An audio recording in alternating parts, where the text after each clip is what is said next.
Today, from SoFi Stadium in Inglewood, California, this is the National Football League.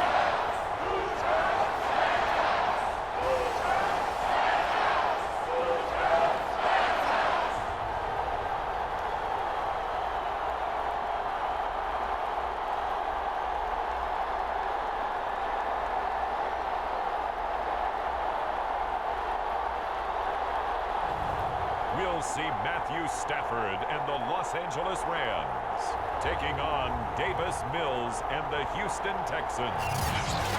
EA Sports coverage of the National Football League is on the air. Coming up, we've got a good matchup on tap between the Houston Texans and the Los Angeles Rams. And we are underway from SoFi Stadium.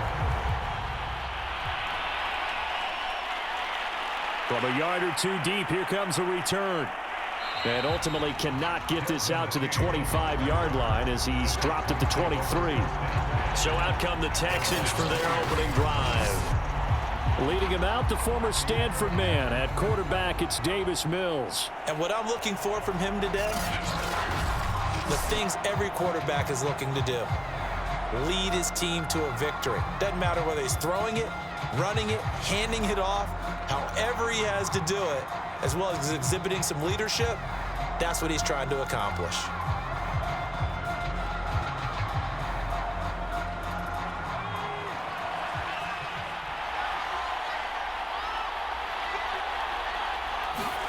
To throw, Mills. And his first look is incomplete. Tremendous coverage there. Just did not catch the football and complete the interception. But what do they say all the time? If he had really good hands, he'd be playing offense.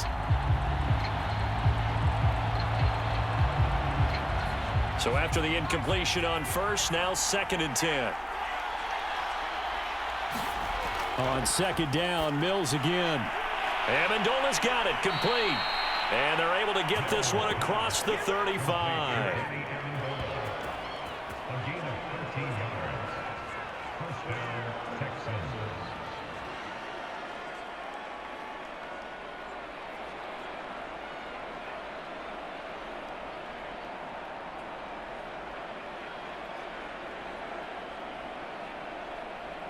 So from the 36 now, 1st and 10.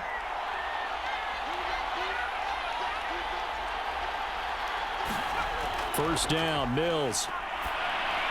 He'll drop this down to Johnson underneath. 3 yards the gain there, 2nd down. Well, offensively, that's the mismatch that you want. You want to force a linebacker to try and cover your back out of the backfield, out in some open space. But linebackers nowadays, they run like backs, and they take a lot of pride in covering. What a nice play he made there in the open field. The first carry now. This is Johnson. And this play will be blown up. He'll lose yardage back at the 38. It'll go down as a 2-yard loss, and it brings up a 3rd down. Sometimes you just sit back and marvel at what he can do defensively. Speed, strength, quickness, he's the whole package. And that package just wrapped up the runner for a loss.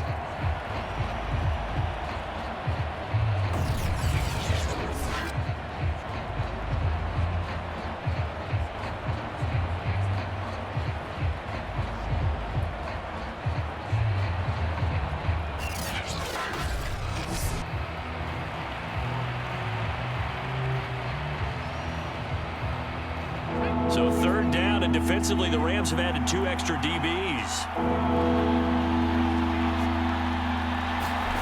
On 3rd down, here's Mills. Throw right side into the hands of Akins. And he'll only get this to about the 44 as they stop him short of the line to gain. It's a gain of 6, but not enough, as he'll be forced to punt on their first drive of the game. I thought maybe when he caught, he'd have a good chance of getting that first down, but that's a nice job of holding him up and preventing him from getting to the sticks.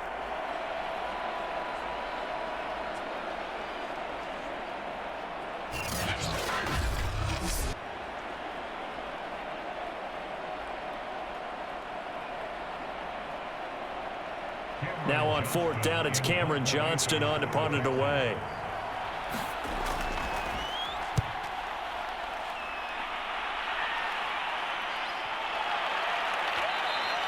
And this one hits at the 1, continues on into the end zone for a touchback.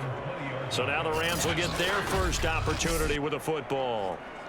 They'll be led out by a former Pro Bowl quarterback out of the University of Georgia, Matthew Stafford. And Matthew Stafford was taken first overall in the 2009 draft, and he certainly played like a top pick. Throughout his career, he's been one of the most prolific passers in the league, and there's no reason to believe he's going to slow down his production anytime soon. Not only that, he's also one of the tougher quarterbacks in the league as well.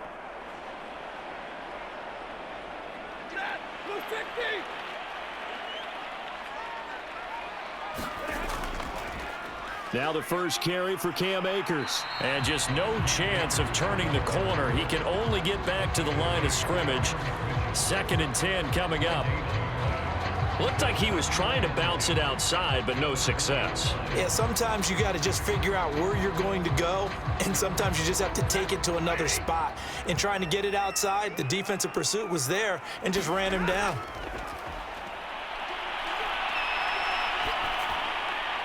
Gets this into the hands of the tight end, Higbee.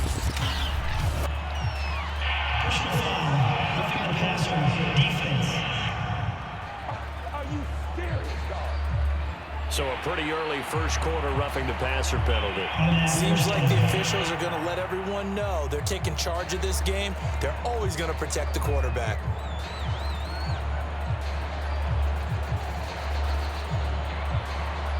So now a fresh set of downs, 1st and 10 after roughing the passer. They'll fake it. Now Stafford. Under pressure, and the Texans able to get in there for the sack. Jonathan Grenard. Give him the credit for the sack and a loss of 14 yards. Well, on that one, they go with a play fake, CD, but I don't think anybody really was fooled. All eyes were fixated on the quarterback, and they got him to the ground. And to run this play successfully, you've got to make sure that everyone is doing their part. You actually have to sell this play. You've got to sell the run action. Otherwise, why do you stop at the running back? You just run straight for the quarterback and put him on the ground. So after the sack, a scenario you certainly don't work on too often. 2nd and 24. They'll run this with Akers. And he will fight his way forward to about the 23-yard line. They get 2 yards back, but they're going to need a lot more than that here on 3rd down. And the big fella stuffed that one up in a big way. I think doubling him has to be a priority because you can't move up to the next level if you don't take care of him first.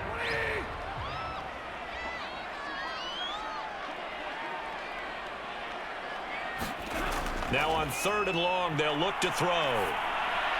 It's caught by OBJ. Their opening drive here is going to result in a punt. They got 7 yards there, but not enough. They didn't get the first down, but I have to say I do like the call. I like what they were trying to do. Try and hit your receiver on the run and see if he can pick it up, keep it on his feet, get a little rack yardage. Yeah, but a nice job defensively to get to him and keep him short of the first.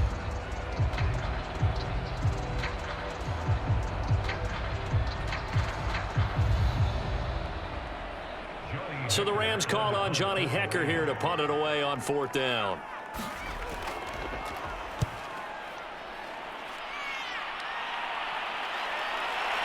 On the return, it's King.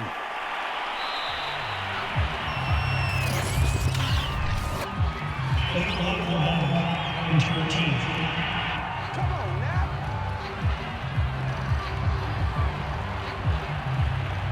On that first down.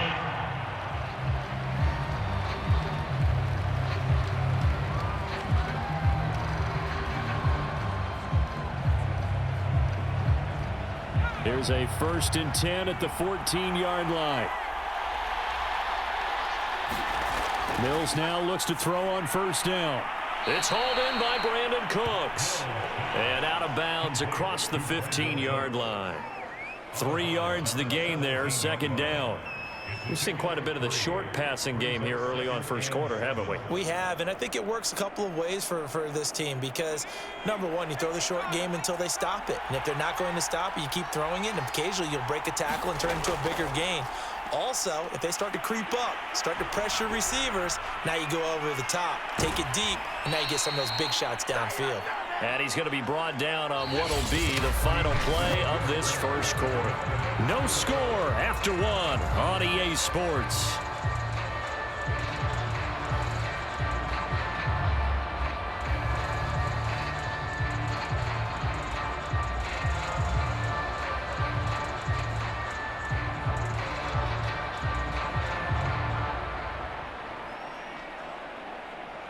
Now on the heels of that run by Johnson, here's another 1st and 10. Now Mills. Cooks on the quick slant. And able to get this one across the 45 before he's brought down. Well, coaches always talk about finding balance on offense. I don't think you can get much more balance than this. Big-time run, big-time pass. A 1-2 combination. Looked pretty good. How about that? Let's see if they can continue to take that kind of a punch, though. On 1st down, it's Johnson. And nowhere really to go there. He'll take this up just shy of midfield.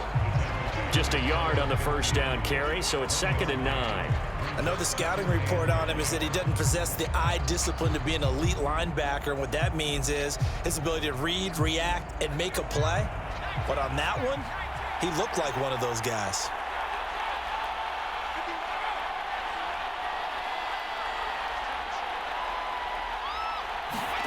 On 2nd and 9, Mills. Open man is Jordan, the tight end. And this will be stopped at the 44. That one good for 7 yards.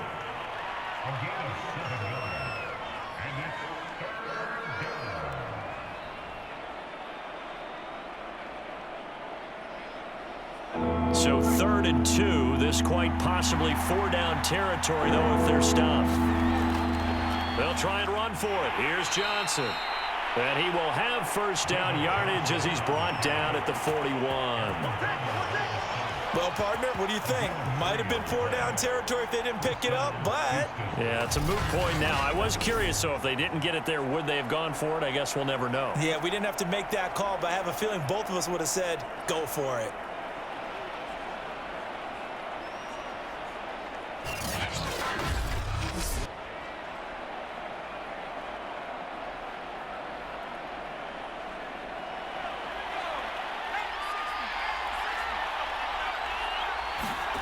From the gun, here's Mills. And this one nearly picked off. Kind of surprising to see a defender of his caliber let it get away, but get away it does, and it's 2nd down.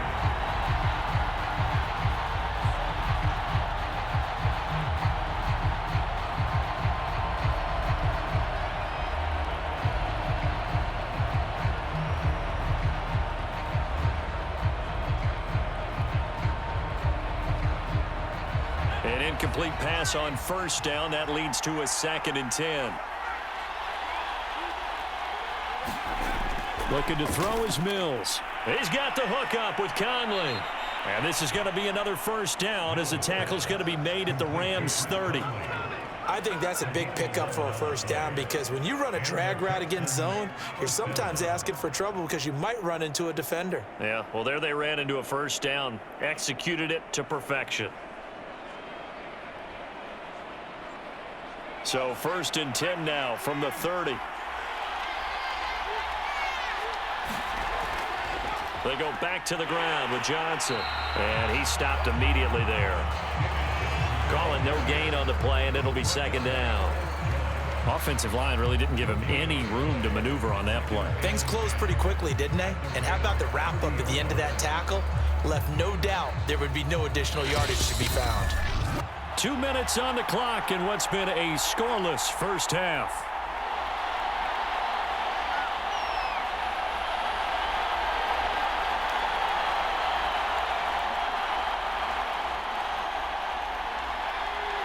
A reminder, coming up at halftime, we'll check in with our Jonathan Coachman. He'll have highlights and analysis of the 1st half, and our highlights will likely be on the defensive side of the football here. Scoreless game. He's got Akins, the tight end, and he doesn't quite make it, taking it within an eyelash. Dropped at the 1.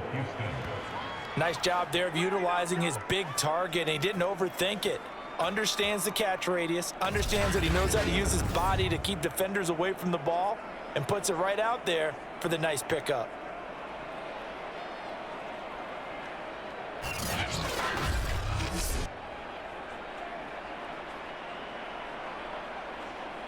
First and goal at the 1. They'll run it with Johnson into a mass of bodies, and I think they held him out. They did. Call it no gain, and it's going to be second and goal. They're right there at the 1. No gain, but don't let that stop you. Line back up and keep going at them. If I'm them, I'm thinking about going at it 4 straight times. Another shot from the 1 on second and goal. Now they'll run the option to the short side left. And he'll actually lose a little bit of yardage here. Back to the 2. Now the Texans will burn the first of their timeouts as they'll stop it with just over a minute to go before halftime.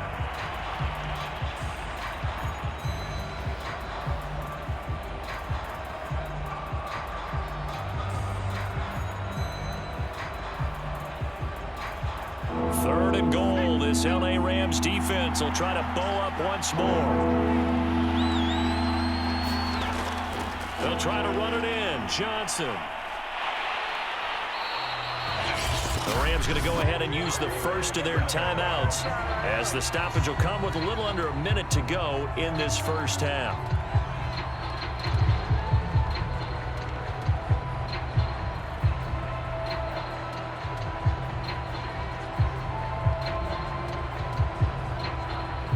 Can this defense hold them out? Here we go now. Fourth and goal from the 2. Here we go with Johnson. And he's in. Touchdown, Houston. David Johnson taking it in from 2 yards out. And the Texans' decision to go for it pays off with 6 points. So fourth and goal, their head coach gave that offensive line one more chance to punch it in, and this time they were successful. They certainly paid off the coach's confidence, didn't they? And how about the fact that they stayed with the ground game? Because a lot of times in that situation, partner, we see teams try and roll the quarterback out, give a little run-pass option, and treat it like a 2-point conversion play. In this case, they went with a little bit more power and got it done. Kaimi Fairbairn on for the extra point. And the Texans take a 7-0 lead. That one was an extended drive, 14 plays all told. And it's David Johnson who provides the capper as he scores on the touchdown run.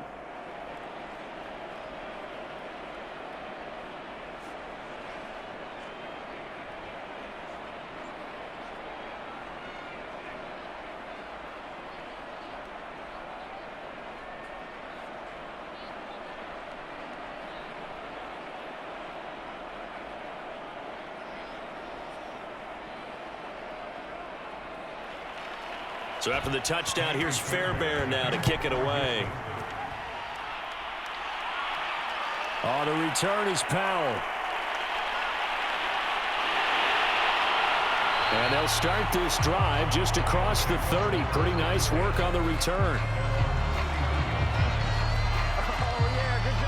Well, the Rams going to take over late in this first half.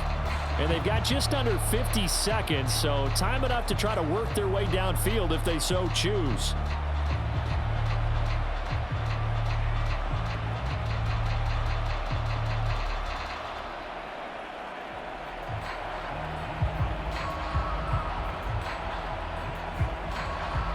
Line of scrimmage, the 31 now on 1st and 10.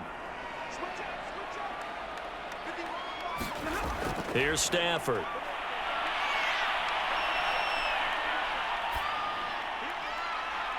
And too much juice. It'll be out of bounds, incomplete. A deep ball down that right sideline, and he made sure that he put it where either his guy was going to catch it or no one was.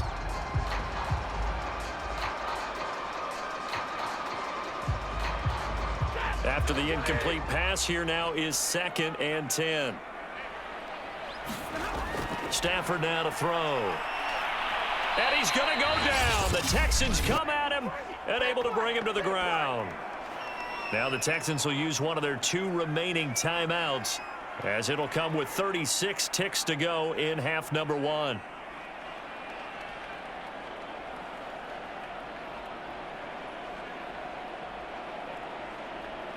So now Stafford and the Rams, after the sack, they're staring up at a 3rd and long.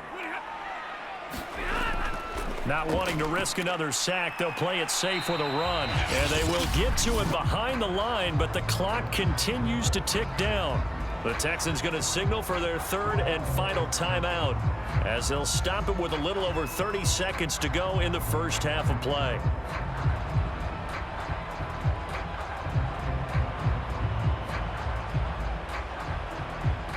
So on now is Johnny Hecker to punt this one away.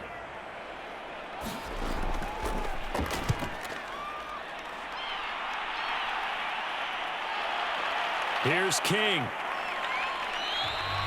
54 yards on the punt, 12 on the return. And the offense will take over with a new set of downs. Now here's David Johnson in the Houston offense yet again. The passing game, they've had more success there than the running game. Maybe something they game plan for. How come they didn't tell us about it? Because they wanted to keep it a secret. We did ask, didn't we? But I think what happened in this one is they've realized that they've established the run pretty well, and teams are going to key on that. They thought they could open it up and have success through the air, and that's exactly what's going on. Yeah, they've had success, at least so far here in the second quarter. On 1st and 10, Mills. That's complete to the tight end, Akins. And he'll be tackled right on the chalk of the 45.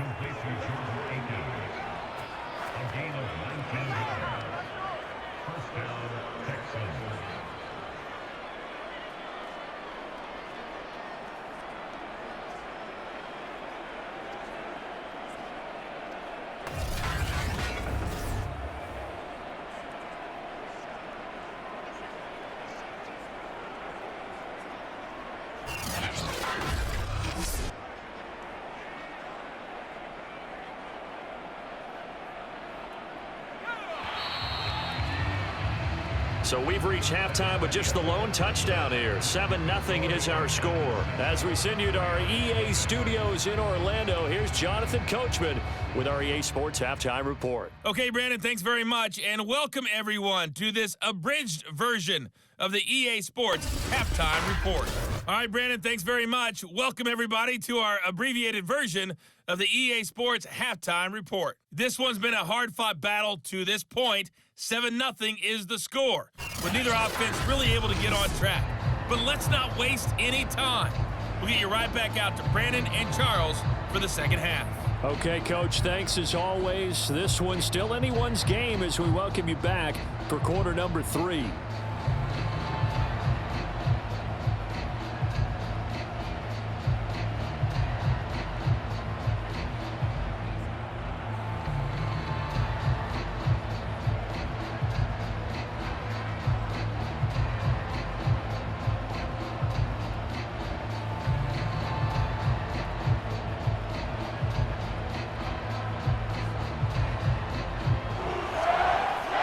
Set to receive the second half kickoff, and they trail here as we resume play. And no fireworks to start the half. This will be a touchback. The Rams offense ready to begin quarter number 3. They do trail, but they have a chance to possess the football first to try and do something about it. And that certainly makes it something of an important drive for them, because is it going to win the game? No, but you have to do something to bring some life to your sideline.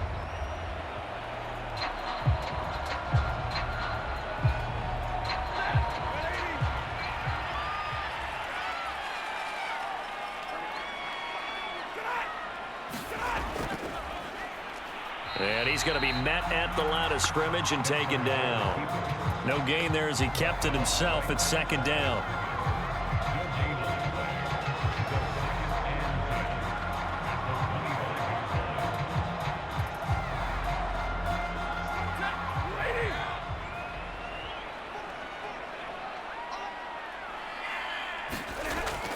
Stafford going to give this to Akers. And he's upended after a gain of 2 out to the 27. Not the start to the drive they were hoping for. That run doesn't get them much at all. No, not at all. And that leaves them with 3rd and long, which means you got to dial up something pretty good. Think your best player with a play that he likes to run best. A third down now. Those last two plays indicative of how things have gone for them. Just nowhere to go on the ground and struggling to put up points. And a dangerous throw there as that's knocked down and incomplete. It appears they're going to come up empty on this first drive of the second half. Still down by that slim margin. Yeah, and that's okay. You know, when you sit and analyze it, they're not happy about what happened, having to go to the bench. But this gives them a chance to let their defense do some work while they on the sidelines go over what they're doing offensively and formulate a proper plan. So they're forced to punt on fourth as this one's away. We'll call that a punt of 54 yards. Well struck. And possession will switch hands, 1st and 10. Here's the Texans offense now, readying for their first possession of the second half. Their defense has pitched the shutout. Now they probably need to deliver a little breathing room, maybe make it a 2-score game as they've got it 1st and 10.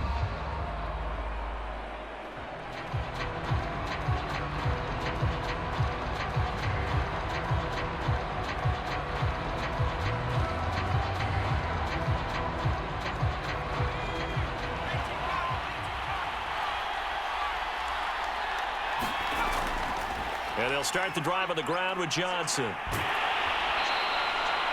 They give him 4 yards there. It'll be 2nd and 6. Sometimes with the running game, you've just got to stick with it. Look, it's the third quarter, no time to panic.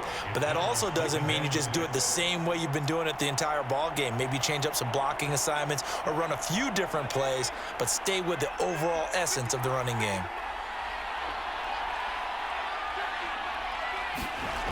Here's Johnson again on 2nd down. He takes this for 3 to the 29.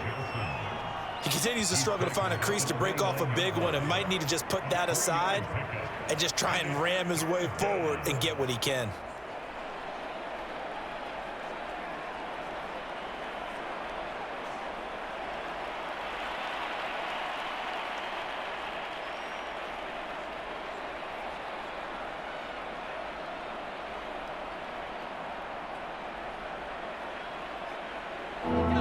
Calling on their nickel set here defensively for 3rd down.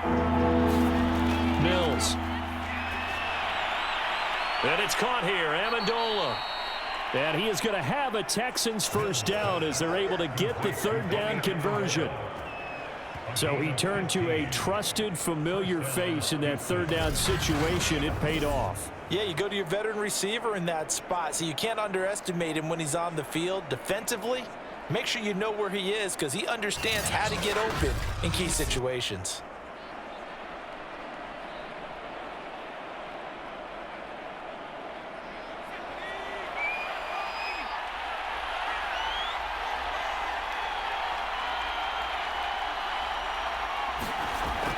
They'll run on 1st down.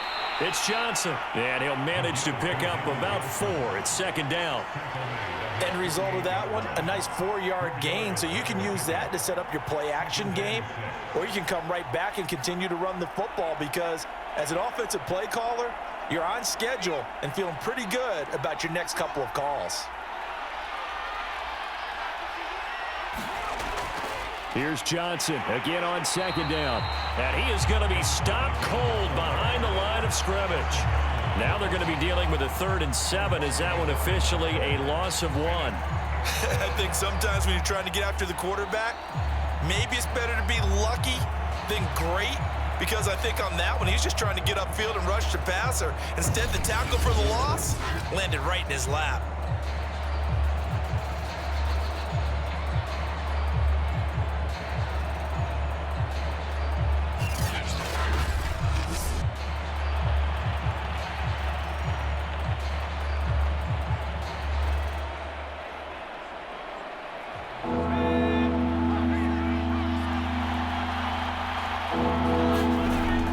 Mills. And that will be incomplete. But that's a defense coordinator's got to be happy with that result. They took away all options downfield and forced the incompletion.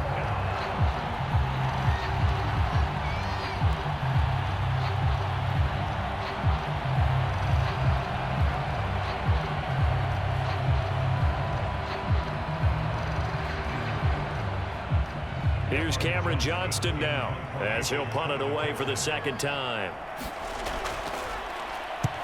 And he gets it away, a directional kick going toward the sideline. And this is going to be ruled out, I think, just inside the 20. Yes, it will. Side judge calls it at the 19-yard line. L.A. set to take over again on offense. The last couple of drives have ended in punts. Maybe the crowd minds that, but you're a defensive guy. You're okay with a couple of punt drives. Listen, I'm the guy that loves a 0-0 pitch game. All right, in baseball, I can handle that going into the 7th inning. I think the crowd, though, they want to see a little bit more excitement. Let's see if someone can break something free on offense and get going. Offense at a premium the last 2 drives. Stafford on first down. It's caught. Beckham stopped at the 24-yard line after a gain of 5.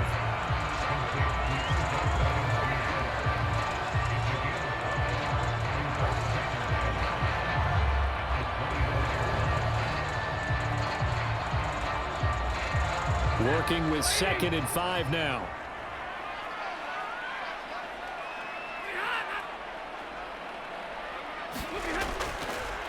On the give, this is Akers. And he'll be brought down right at the 30 here.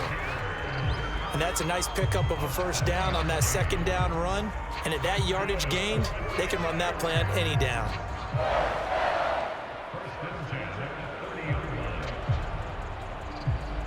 So 1st and 10 now from the 30.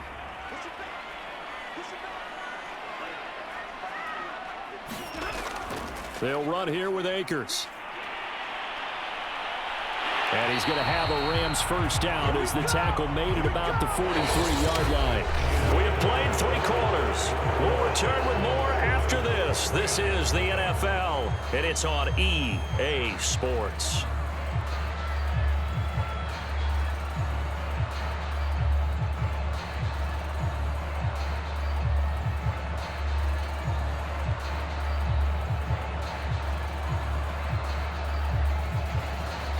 The drive continues as they search for a tying touchdown. Here's 1st and 10. Now Stafford. Under pressure, and the Texans able to get in there for the sack. Jonathan Grenard Picks up his 2nd sack of the afternoon. Hindsight is 20/20, partner. Maybe they should have kept it on the ground again. Well, it almost looked like the O-line was run blocking again. I mean, they opened up a big hole last time. This time they opened up a hole, and the quarterback got sacked.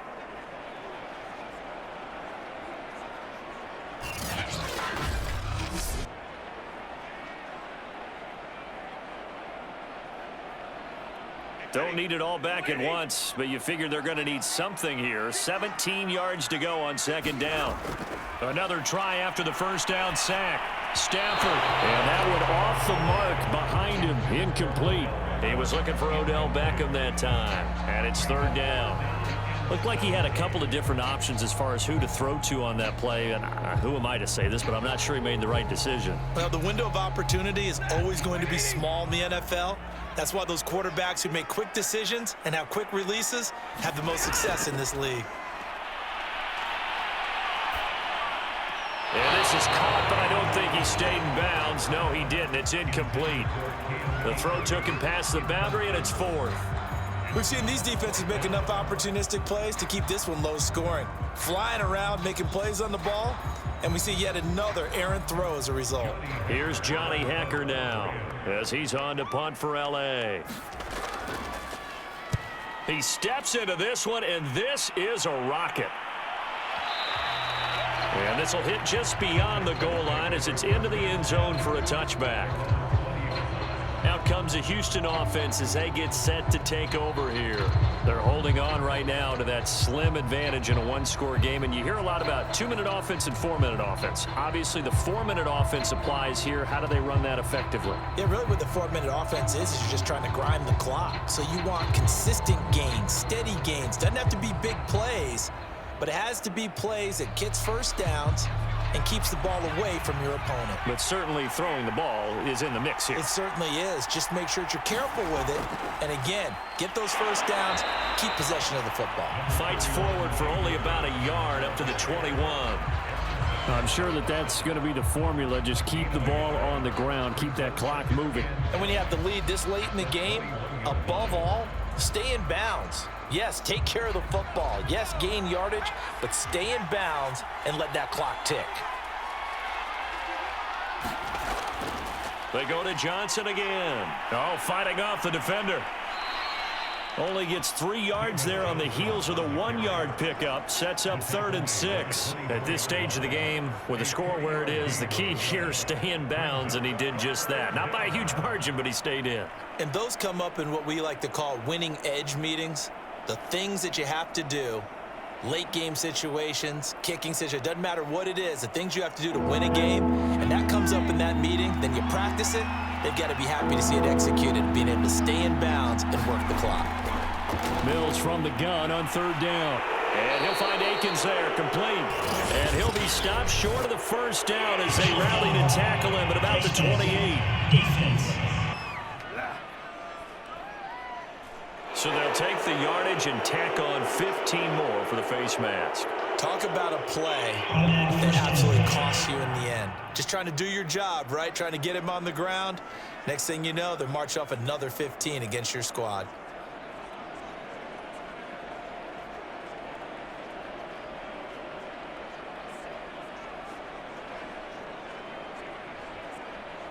And now it's 1st and 10. A big mistake, especially when you factor in the personal foul yardage. Throwing, Mills. And this nearly an interception, but it's incomplete. Well, a turnover really would have helped him there, but not to be. I think he's taking an awful chance with the football right there. You've got to lead, you've got to protect it, and he's taking chances putting it out there in a little bit of jeopardy. Especially in a spot like this, 4th quarter, as you said, trying to cling to that advantage. Yeah, that one probably should have been picked, huh? And the Rams got him. They bring him down. Von Miller, what a play by him. That's going to go as a loss of 13. Well, I think that time he just maybe held on to it a little too long, CD, because after a couple of seconds in this league, you know those defenders are coming.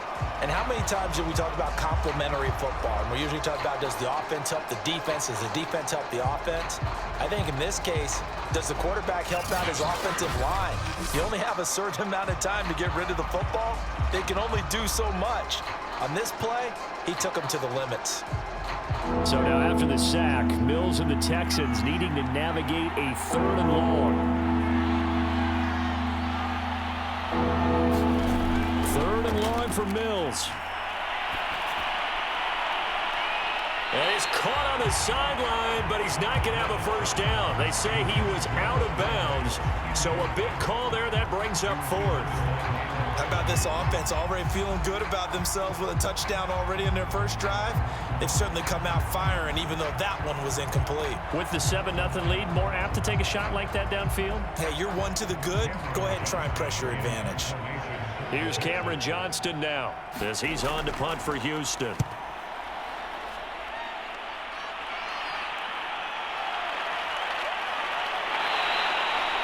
Officially, that'll go as a 52-yard punt. Not too shabby. And the Rams will go on offense here with a 1st and 10.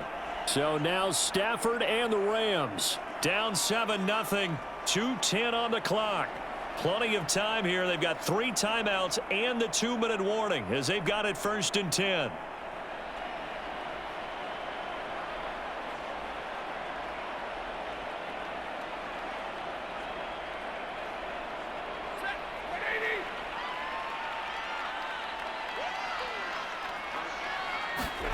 On 1st down, it's Stafford. That's into the hands of Akers, complete.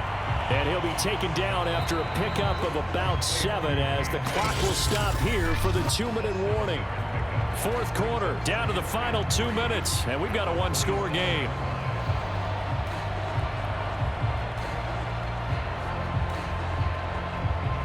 So it's Rams football here as we get you reset. They come up on a 2nd down now in a game that looks like it's going to go down to the wire. From the 27, Stafford. They'll set up the screen here to Akers. And he got blown up on that play. Back at the 20. So they'll wind up losing 7 on the play. And that's going to make it 3rd down and 10. The Rams going to go ahead and use the first of their timeouts as they'll talk it over here before what will be an important 3rd down.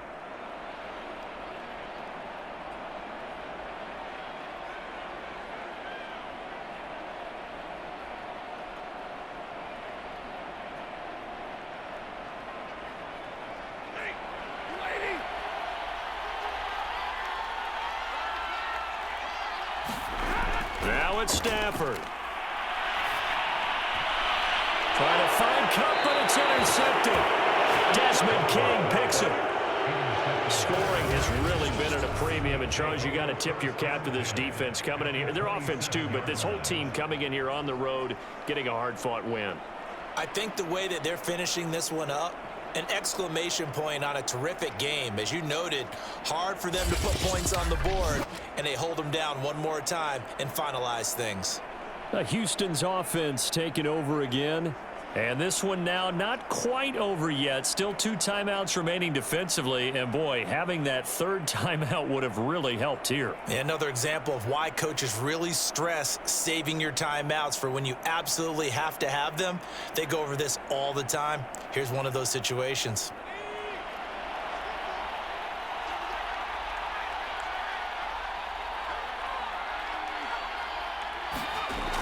On 1st down, it's Johnson. And he'll take this down just shy of the 25-yard line. Now the Rams will signal for a timeout, their 2nd, as they'll get it with just over 90 seconds to go in the ball game.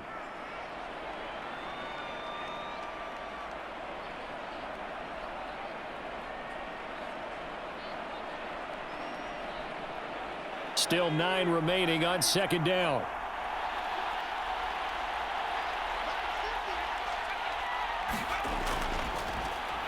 And he's going to have to protect the football and take his lumps here at this stage of the game as they stop him behind the line.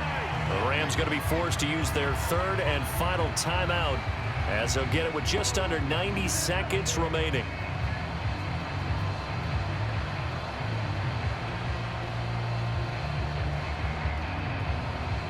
The chance of wasting this great starting field position, a real threat. This is 3rd and long. He's going to keep this again. Might have gotten this one down to the 28, and that's all.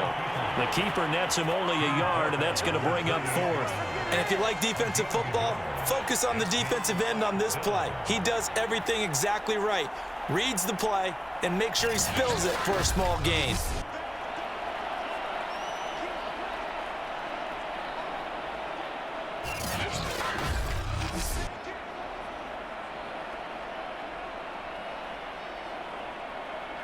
So on 4th down, out trots the kicker in a big spot here.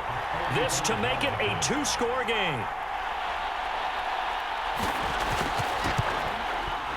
And this one is going to just tuck into the bottom left corner as he gets it to go. And the lead moves to 10-zip.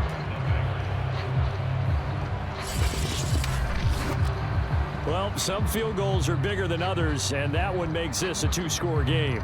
And with the way their defense has played all game long, that's kind of a love letter to them because that might very well be all the points they need.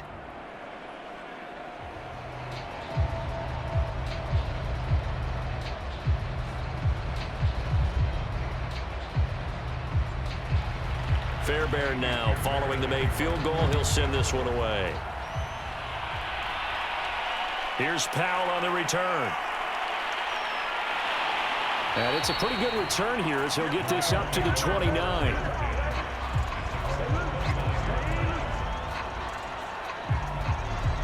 So now the story changes. Trailing in this one now. And time, a huge factor. They've yet to score all game long, but now they need to do so twice in short order to have a shot.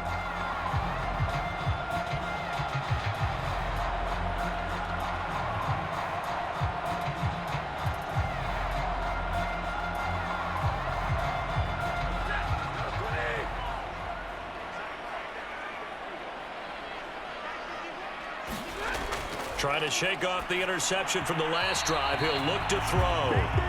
Well, they've certainly had trouble unlocking this defense through 3.5 quarters, so I don't expect it to get any easier now. You know they're going to be sitting back and waiting on everything, and they force an incompletion there.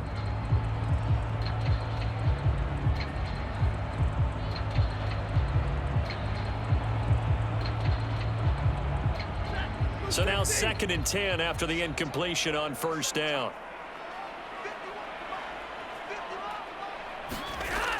A shotgun snap for Stafford.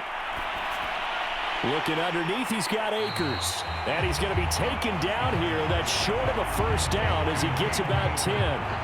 9 yards, and that leaves him just short, so it'll be 3rd and less than a yard.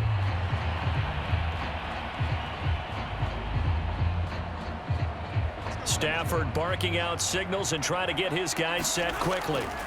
Stafford on 3rd down. Now a desperation throw deep downfield. And this almost intercepted.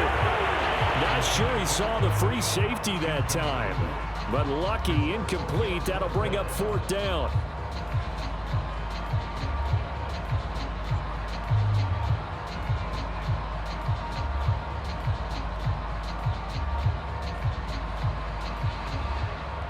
And they're indeed going to go for it here on 4th down. So trailing here in the last quarter. Let's see how this plays out. He's going to let it fly. And that will be incomplete as time has run out on this football game. So Houston going to come away here with the victory. And not all W's are created equal, CD, and this one came in shutout fashion. Well, their offense certainly didn't need to do anything, right? They could take the day off, and they did. But the defense, they carried them in a big way. Yeah, look, the offense, obviously stuff to work on, but they did enough, and the defense carried the load. But you know what they say, it's always fun to work on things if it didn't go well in your game with a victory in your pocket. And that's what they've got going forward.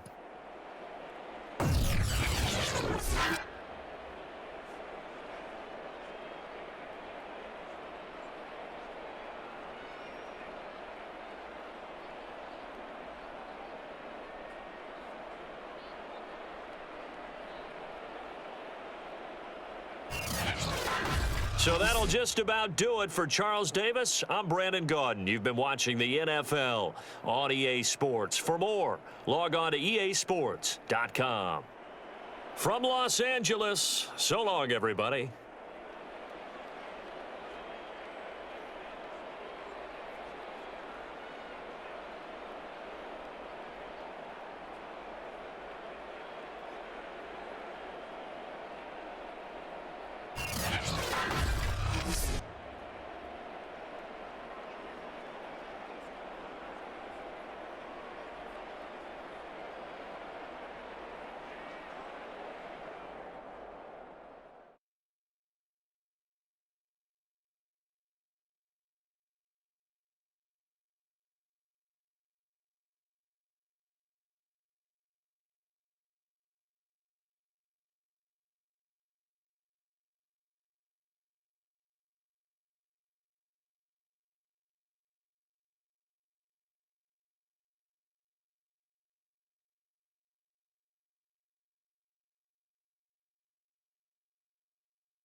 Today, from Orchard Park, New York,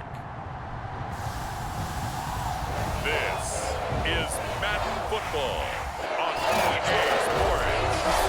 From the home of the Bills since way back in 1973, there's a look at Bills Stadium, just outside of Buffalo, New York. Today, we're set for a good AFC matchup between the Denver Broncos and the Buffalo Bills. And we are underway in Buffalo.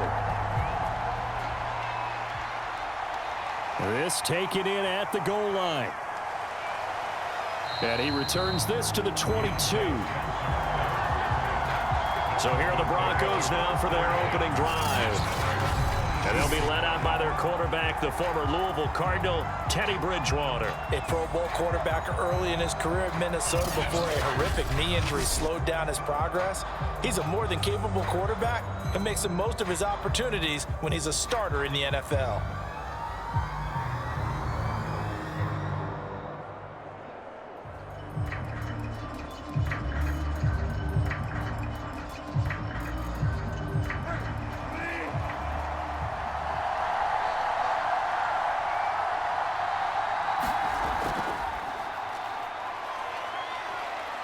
Takes this to the 27, give him 4 yards. I feel like I could see what he was thinking on that carry. Wanted to follow that big tackle through the hole.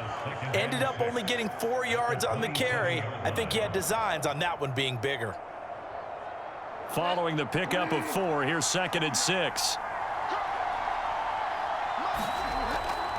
Now the handoff comes to Gordon. And he'll get it up near the 35, right at the 34 here. Well, that was a unit that understood exactly where the first down marker was, handed it to their guy who could run it, created some space, and he got there.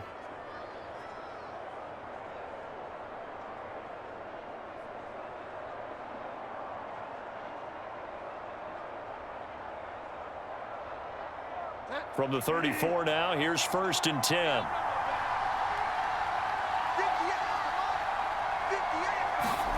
Bridgewater now. Man open. He's got it complete to Cortland Sutton. And brought down, but not before reaching the 45-yard line.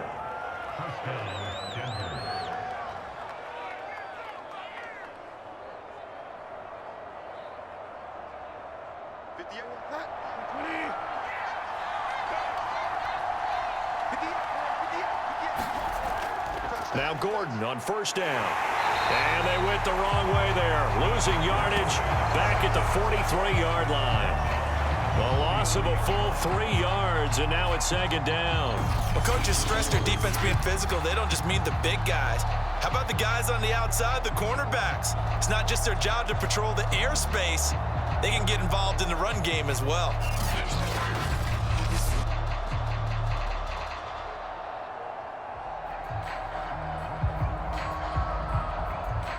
After the loss, they'll come up 2nd and 13.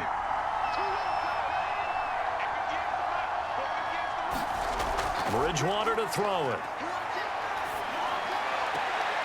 This one complete to Jerry Jeudy. And he'll take this to the other side of midfield before going out of bounds. They get 11 back on that one. It leads to 3rd down.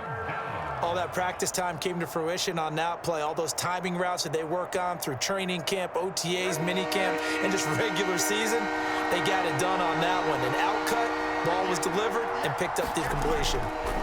Bridgewater on 3rd and 2. And this pass broken up. And the contact well timed there, and now 4th down. He did a fine job there of not hitting him before the ball arrived, and I've got to tell you, you can often mistime that play because of the angles of approach. When you're going to get him, sometimes you panic as well and think, I've got to be there right now. Instead, in this case, timed it perfectly and knocked it free.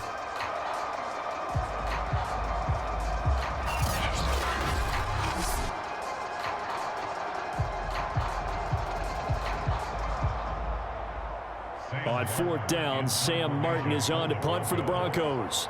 Isaiah McKenzie is back deep for the Bills. And this will be out of bounds, and they spotted it at the 15-yard line. Not too bad.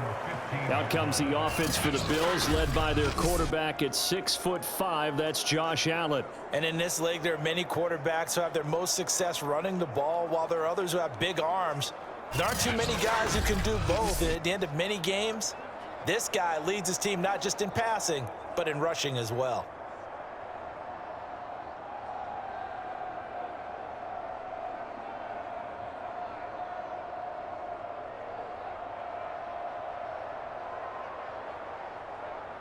Allen and the Bills now with a 1st and 10 at their own 15.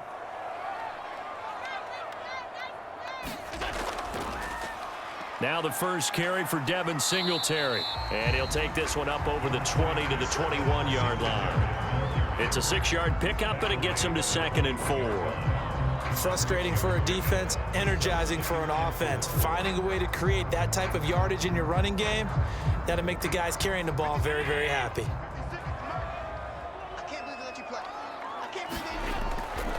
Right back to Singletary on 2nd down. And he's upended after a gain of 4 up to the 25-yard line. Pretty good job defensively. Thought he was going to get it, but they knew where that marker was, and they stopped him just short of it. What it does is emphasize that strategic football and situational football is not just played on the offensive side, is it? Defense understanding, as you noted, where the first down marker was and making sure they didn't get there. Here's the first carry of the game for Zach Moss. And they get him down, but not before he takes it across the 40-yard line. How best to describe that one? I'd say right down Broadway on that run. A straight-ahead running. I think that might be something we see a lot of between the tackles today. Well, he's enjoying things so far here this afternoon. Sees a crease and bursts through it for a solid gain.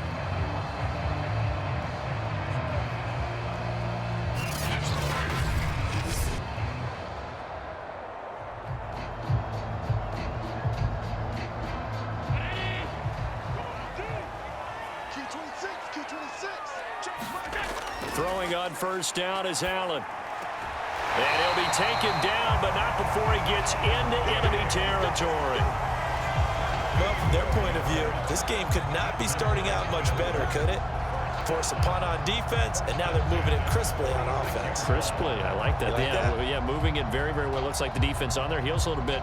You put a score in here, long way to go, but you're right, that's a heck of a start. Yeah, and I think this is where the play caller is looking at his play sheet and saying, do I have that dagger play? Do I have that play and just finish them off right now? Because I think they'd love to gain that big advantage early.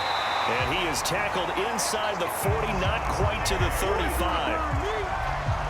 I like that one, partner. They go back-to-back with excellent gains, and really it shouldn't be a surprise who they were throwing the ball to. He's their best guy. Yeah, we knew that they would get him involved early. They're doubling down on getting him involved early. Don't be surprised if they'll come right back to him again. They haven't shown the propensity to be able to stop him. Allen's throw taken in by Diggs. And he'll be taken down as that will take us to the end of the first quarter of play.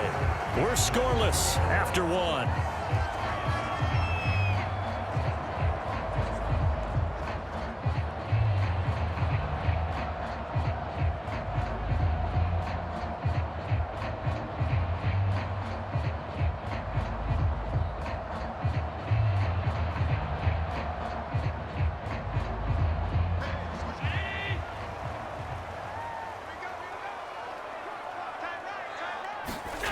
Now Allen again. He's got the connection over the middle to Diggs. And that's good for a pickup of 10 yards. And that'll make it 2nd and a foot or so. One of the feature points of the in route is being able to make a nice throw to the middle part of the field. And for a quarterback, that's one of the better throws and better looks that he'll get.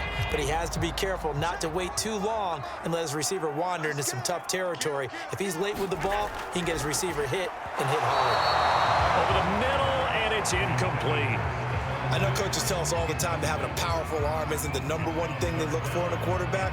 But when you're trying to throw inside routes and you need to put some heat on it, it helps have the big gun. In this case, just a little bit too much. This will be the 8th play of the drive, and it's 3rd and inches. So the shotgun snap to Allen. And he completes it to the tight end Knox. And he takes this down to about the 2 before going out of bounds. Well, they were in the red zone, and they needed a first down. Was it a surprise to you that they went to the tight end? Not at all. I thought, though, the defense might put a little more pressure on him, but still able to complete it.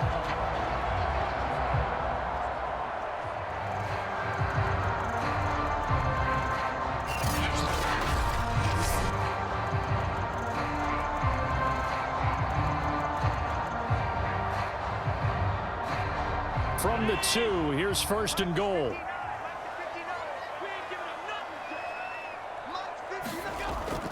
Singletary. And he'll get in. Touchdown, Buffalo. Devin Singletary taking it in from 2 yards out as his guys are first onto the scoreboard here this afternoon. A strong, determined run there, Charles, to get in for 6 points. This is why it's such a team game, isn't it? And I know that sounds really generic and it sounds almost trite, but the blocks were made up front, offensive line, collective victory at the line of scrimmage and downfield. And how about the finish to the run all the way into the end zone? Point after here coming up.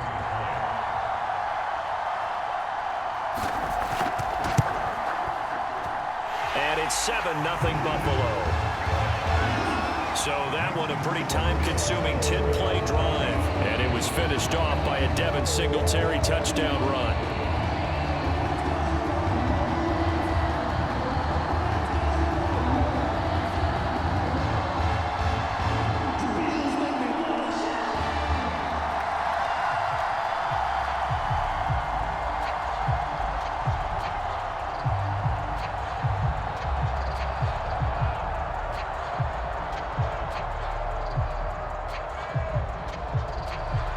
After the touchdown, Bass to kick it away. Taken at the goal line. And out a little across the 25 to the 27.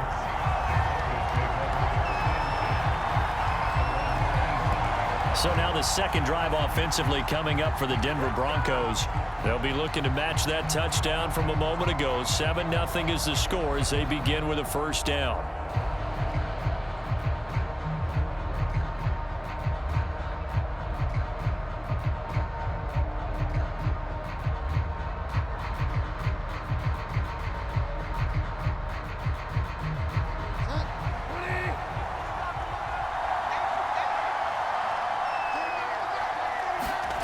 Throwing, Bridgewater. And the Bills are going to get him as he goes down. That's a cornerback in for the sack, Tre'Davious White.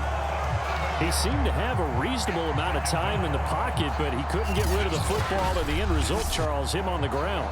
Yeah, he's got to keep an internal clock to go along with his offensive line. When you're talking about 3, 4, 5 seconds, that's a reasonable amount of time to expect to deliver the ball downfield. So great to try and complete a pass, but it's equally important to know when to throw the football away, too.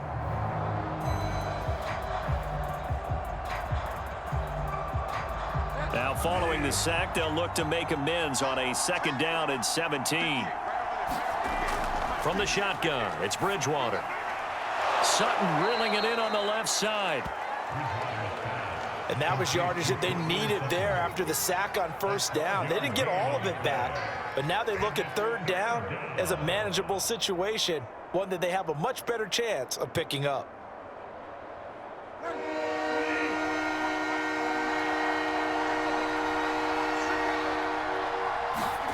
Bridgewater. He's got his 6'5" receiver. That's Tim Patrick. And he will have a Broncos 1st down as they're able to get the 3rd down conversion. This has to go down as one of the simpler routes in the playbook, but oh so effective. Nice completion there. Keeps the sticks moving.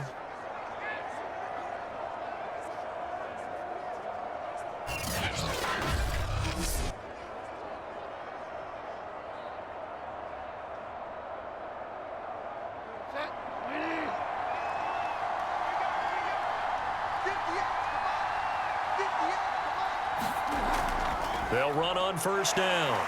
It's Gordon, and he sneaks his way forward only for a couple here. 2nd down. Now that's a mountain of a man that just made that stop, isn't it? But he's more than that. This guy's nimble and quick. More than a space eater. He just made a great play there. 2nd and 8 coming up.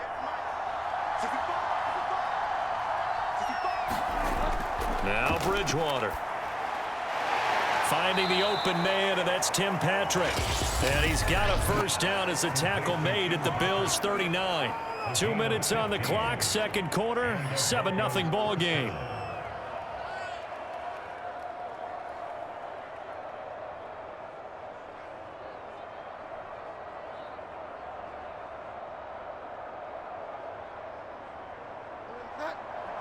A reminder, coming up at halftime, Jonathan Coachman will join us from Orlando with our halftime report. But business to take care of before we get there. A 2-minute drill before the coach's 2-minute drill. A lot of times it's that first read that you have. Maybe you get it in pre-snap, and he locked in on his target, but he was covered quite well, and that one's incomplete.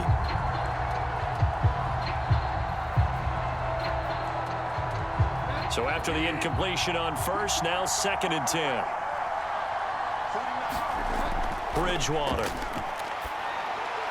And his throw's going to be incomplete. Feels like they're getting caught in between here because they did incompletions on 1st and 2nd down. Now you got to worry a little bit about the clock because you prefer not to give them another shot here in the first half. But if you don't pick up the first down, guess what? You're likely going to have to.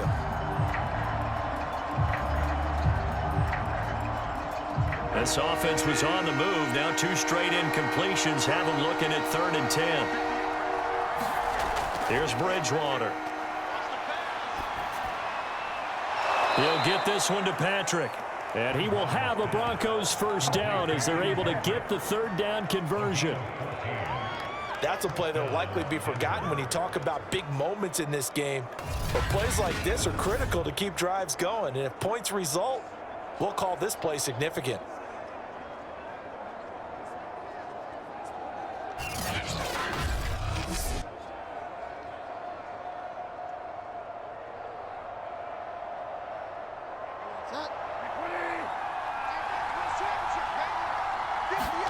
First down, Bridgewater. Looking middle, and it's incomplete. He was looking for Tim Patrick that time, and it's 2nd down. That pass just a little bit off. It looked like maybe he tried to force it in there. Game speed, always different, no matter what you do in practice. Can't simulate it, right? So your decision-making, everything has to be a little bit quicker.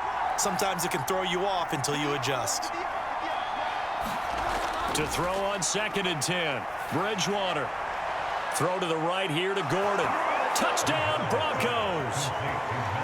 Melvin Gordon, 25 yards for the touchdown. And the Broncos are an extra point away from tying the football game. Getting your back involved, what's the importance there in the passing game? Well, oftentimes you can create mismatches because who's going to cover him? And you get him into space, which is where he likes to operate with the ball in his hands. Oftentimes makes people miss, gets that run after the catch, and off he goes. And into the end zone. On here, Brandon McManus for the point after. It's up and good, and we're tied at 7 here in quarter number 2. So that drive goes a full 80 yards in 10 plays, and it culminates in a touchdown by the Broncos.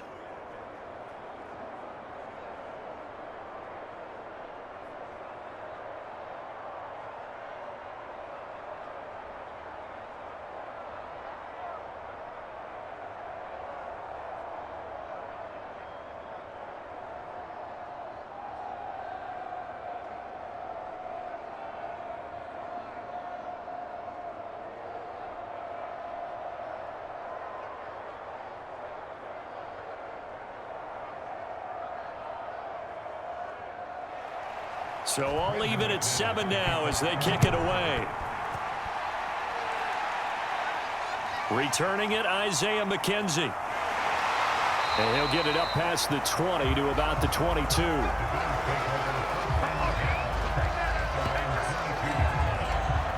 So here come the Bills out for their 2nd drive. It was still more than a minute to go in the half. Time to try to mount a drive. And I would think that they would have to. This is today's NFL. You got to push it whenever you get an opportunity. You could never have enough points with the high-powered offenses that you face. And analytics will tell you, try and score when given the opportunity.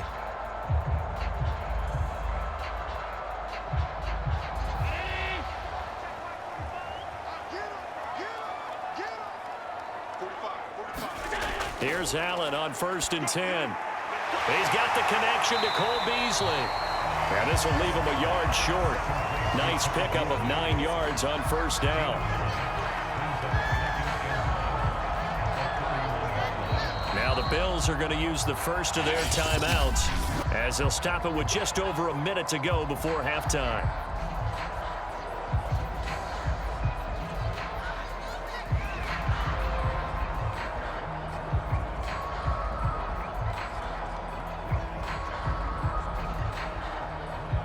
They'll come up now on 2nd and a yard. 56. Mike, 56 right there. Now Allen. Looking for Beasley. Got him on the slant. Now the Bills will use the second of their timeouts as the stoppage will come with a little under a minute to go in this first half.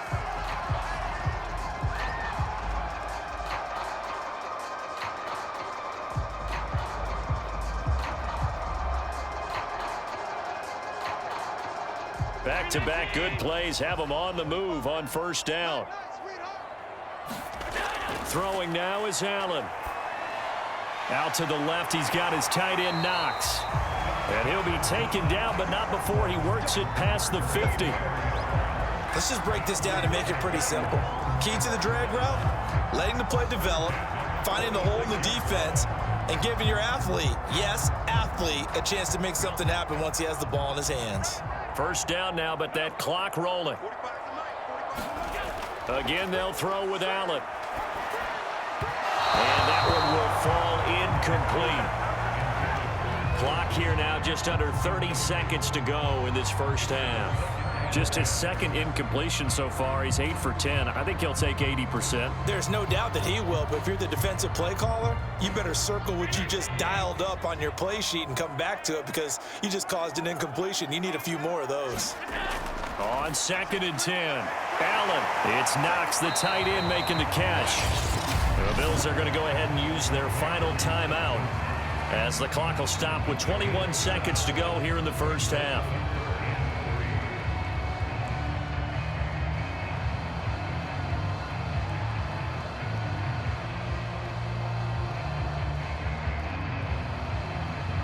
A good chance this is 4-down territory if they're unable to convert. But right now looking at a 3rd and 3. Allen to throw once more. Flush to his right.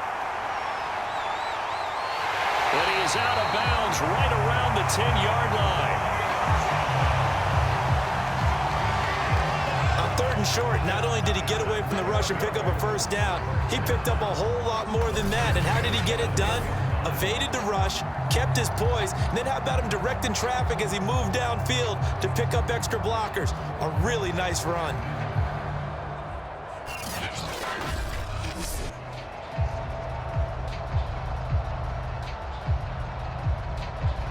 So not quite a 1st and goal. It's 1st and 10 from the 10. From the gun, it's Allen. And it's caught. And he's brought down. A good pickup, but it will come on what should be the final play in this first half. So a touchdown apiece. That's what we have the show at halftime as they head to the locker room. 7-7 our score. As we send you down to Orlando where Jonathan Coachman has our EA Sports halftime report. Coach. Okay, right, Brandon. Thanks very much. And welcome in, everyone, to this slimmed-down version of the EA Sports halftime report. We thought this one would be a close battle coming in, and we have not been disappointed. But they are all even to this point. So to see if either side can pull away, let's get you right back out to Brandon and Charles for the start of the second half. Okay, Coach. Yeah, adjustments likely play a big role in this 3rd quarter in what's been a tight contest so far.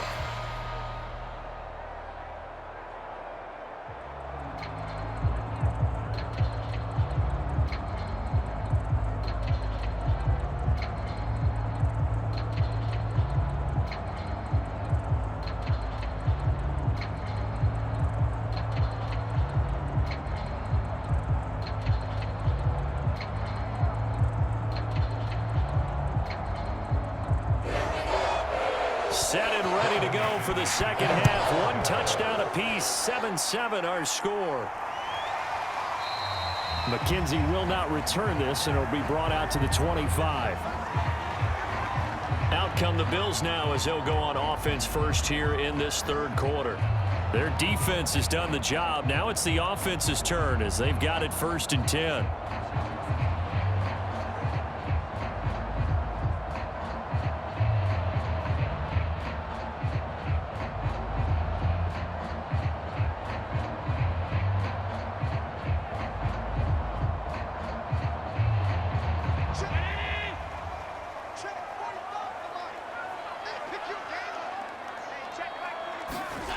Here's Allen. On the left side, he finds Beasley. And he'll be out of bounds across the 30-yard line. A good pickup there. 8 yards on the first down completion.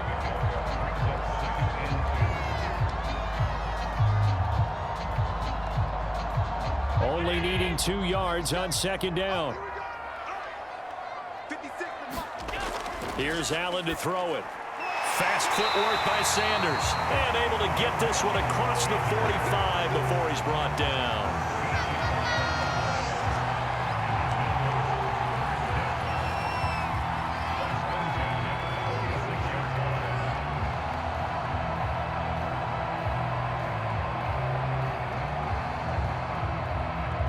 Back-to-back good plays have them on the move on first down.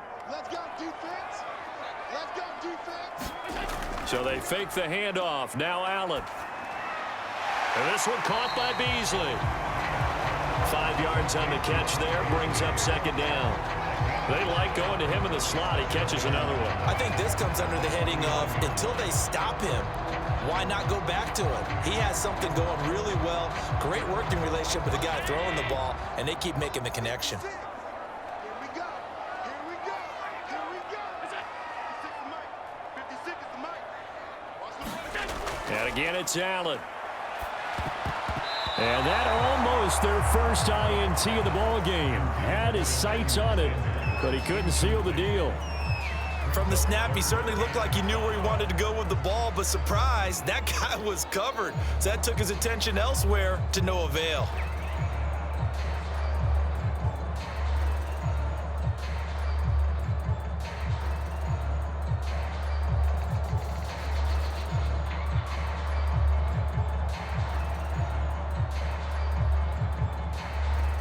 They come up now 3rd and 5 following the incomplete pass. 56 the mic, boys. 56. Check 56. Working out of the shotgun. Here's Allen. Escaping the pressure right. Allen, nifty footwork.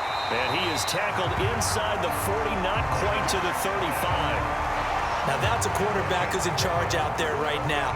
Wants to throw the ball on 3rd down, doesn't find anyone open, tucks it away, takes off, and picks up the first down, not by a little, but by plenty.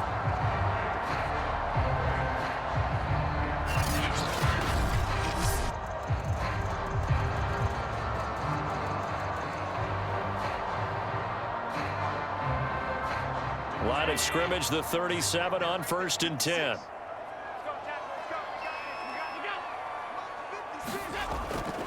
Allen going to give this one to Singletary. And tough sledding. He'll get maybe a yard. Stop short of the 35. This is what happens sometimes when you abandon the running game. It's hard to get back to it because once guys get out of that mentality of firing out and hitting people, hard to get them started again occasionally. 2nd and 9. To the air, Allen. It's complete to Diggs.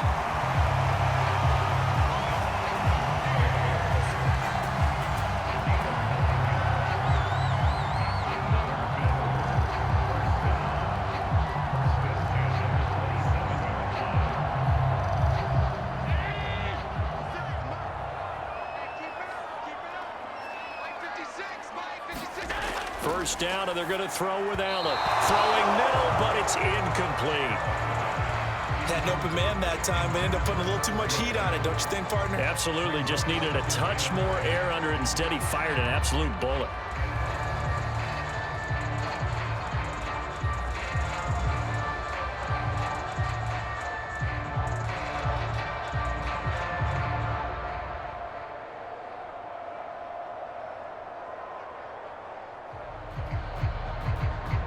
Third quarter, all tied up. This is 2nd and 10. Allen going to throw. And his throw is incomplete. So back-to-back incompletions. 3rd down here and 10, but you're still in field goal range. And that's the thing to keep in mind. They're in field goal range. So now you don't take any unnecessary risks, but you try and find a way to get back to what you were doing earlier in the drive in order to finish this one off. This offense was on the move. Now 2 straight incompletions have them looking at 3rd and 10. To throw, it's Allen. And he'll get this underneath to Singletary. And they snap him short of the first, as he can only get to the 20. They do get 7 out of that, but not enough to prevent a 4th down. How about that strategy there, Brandon? 3rd down. They just said, we've got faith in our tacklers. We'll give you the short stuff, and just decided to protect the sticks.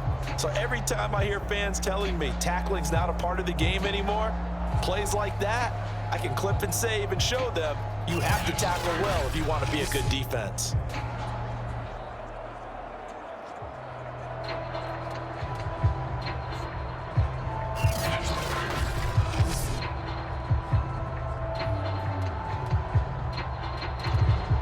Tyler Bass out for the Bills field goal.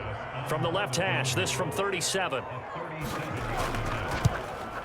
The kick by Bass is good. And the Bills have taken the lead.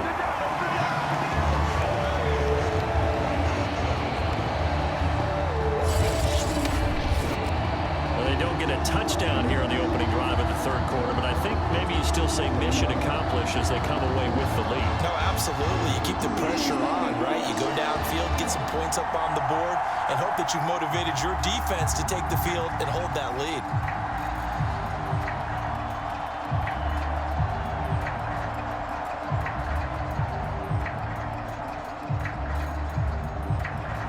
So after knocking through the field goal, here's Bass to kick it away.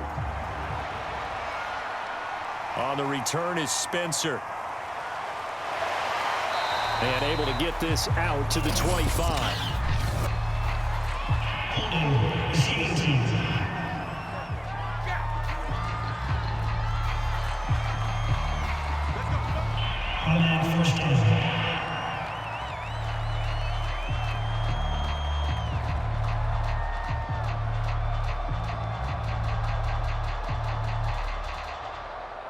So the hold on special teams backs him up all the way inside the 15 to start.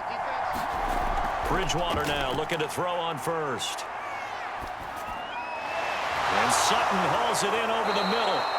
And he's able to get this one all the way past the 30.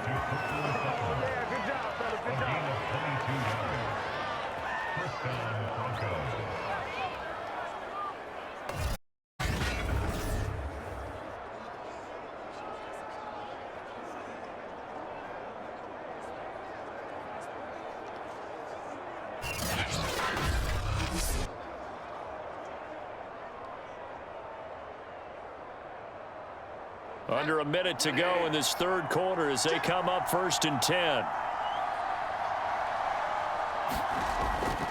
Now a handoff. This is Gordon. And he's tackled a yard short of the marker. Good gain of 9 on 1st down. Good yardage there on 1st down. Exactly what you want. Get yourself set up to keep making 1st downs, keep the clock running. And if they're smart, you're starting to milk the clock. No hurry before you run your 2nd down play. And just a yard to go here on 2nd down.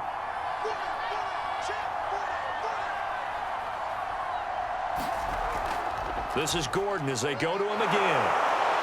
And he'll be brought down right at the 45-yard line.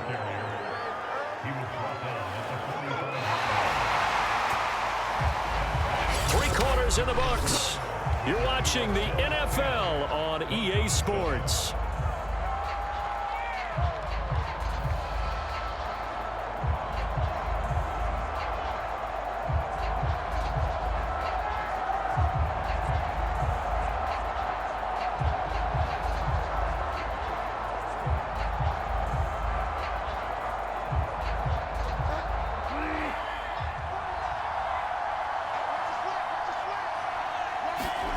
On 1st and 10, Bridgewater. Open man, that's Noah Fant, the tight end. He's going to go out of bounds, but he takes this one down just shy of the 20. It's a big play there for the Broncos. That could very well be a defining play in this game. A touchdown, that gives them the lead, and they took a major step towards getting there with that big play right there.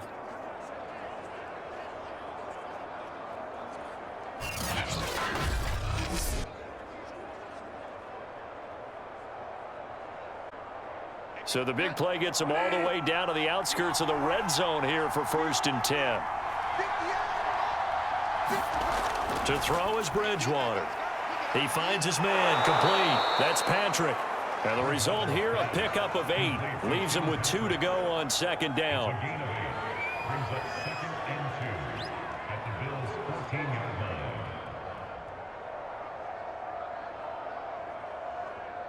Second and 2.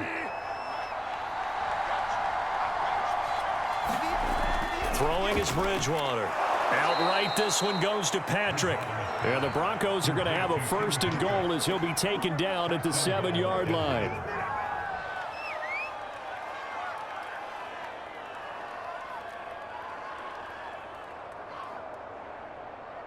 Only way to get the lead here, of course, with a touchdown. And that's what they're gunning for on 1st and goal.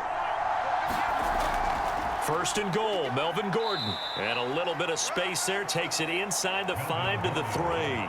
Give him 4 on the carry there at 2nd and goal. Well, Brandon, we always know that once you score 1 touchdown, you're without a doubt. And so far today, he's got 1, but was denied as he tried to get the 2nd one.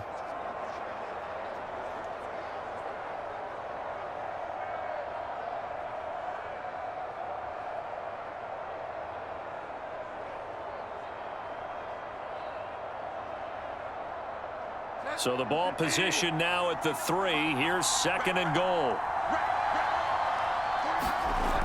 Bridgewater to throw it. And this is caught for a Bronco touchdown.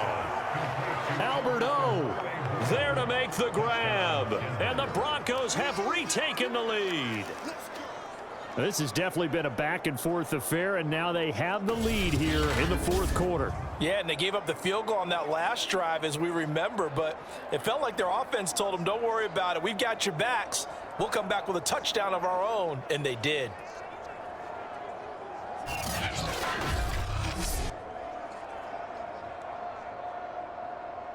Now McManus for the extra point.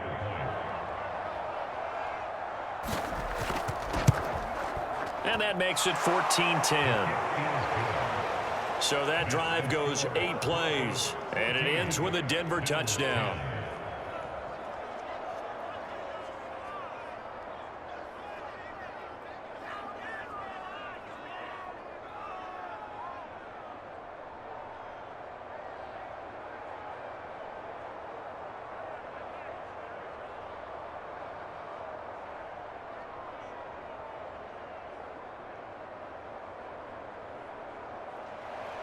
After the touchdown, here's McManus now to kick it away.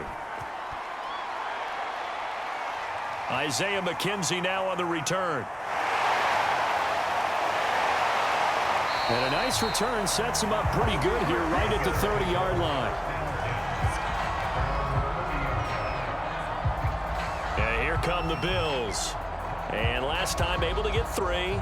It's not what they wanted. They wanted 6, but they got at least something. They mustered something out of the drive. They'll take it. I like the way you've described it. Not ideal, but they'll take it. Anything to put some points on the board. But this time on offense, they don't even want to see the field goal kicker trot on the field. They want that ball in the end zone. Yeah, they'll be going for 6. Allen and the Bills now with a 1st and 10 right at the 30. Throwing to start the drive. Allen. And on the catch right side, this is Sanders. And he's going to get a solid gain of 9 before being brought down. 2nd and right at a yard. That's tough to play zone defense when they can just curl up right there in front of you. Yeah, absolutely. Well, we talk about finding the soft spot. Defensively, how do you make sure they don't find the soft spot like they did there? Tough to do, because what they normally will do is run routes that'll pull you out of that spot that they want to get into. That's what we call not taking the cheese, right? Don't go for the mousetrap. But it's hard to do because when you see a guy cutting that in that direction, you tend to go towards him. And he's going to have a Bills 1st down as he's got this up to the 45-yard line. 2nd and 1 and people want to run the football. This is where every back in the league is supposed to do exactly what we just saw there. Pick up the 1st down.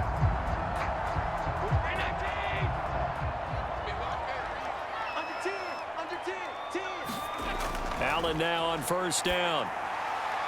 Isaiah McKenzie hauling it in. And he is out of bounds inside the 35.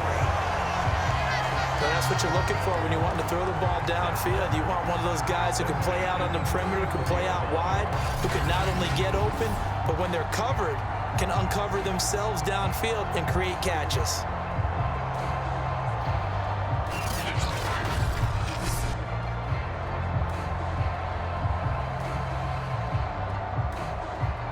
So a 1st and 10 now in Denver territory at the 34.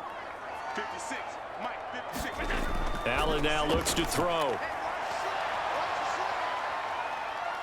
And he works his way past the line of scrimmage and then slides to a hole. Give him a couple on the scramble. It's 2nd down.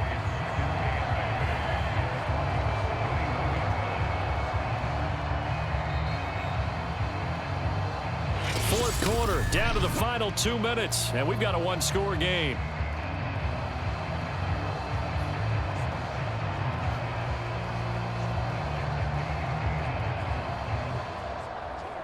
So it's Bills football here as we get you reset. They come up on a 2nd down now in a game that looks like it's going to go down to the wire. From the 31, Allen. He's going to flip one out here to his running back. And he'll work it inside the 30 to the 29-yard line. Only able to gain a couple there, and they're going to have a 3rd down. Sometimes it's hard to figure, but you can live with incompletions in this situation. You can't live with these short gains that take time off the clock. You know who loves it? This defense. They'll get to the line here, but remember, it's also 3rd down. Allen. Rolling to his right. Oh, no, he lost the football. It's picked up by the Broncos. And a big turnover there as his guys will get the football back. Well, that's simply opportunity. They're in position. If they take the ball downfield and score, they've got a chance to win the game. Instead, they cough it up. I don't think next week in practice is going to be a whole lot of fun for him. On the other side, no bigger time to force a turnover when you've got that small lead. Yeah, and when you look at it from the offense's perspective, taking care of the ball is so important. I know they're going to have all kind of ball security drills in practice all next week.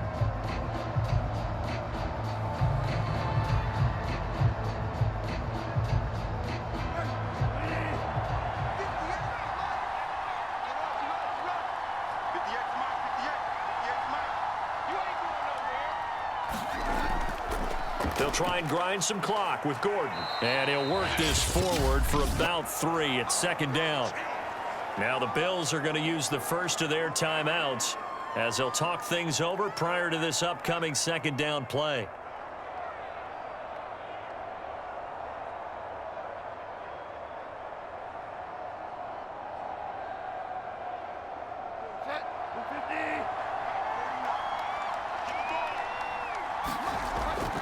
They keep it on the ground. Again, Gordon. And he'll take this one up to about the 13. Now the Bills will use the second of their timeouts as it comes with 1:15 left to go in the second half.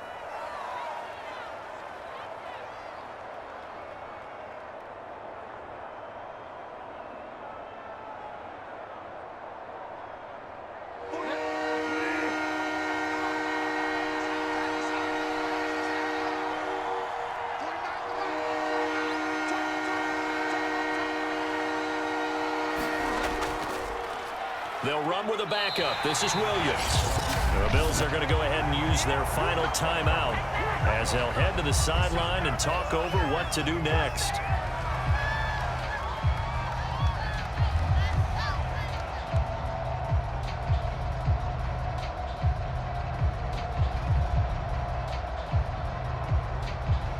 Here's Sam Martin now. And you wonder, could they possibly think about taking a safety here?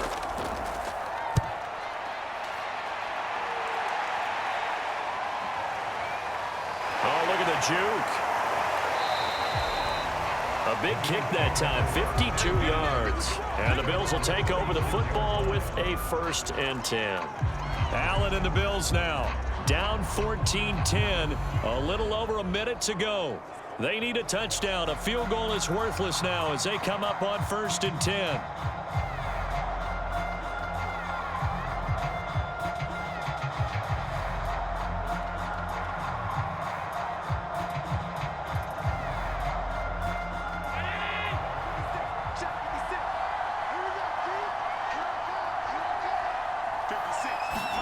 Here's Allen. Into the hands of Singletary. And able to get this one across the 45 before he's brought down. Huge first down, got to hurry. Yeah, now they have to get up there, get set, and then spike it.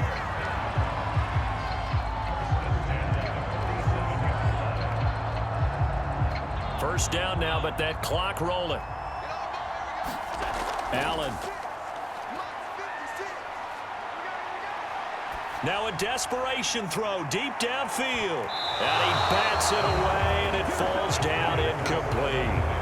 A really nice knockdown. He gets so much pressure in these situations on defensive backs. What are they taught? Play the ball, not the man, because if you have a pass interference penalty in this spot, boy, oh boy, you put your team in a bad place. An incomplete pass on first down. That leads to a 2nd and 10. Throwing is Allen. And his throw here's incomplete. Now we're in the situation where the quarterback's got to take full charge of his huddle. Got to totally command it, make sure all eyes are on him. All focus is locked in. Going to call multiple plays and go over different situations and scenarios to make sure everyone is on the same page. Now they face a 3rd and 10 after back-to-back incompletions. Now Allen. And finding Emmanuel Sanders here. And this is going to be another first down as they'll make the tackle at the Broncos 30.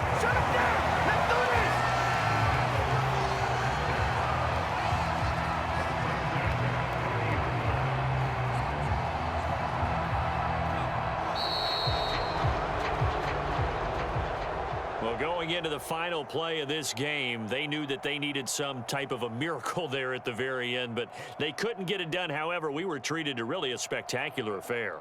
Even though they didn't finish it off, you're exactly right. They took us down to the last play. You're wondering, could it happen? Possibly, even though we both knew it was a long shot.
Day from Lucas Oil Stadium in Indianapolis.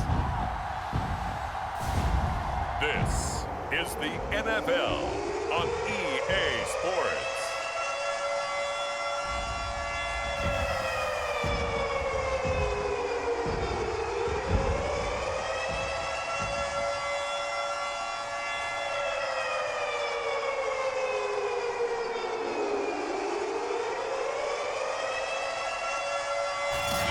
Pleased as always to be bringing you coverage of the National Football League on EA Sports. Coming up, we've got what should prove to be a good one between the Detroit Lions and the Indianapolis Colts. Here's the former Sooner Austin Seibert to get this one started. And this one is underway here on EA Sports. This fielded right at the goal line.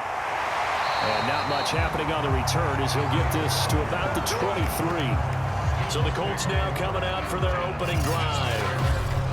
As we get a peek at the number 2 overall pick from the 2016 draft, standing at 6'5", Carson Wentz. And when you look at him, you see that he's got all the tools you want in a quarterback. The big frame, the quick release, strong arm, has escapability. The issue sometimes, tries to do too much instead of just taking the throws that are available to him, and occasionally turnovers get him into trouble.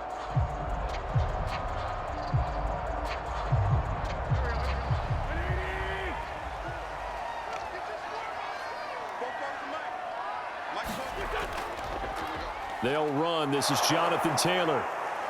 And he's able to plow forward up to about the 29, just shy of the 30.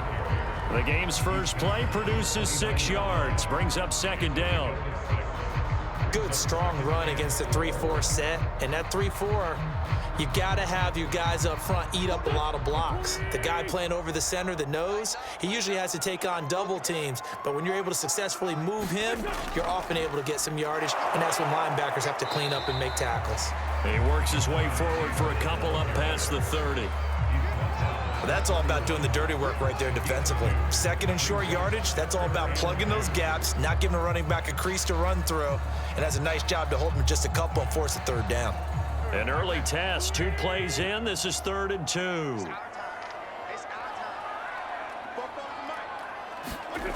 Here's Wentz to throw. Flushed out right. And Wentz going to slide to a stop. He does have the first down. We just saw a nice example of why teams often bring in baseball guys to teach quarterbacks how to slide in key situations. You want to protect your franchise guy. Make sure he doesn't get hurt. He did exactly that on that play. A perfect slide to avoid the big hit and pick up a first down.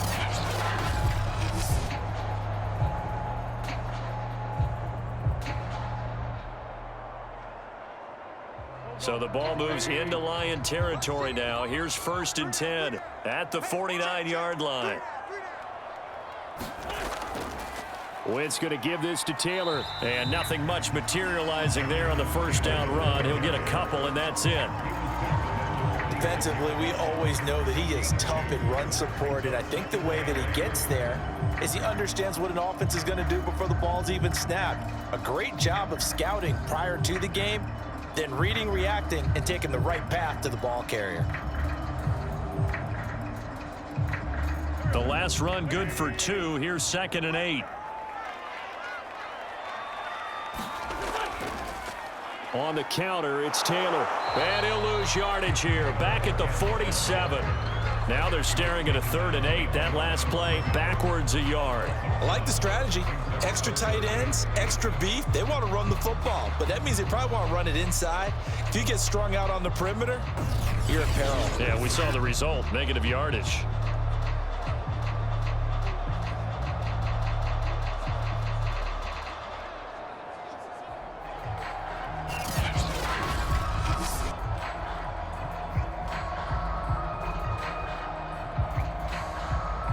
And they'll need the 39 here for a first. This is 3rd down. Now Wentz. And able to catch it on the left sideline, but they're going to rule him out of bounds. So it'll be incomplete. Certainly one they'd like to have back as it brings up 4th down.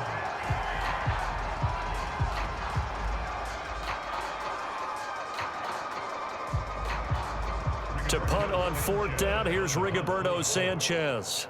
Back deep, Khalif Raymond. And no return possible here as they angle this one out of bounds. So here are the Lions now coming out for their opening drive.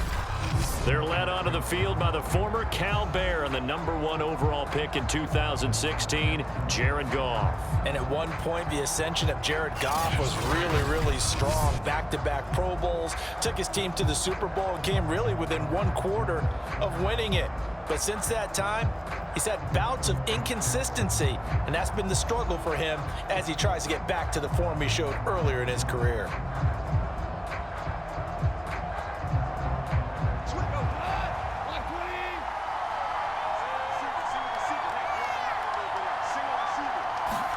Goff on 1st down. And his throw's going to be incomplete.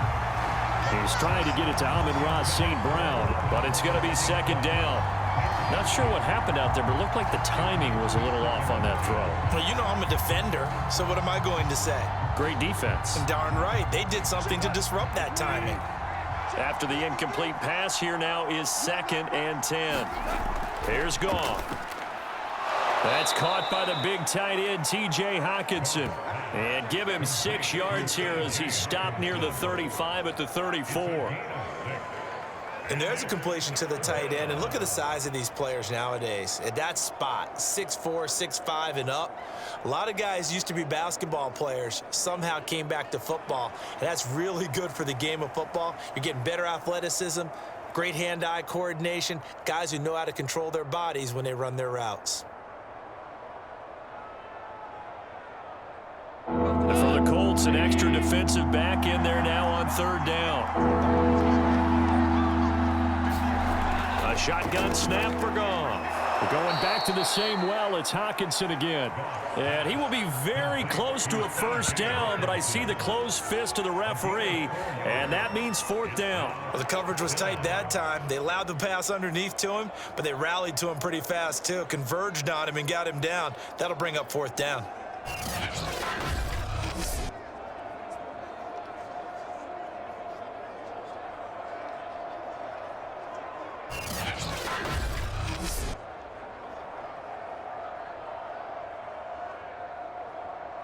Jack Fox out to punt here on 4th down.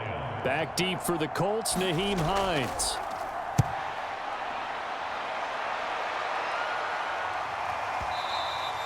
And a little too much mustard on that one. It hits a couple yards into the end zone.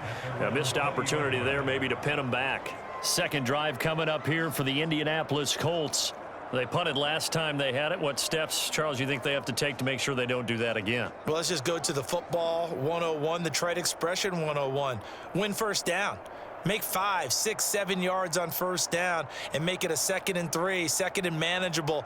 Keep accumulating 1st downs that way. Keep moving the football. You don't want to get behind the sticks because then the defense has the advantage. Wentz now on 1st down. It's complete here to T.Y. Hilton. And that's good for a pickup of 10 yards. And that'll bring up a 2nd and just about a few inches here.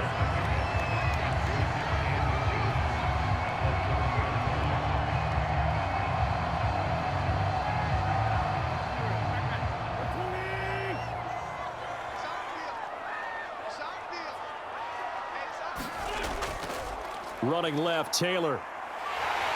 Oh, he's got some breathing room. And he's going to be out of bounds, but not before he takes it inside the 40. 42 yards rushing for him now, and he's carried the ball just 5 times.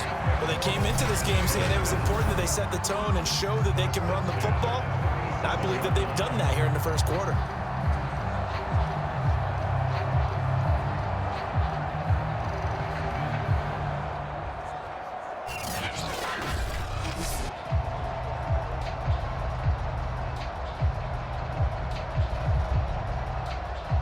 So how about that for a chain mover? They're all the way down inside the 40 now for 1st and 10. Throwing is Wentz. He's got the tight end, Mo Alley-Cox. A good rally to the football keeps him to only a yard, and it's 2nd down. Partner, it took a while for him to lock onto a receiver, and he finally found his man coming left to right across the formation. But by the time he got the ball to him, not much of a chance to turn upfield and make anything out of it. No score after 1 on EA Sports.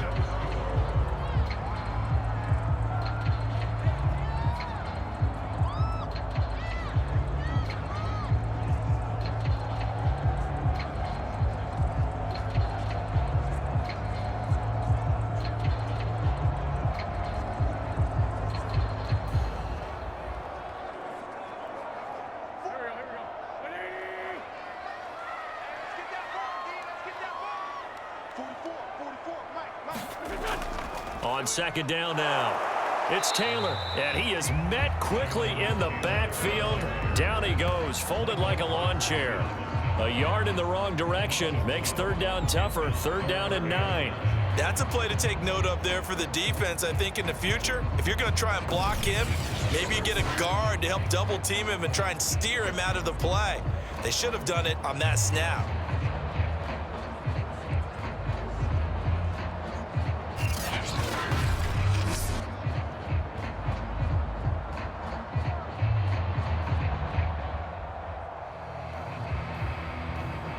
So third down now. They need the 27-yard line for a first.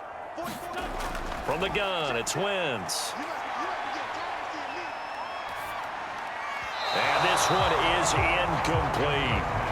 He shook his head right when he released that throw. He knew it was going to be a little off target. Yeah, the excitement got him on that one. Wasn't able to control the fact the receiver was open, and it would have been an easy throw.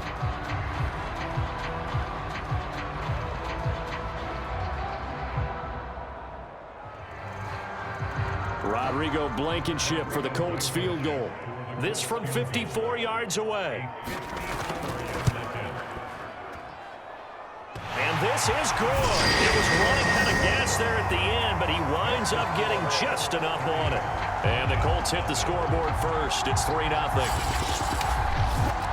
So a good kick there, and they put the bow tie on it with 3 points. And let's face it, everybody wants a touchdown. We know that. But in the NFL, defenses are awfully good. You're not going to score each and every time.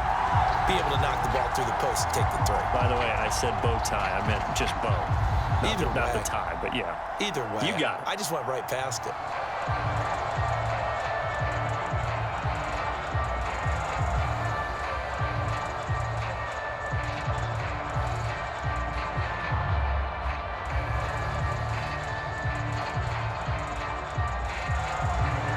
Set now to kick this one away, and off it goes. And it'll come out to the 25 as Raymond will elect not to bring it out. Back onto the field come the Lions for their second overall drive. This one a little slow to get cooking. Just a 3-0 scoreline as they begin with a 1st and 10.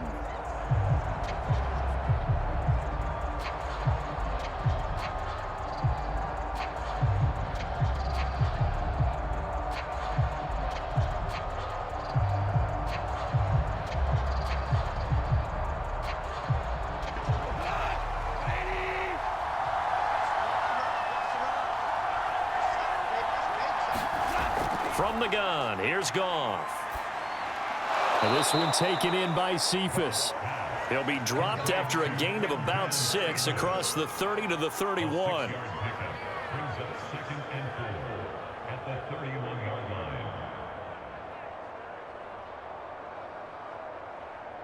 They'll come up now 2nd and 4 from the 31.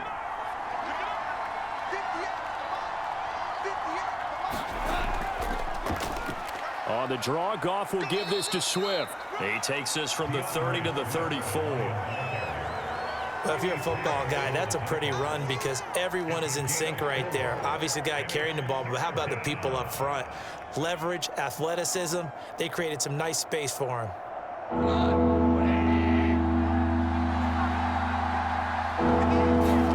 Goff wants to throw on 3rd and 1. He's got his man, T.J. Hockenson.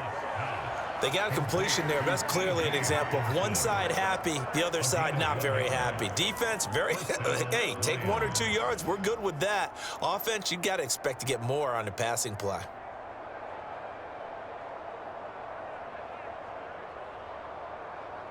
So from the 36 now, 1st and 10.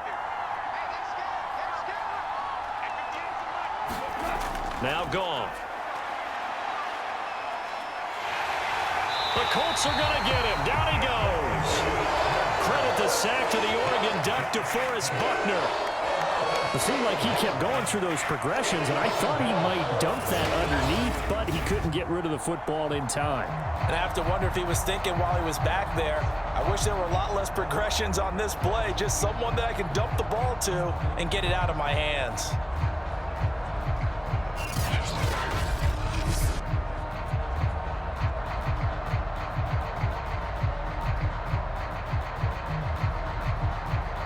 That That huge loss on the sack makes this job much more difficult. It's now 2nd down and 22 yards to go. Goff a handoff here to Swift. And he is met in his tracks behind the line of scrimmage. They lose 2 on that last play, so things get even tougher. 3rd and long coming up. Defensively, he has been a presence in their backfield in the first half. Had a sack earlier, and now he comes up with a big tackle for a loss.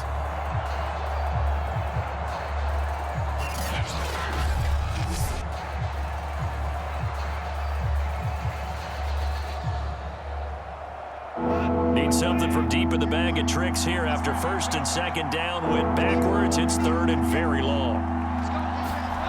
There's Goff. And the pressure gets there. He'll go down. It's a sack. And it is going to bring us to the 2-minute warning.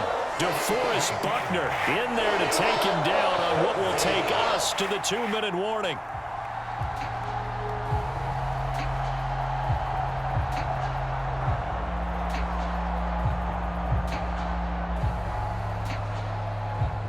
Here's Jack Fox now, as he'll kick it away for the 2nd time.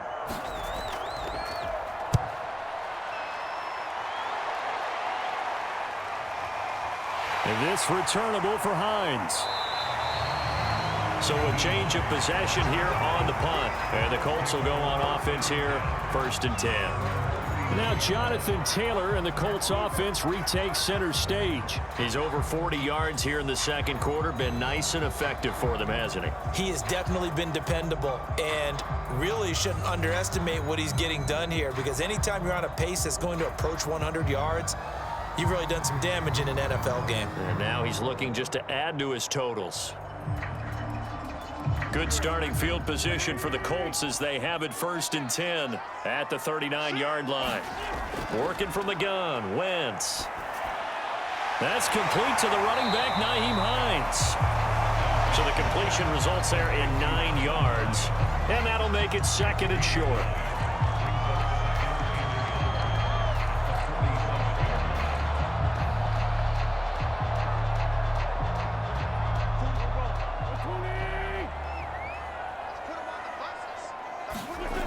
Wentz now to throw. Looking left sideline, incomplete. Good coverage on the outside, and I think that's where he wanted to check that down to. But once he saw the danger over there, he just threw that one over everyone's head. Smart play.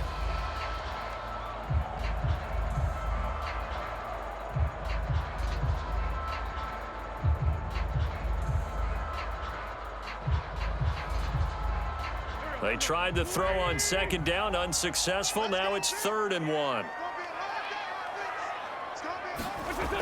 Wentz going to throw. Over the middle here, it's Hilton. And he is going to have a Colts 1st down, and he's going to have it by plenty. Able to get 8 yards there on 3rd and 2. That's a big conversion there on 3rd down, because they did not want to give the ball up here late in the half. They'd love to take the clock all the way down and score. This will definitely help the cause.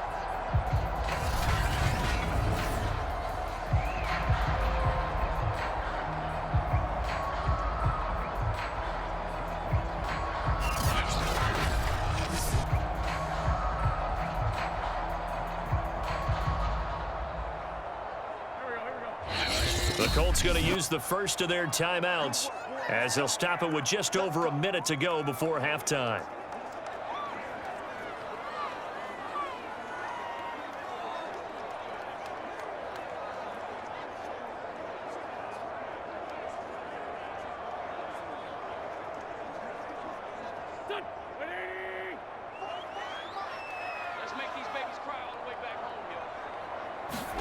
Again, they'll throw with Wentz. And under the Lions' pressure, he's brought down. Now the Colts going to burn the 2nd of their timeouts as the stoppage will come with a little under a minute to go in this 1st half.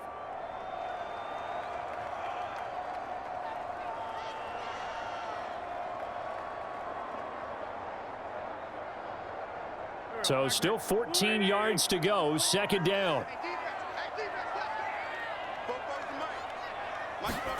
Another try after the 1st down sack. Wentz being chased out left. And he'll slide to a halt here, still a little shy of the first down marker. He'll wind up getting 4 there on his own, but it will leave him now with a 3rd down situation.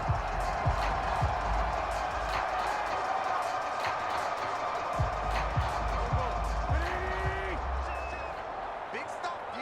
Big stop. Let's go. Shotgun now for Wentz. Looking deep for Hilton. And that is caught, but he will come down out of bounds, says the side judge, incomplete. And based on my math, they've only converted 1 time thus far in this game, so you can see the frustration starting to come out a little bit. 3rd downs, they've been a problem for them all game. And I believe they buzzed down. They're going to take another look at this play with all reviews coming from the replay official here in the final 2 minutes of the half. They're taking a peek at whether or not those feet were in bounds, and obviously a big call here in the end zone. And not just the feet. How about the hands? How's the ball possessed while the feet are hopefully getting down in bounds? That's what they're trying to look at to see if it all comes together.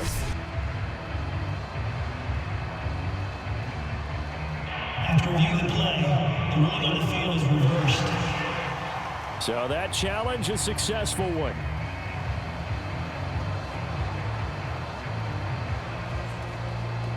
A try here for the extra point.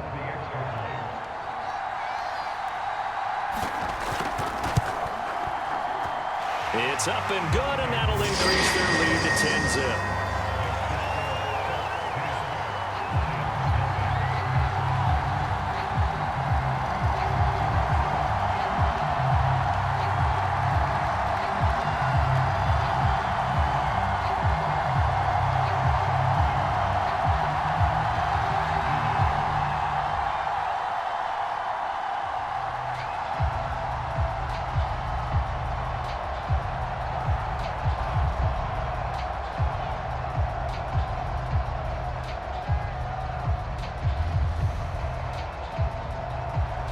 So not much time to speak of remaining in this first half as the kick's away.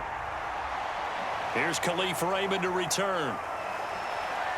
And he brings us out past the 20 to the 24.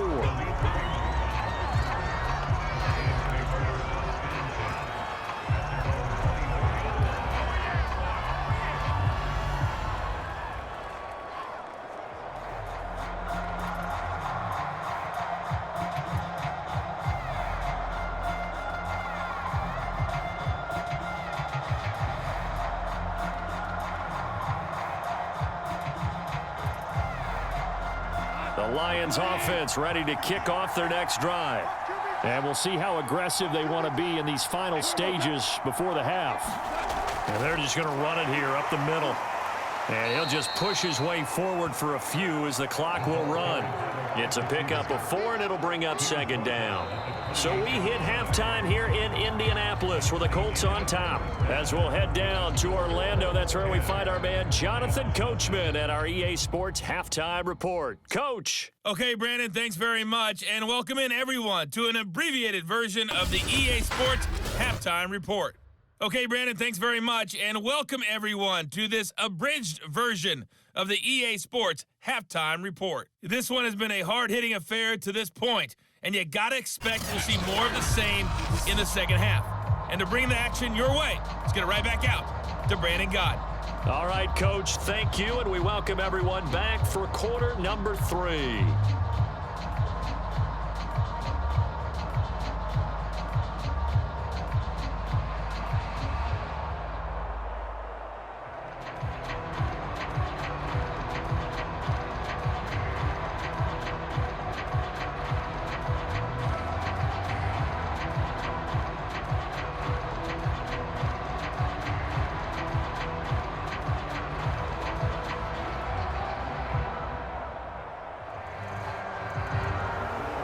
Is the kickoff unit as they run up and send this one away. This taken in at the goal line. And they'll get him down inside the 30 at the 27.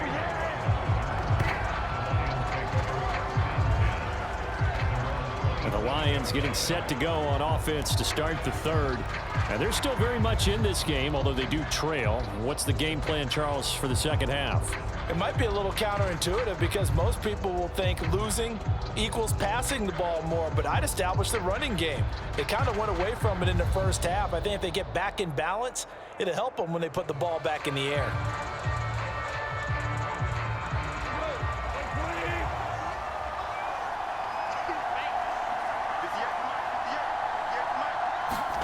Now Goff on first down.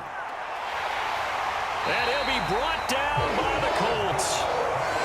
Grover Stewart coming right up the gut. Gets in there for a loss of 9.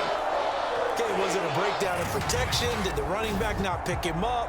What does it really matter? Sometimes it's just a great play made by the defense. Big-time sack.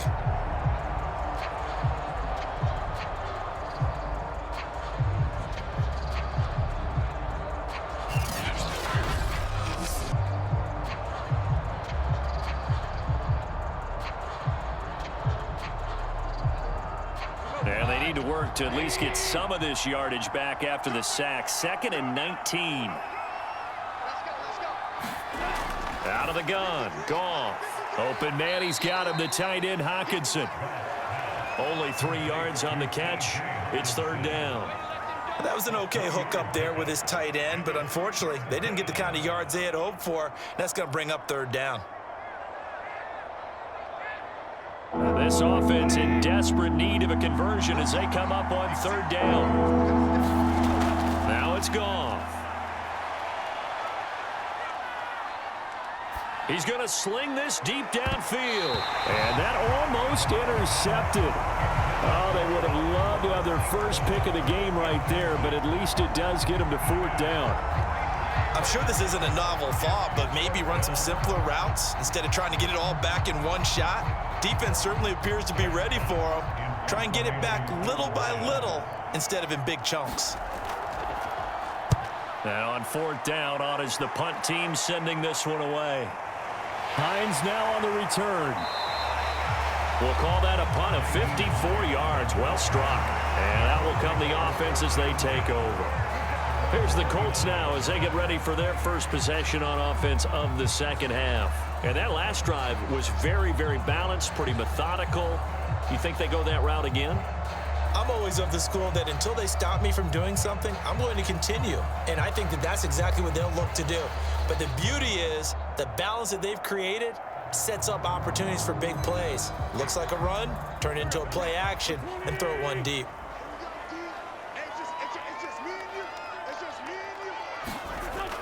They'll run with Taylor to begin the drive. And he'll take this up near the 35, maybe the 34. Give him 5 on the carry there, and it'll be 2nd down. Brandon, 5 yards on that run. Let's get back to the huddle and make sure if you're back, you spend time with your offensive line and give them credit. Hard to move those 300-plus pounders at the line of scrimmage, and they did for a significant chunk of yardage. Play action. Now Wentz. This is caught by Hilton. And he'll be taken down, but not before he gets into enemy territory.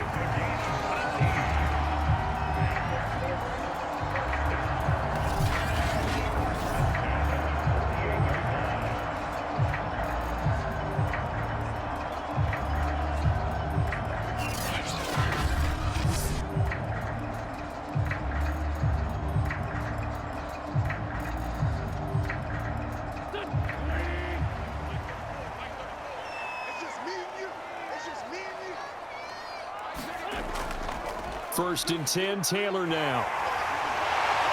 And he will go out right near the 35-yard line. 59 yards rushing for him now in the ball game. We don't talk about it very often, but sometimes there's a dip in intensity when you start the second half, which can manifest itself in some sloppy tackling. And how about right there? He ran right through that weak tackle attempt.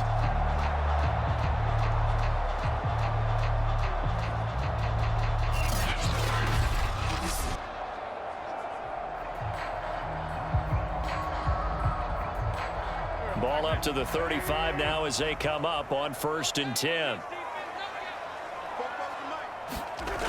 The give to Taylor. And able to break one tackle, but then quickly brought down. But a nice little gain. Give him 9 on the carry that time, and they're set up with a 2nd and 1. You know what really fires up offensive linemen? When the guy that is carrying the ball behind them can create his own space and break a tackle along the way.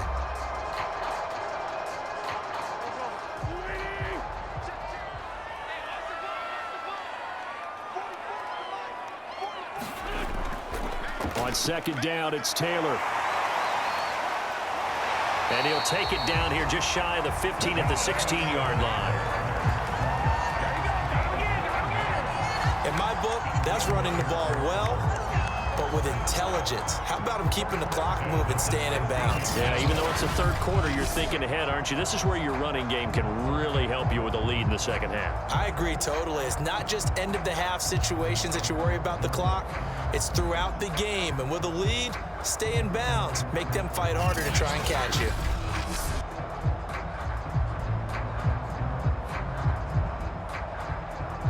Took till the 2nd half, but finally a red zone opportunity here. They come up 1st and 10 at the 16. Now Wentz. He'll drop this down to Taylor.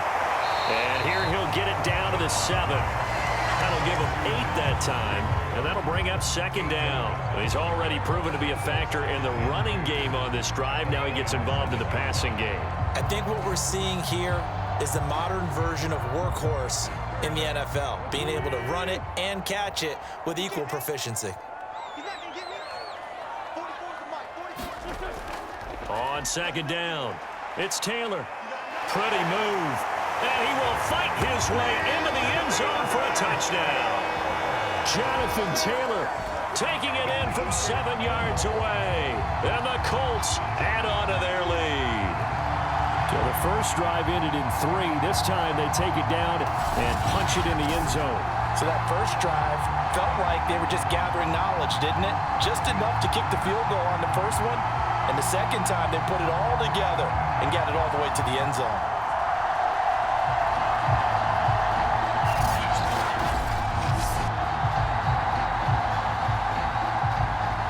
Rodrigo Blankenship on for the PAT.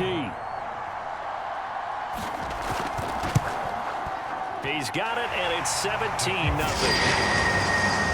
So that drives 7 plays in length. And it was capped off by a Jonathan Taylor touchdown.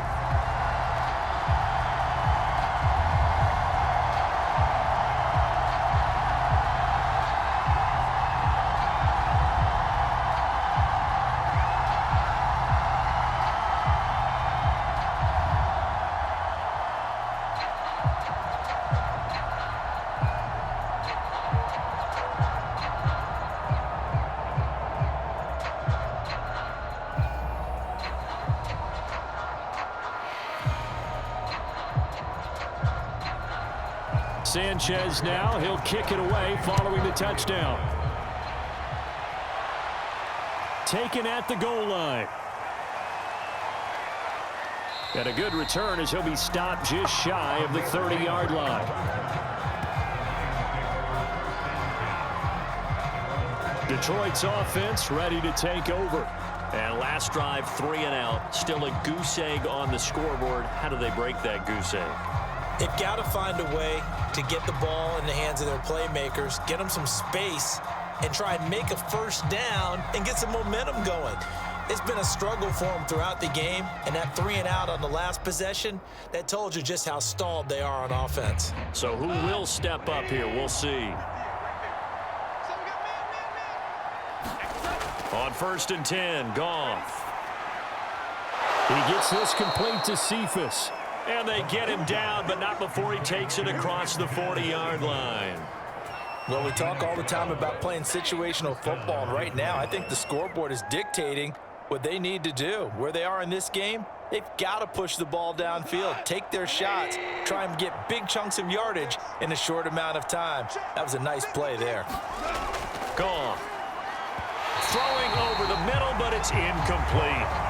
Another attempt, another incompletion, and when I look at the scoreboard and where we are in this game, it comes to mind that they have to start getting the ball in the hands of their playmakers. Throw it to the guys that maybe can take a short pass and turn it into a long gain or make people miss downfield.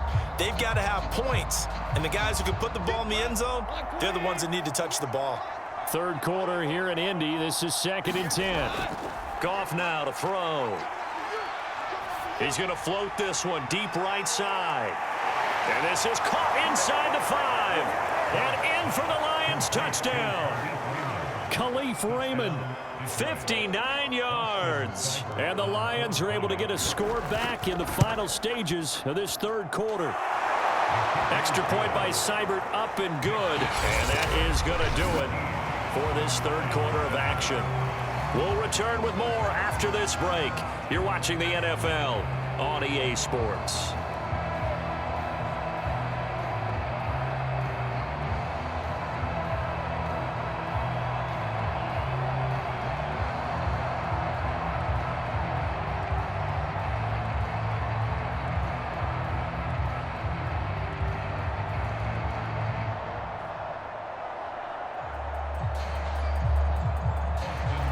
Seibert now to kick this thing away.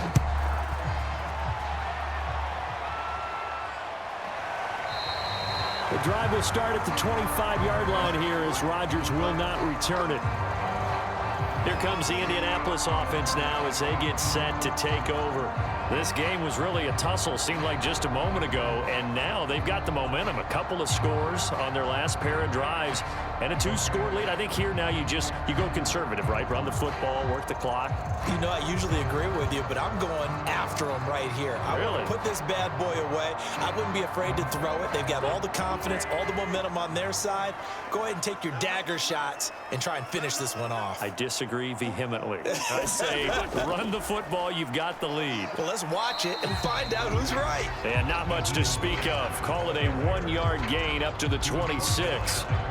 Brandon, I've got to think this offensive line has got some smiles on its faces. And I know it sounds crazy, but they practiced for this back in training camp. They knew they'd be in situations where there'd be extra defenders in the box coming after them, trying to keep them from locking down a game.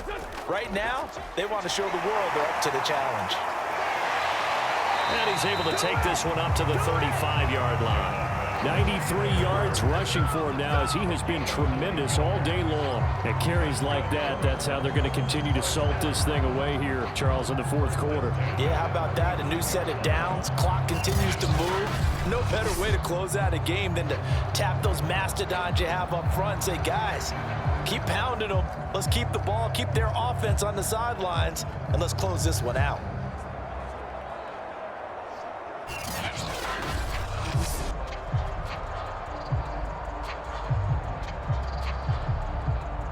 Ball up to the 35 now as they come up on 1st and 10. Now Wentz. This will be taken in by Michael Pittman. And he slips up past the 45 before being tackled. Partner, I like that they're staying aggressive on offense because to me, this drive is what is known as a put-away drive. You score here, that might put this one to bed. I like the fact that they're playing with confidence and not playing with fear.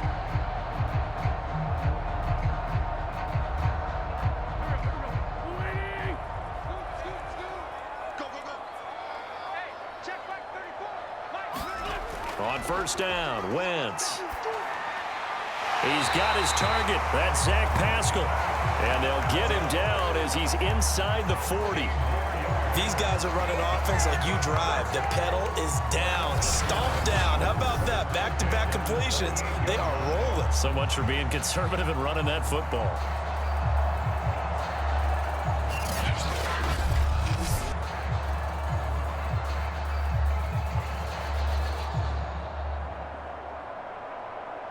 So the ball moves into Lion territory now. Here's 1st and 10 at the 38. They'll try and run some clock here as they keep it on the ground.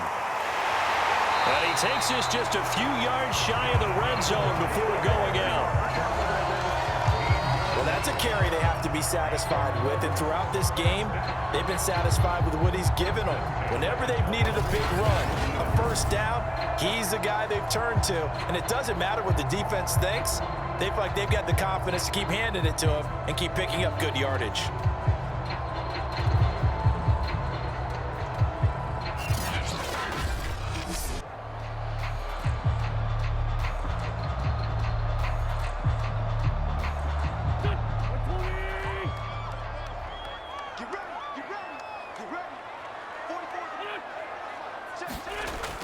Taylor. Strong run, but still wrangled before reaching the 20.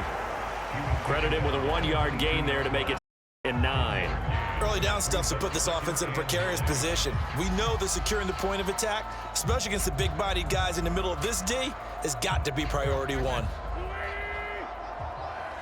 Cut. 2 minutes left to play in this football game here on EA Sports.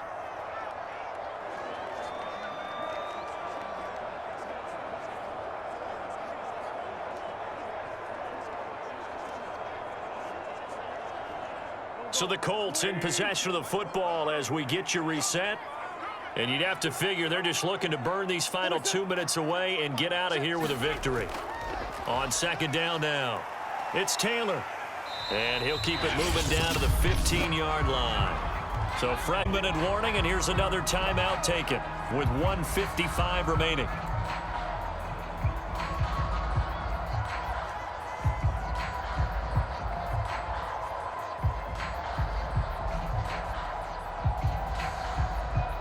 This is a big third down, and you'd have to think we'd see a timeout right away if they can't stop him here. Off the option, here's Taylor. And stopped a few yards shy of the goal line at the 3. And now we're going to get a timeout defensively. So another stop, 1:50 left in the football game.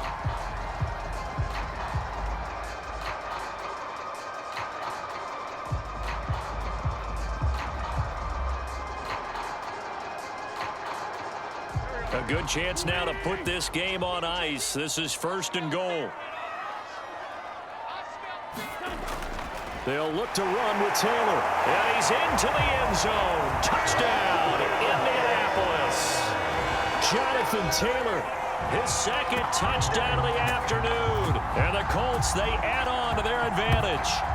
well, we have seen the stiff arm get a bit of renaissance here in recent seasons, and that was pure strength there as he forced his way into the end zone. And when you think of guys who use the stiff arm so effectively, I go back to guys like Earl Campbell, Walter Payton, some recent guys like Marshawn Lynch. Let's go to the Wayback Machine. Bronco Nagurski, he dealt out a wicked stiff arm. Blankenship out for the point after.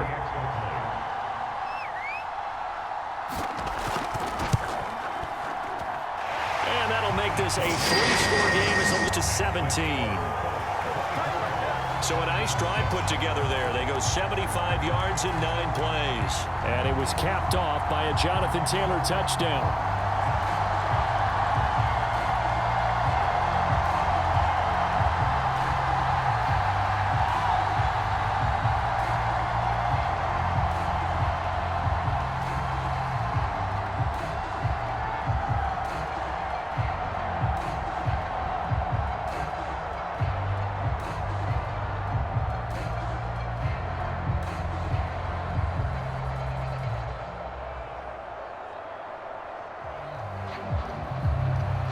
Sanchez now, he'll kick it away following the touchdown.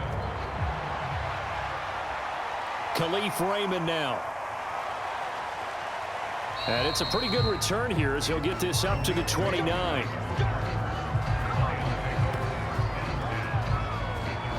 And Detroit back in possession of the football.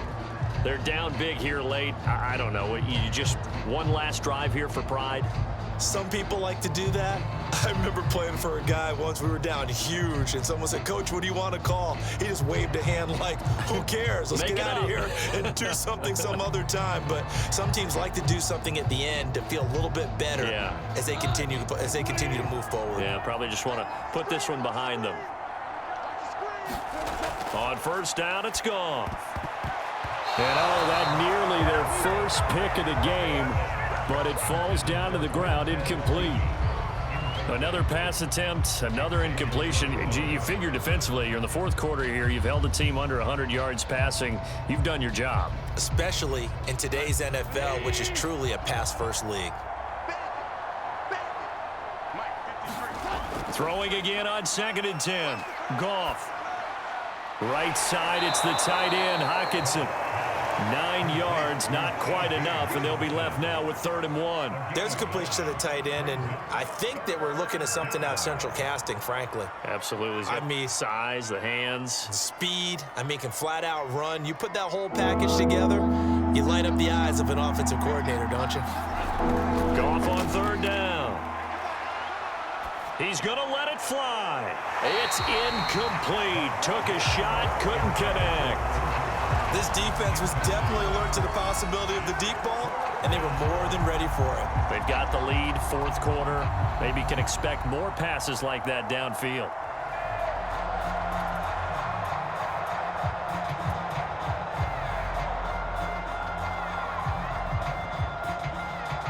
All right, they're going to try and keep hope alive here on 4th down. They're going for it. They'll try it now with Swift, and he will have a 1st down here at about the 40.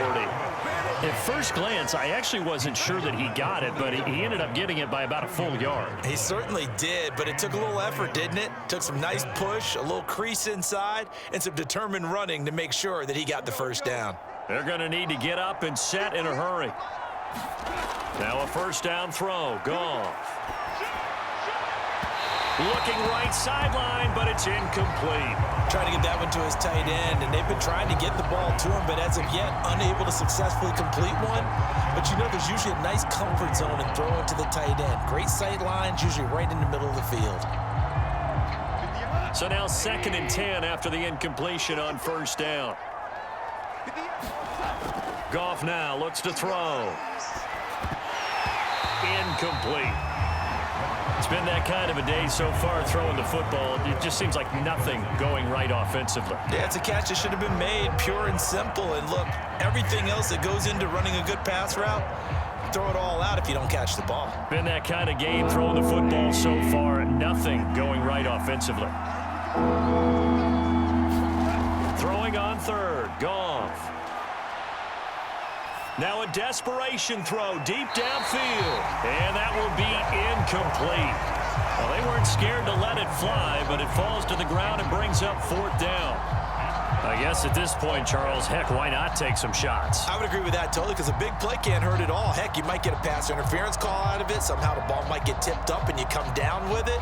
Might not do too much for the result of the game, but it could add to your stats. The 3 straight incompletions, they don't care. That hasn't dissuaded them. They're going to go for it on 4th. Desperation time for Goff on 4th. He's going to let it fly. A fight for it, and this is caught. It's caught indeed. And the Lions quickly now going to use the last of their timeouts as the clock will stop with an even 20 seconds left to go.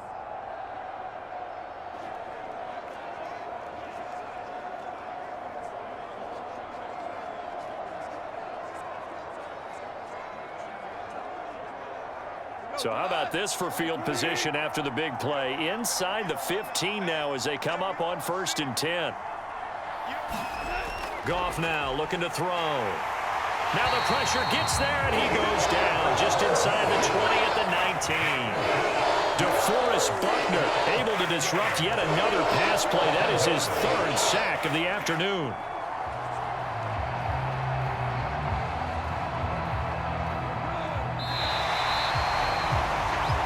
So this one winds up an Indianapolis victory. And you look back over the score sheet, interesting. A very clean game, no turnovers by either side. An absolute rarity when we watch games now, because defenses have put such an emphasis on taking the ball away. Well, what we saw here was offenses spending their time saying, look, they're coming for it.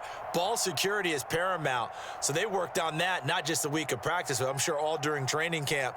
Make sure when you have it, tuck it away, because danger lurks everywhere you turn.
today. From Arrowhead Stadium in Kansas City, this is the National Football League.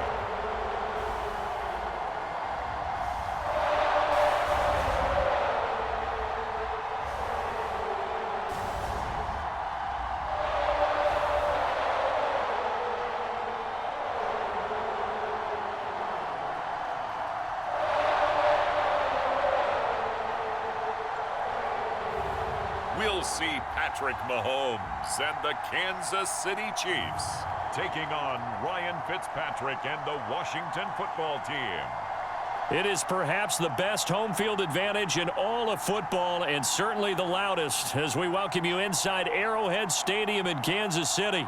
The scene just a few moments ago, predictably loud and raucous here in Arrowhead as their beloved Chiefs took field, and they are set to match up with the Washington football team.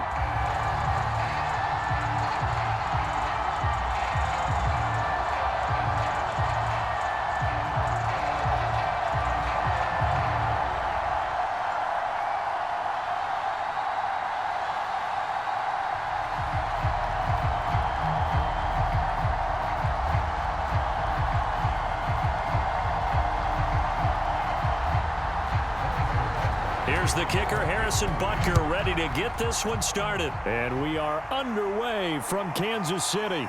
DeAndre Carter returning it. And up to about the 26-yard line, just across the 25. So out comes the Washington offense onto the field. Leading them out is going to be their quarterback. That's the grizzled vet, Ryan Fitzpatrick. And I think by now, we know what we're going to get with Ryan Fitzpatrick. Veteran savvy, a ton of know-how, and the enthusiasm for playing and teaching the game, almost second to none. But he also has a bit of a tendency to be a loose cannon with the football.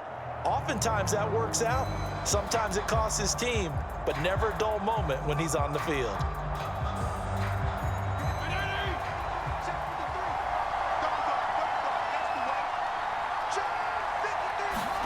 A first down throw for Fitzpatrick. This one complete to Curtis Samuel. And he's taken down, but able to slip across the 35.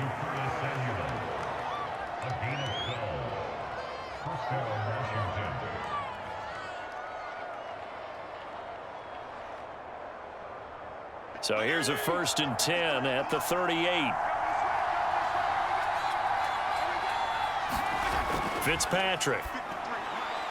That's complete. Terry McLaurin with it. And he'll be stopped right at midfield. Well, I think when they look at their offense, they think to themselves, weapons, weapons everywhere, and they want to move the ball around. They want to spread it to different people. But you absolutely know they want to get this man involved as well, and that's what they just did on that play. Back-to-back good plays have them on the move on first down. On play action, Fitzpatrick. This is caught by his tight end, Logan Thomas. And he'll get this one down near the 20-yard line, just shy of the 20. I don't mean to jump in on you, partner, but they didn't waste any time getting downfield, did they? I mean, a nice big play there. 3 plays, 3 successful plays in plus territory. Now this defense on its heels a bit. It seems like they had something targeted there, doesn't it? It's like, okay, we've got a matchup we like coming right out of the gate. Let's go ahead and get right to it.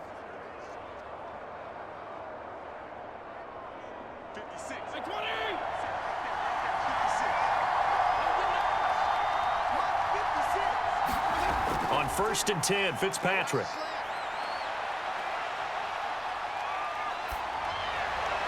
Throwing over the middle, and it's incomplete.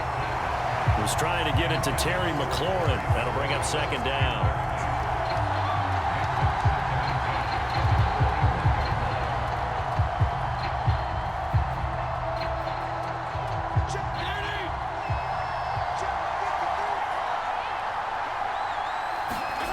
They'll throw again, Fitzpatrick. And he's going to go down. Back at the 27-yard line, he's sacked. Jaron Reed muscles his way in for the sack. He was still looking through his progressions and going through his receiver options, and while he was doing that, the defense got to him quickly in the pocket. And it was a great example of zone coverage, well executed, well coordinated. All the receivers were covered, and he couldn't evade the rush back in the pocket.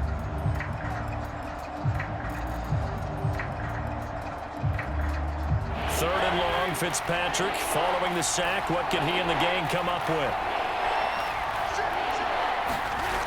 Operating from the gun, Fitzpatrick. And this is going to be incomplete. The Kansas City defense tough to throw on there, and now it's fourth down.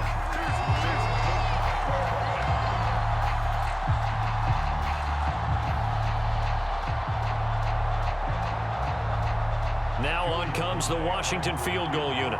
From the right hash, this from 44 yards out. And his kick is good. And it's 3-0 Washington.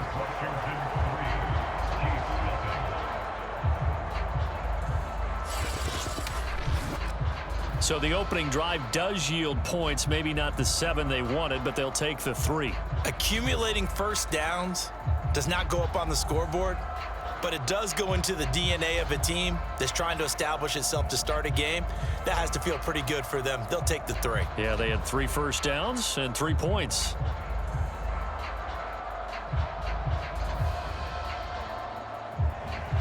After the made field goal, here's Sly to kick this one away. And there will not be a return here. It's a touchback, and it'll come out to the 25-yard line. Here's the Chiefs' offense for their first possession, and it's Patrick Mahomes at quarterback. And when you think of Patrick Mahomes, you start to think about all of his attributes, and you realize very quickly you can't just put him into one box. No matter how the game proceeds, no matter what is needed, he tends to have an answer for it and plays accordingly.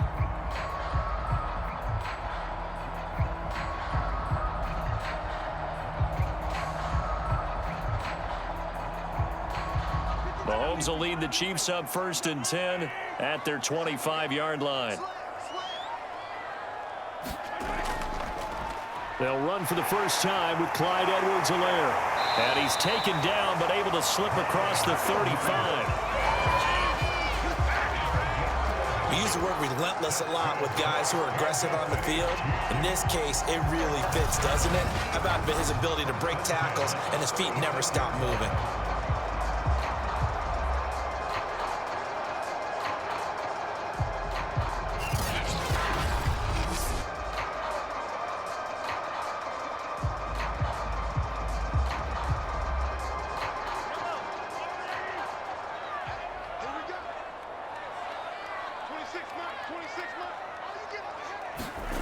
Mahomes now on first down.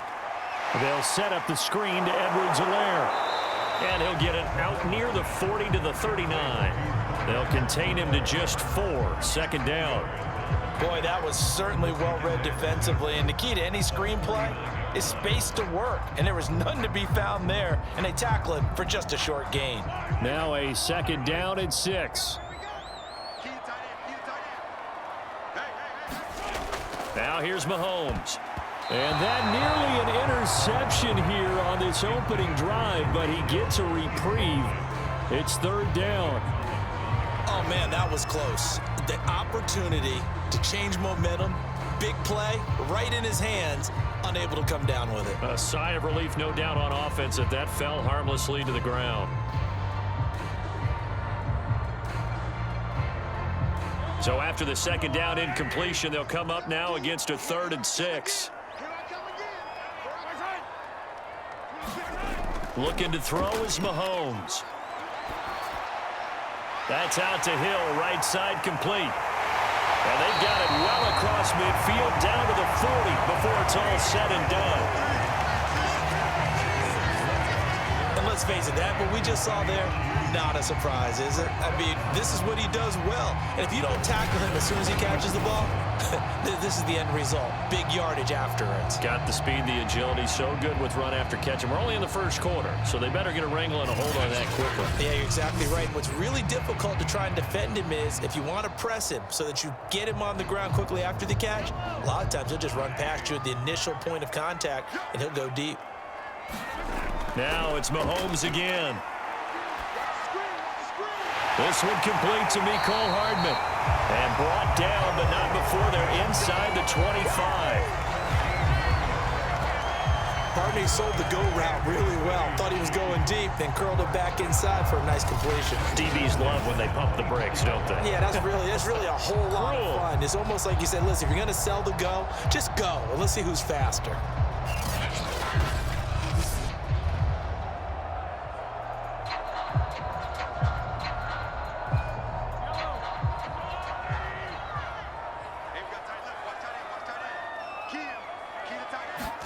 Mahomes now on first down. And they'll get him down after a pickup of 8, 2nd and 2.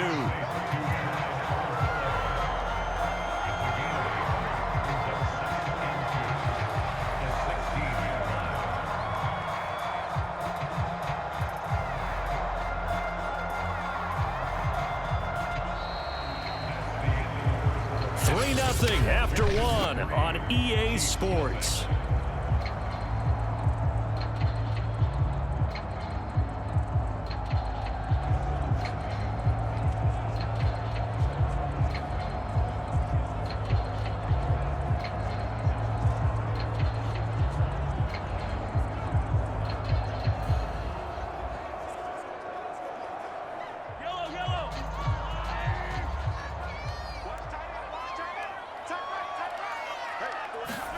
From the 16, Mahomes. The tight end Kelsey has it over the middle. And the Chiefs are going to have a 1st and goal as he'll be taken down at the 7-yard line. Like so many tight ends nowadays, they have no problem at all putting him in the slot and letting him go to work. And that's a nice pitch and catch right there for a 1st down.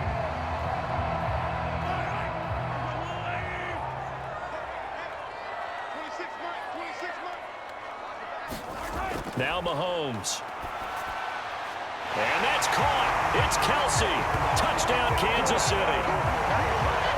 A 7-yard touchdown grab. And the Chiefs have taken the lead. You got to figure down by the goal line. This is where a tight end earns his money in the high traffic area. And he's able to work free in the middle of the end zone and grabs that one for a touchdown.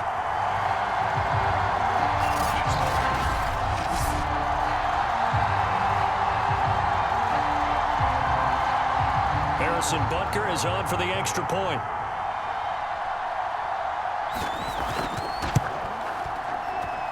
And this is up and good to make it 7-3. So that one, an 8-play drive. It spans 75 yards. And it winds up with the Chiefs hitting pay dirt.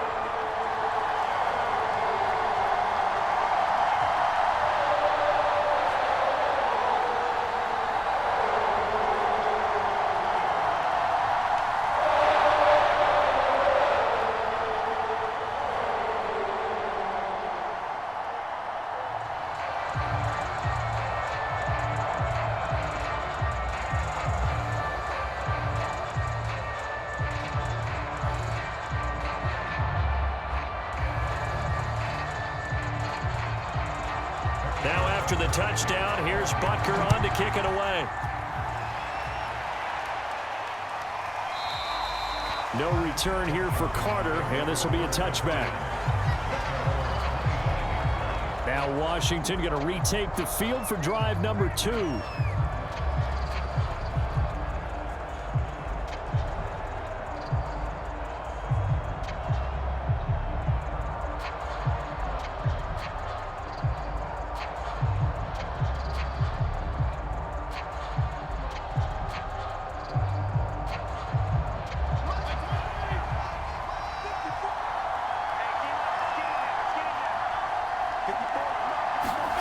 Fitzpatrick now to throw on first down. A throw to the flat here for McKissick. And up to the 35 before they're able to knock him down. One of my old teammates called me the other day when he was watching the game. He's like, man, trying to watch an NFL game and trying to account for their passing game?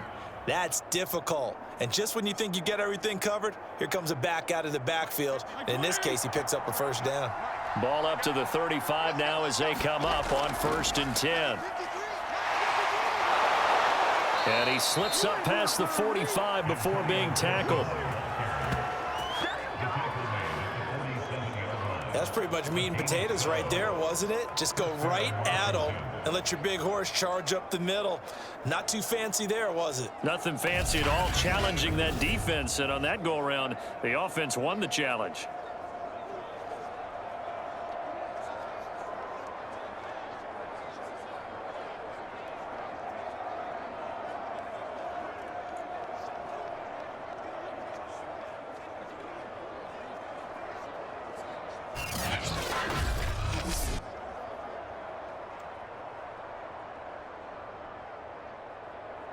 Back-to-back good plays have them on the move on 1st down. To throw, Fitzpatrick. That's caught. It's DeAndre Carter. And down he goes at the 45 after a pickup of 9. Some think that teams really won't throw a slant route unless you have a receiver that has a lot of stature to him. But sometimes the little guys, they get lost in there. People can't really locate them, and they run that quick cut on the slant, and oftentimes they can turn it into big plays. Play action now. Fitzpatrick taking a shot for Samuel. He's got a man. Complete. Touchdown, Washington. Curtis Samuel, 45 yards. And Washington has retaken the lead. Well, they went play action there and set it up nicely for him. I mean, he can flat fly, and they hit him downfield. And it doesn't take much to create that extra bit of space that a guy of his speed needs. If you go play action, all you want is just a moment where the guy's covering, take their attention somewhere else, and then he's by him. And once he's by him, there's no catching him. As they always like to say, if a receiver's even to a defensive back, that means he's leaving. Unless that DB is Charles Davis, right? In that case, he left me a long time ago. Come on now. Trust me. Extra point by Sly is up and good. And the lead is now 10-7.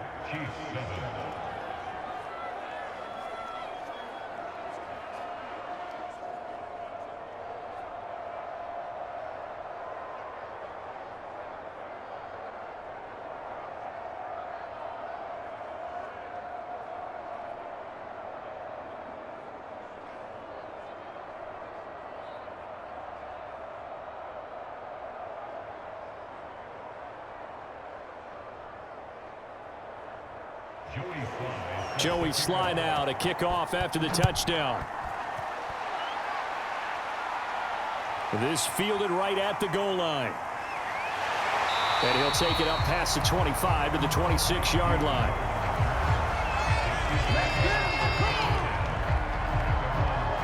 Kansas City taking the field for their second drive.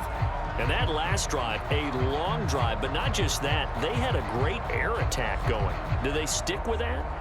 I would think that they would, because if they were confident enough to do it on the last drive, starting backed up in their own territory, why would you change anything? They've got to be confident about what they're presenting and continue to do so. Yeah, because the secondary, they really looked clueless. And that was amazing because that drive went and went, no adjustments, and no big plays by the defense to knock the ball away. They start the drive on the ground. It's Williams. And he can only manage to get a couple. 2nd and 8 coming up. I know we can't hear what's going on in that huddle right now, but I'll guarantee you at least one offensive lineman is saying, my bad, we simply couldn't move them off the line of scrimmage. We've got to do a better job trying to root those guys out of there. They'll break the huddle, come up on 2nd and 8 at the 27-yard line. Now left side on the swing pass. Give them 5 on the screen play, and that'll set up a 3rd down.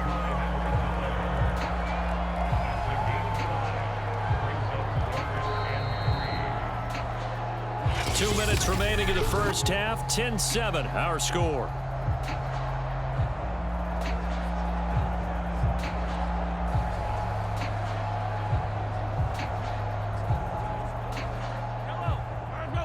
A reminder that when halftime rolls around, Jonathan Coachman will have all the highlights and analysis of this first half of play from our studios in Orlando. And he will have a Chiefs first down as they're able to get the third down conversion.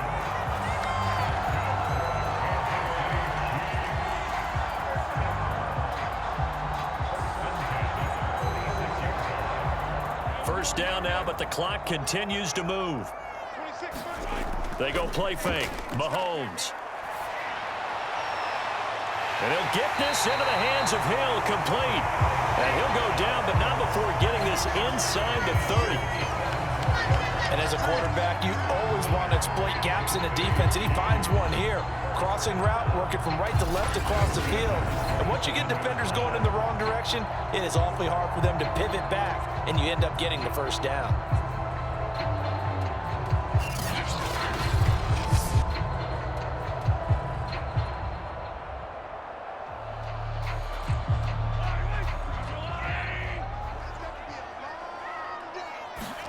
And again, it's Mahomes. Finding Hardman here over the middle.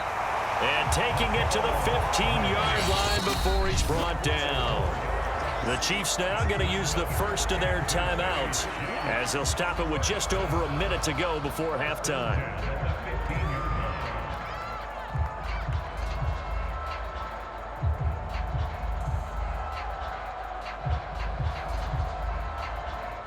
Line of scrimmage, the 15. It's 1st and 10.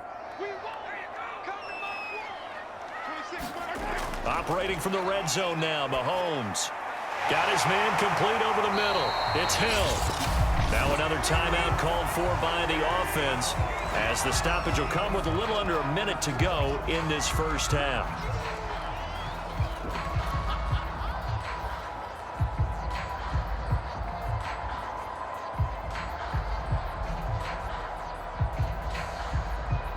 Second down and 3. Ball on the 7.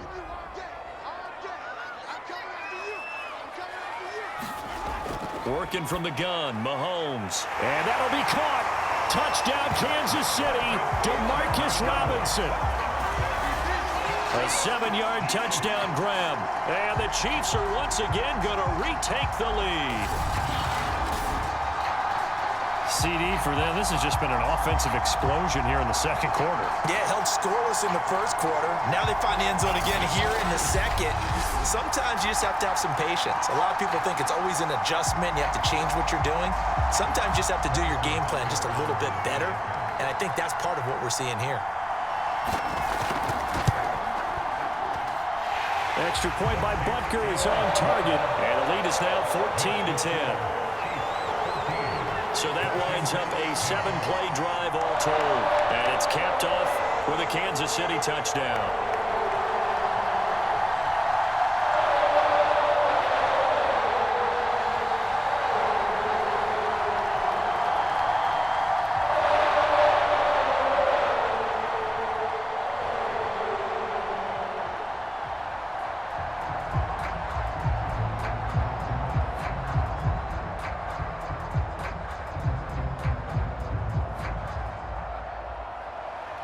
Now after the touchdown, here's Butker on to kick it away. And Carter deciding not to bring this one out.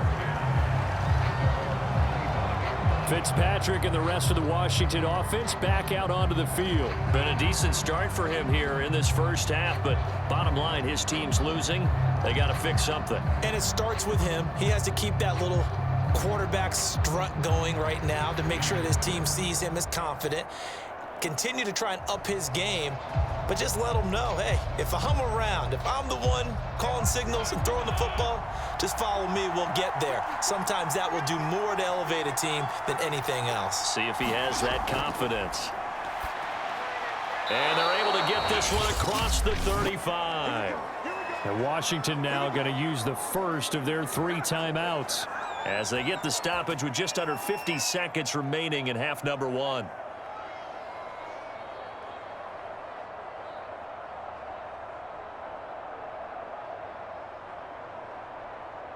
So from the 36 now, 1st and 10. Here's Fitzpatrick. He completes this one to Terry McLaurin. Now Washington going to use the second of their 3 timeouts as they'll stop it with just over 40 seconds to go in the first half.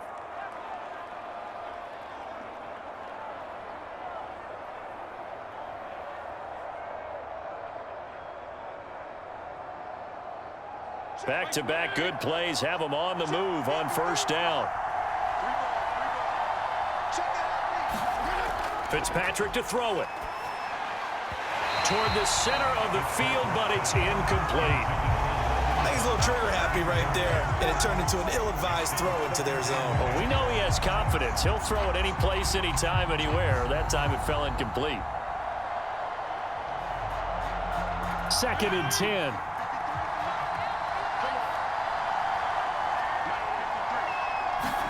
Fitzpatrick again. This to McLaurin out on the left side. And he'll go out of bounds right around the 40. 4 yards the gain, and it'll bring up a 3rd down.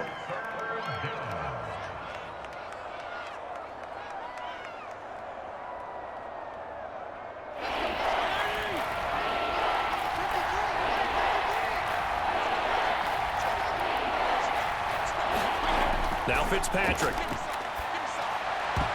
And the throw there going to be incomplete. So many times when we talk about coverage, we're just talking about a defender running with a receiver, but a big part of it is understanding where the football is, finding it. In this case, when it arrived, it wasn't a surprise, and he was able to bat it away. So now on comes the field goal unit, and wow, this is no ordinary try here. They'll spot it at the 47, so call it a 57-yard attempt. He's got the leg, but it's no good. He missed it right, and this score will stay right where it is.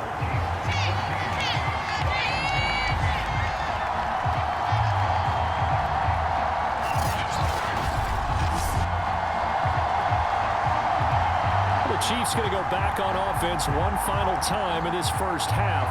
And with great starting field position and one timeout in their pocket, they could still come away with points here in the late going. And that's the risk of the long field goal miss here at this stage of the second quarter. You give up great field position. And that gives them one more opportunity to make something happen and something big. And we've seen crazy stuff happen at the end of halves. The Chiefs in good position to start out as they come up 1st and 10 on their side of midfield at the 47. And that nearly a turnover, but it's incomplete. Oh, fortunate to retain possession there, and it's 2nd down. I didn't like the look of that play right from the beginning. I thought he should have seen the coverage that was there, tried to force it in. That one, he's fortunate, just fell incomplete. So after the incompletion on first, now 2nd and 10. Throwing now is Mahomes. Catch is made by Hardman. They'll get this one down near the 20-yard line, just shy of the 20. It's a big play there for the Chiefs. Now a timeout signaled for, and they'll get it with 10 seconds to go before halftime.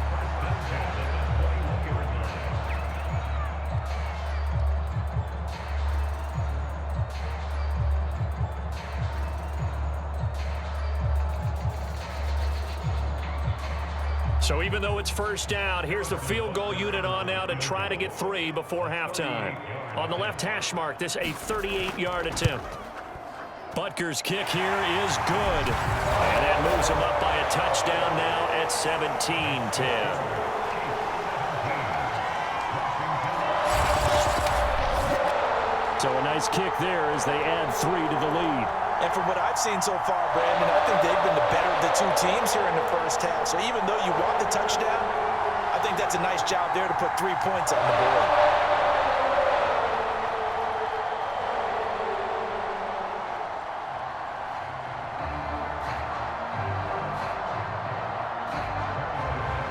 Maybe time for one play on offense. 7 seconds to go in the half as the kick is away. Here's Carter now on the return. And a decent return out to the 27-yard line.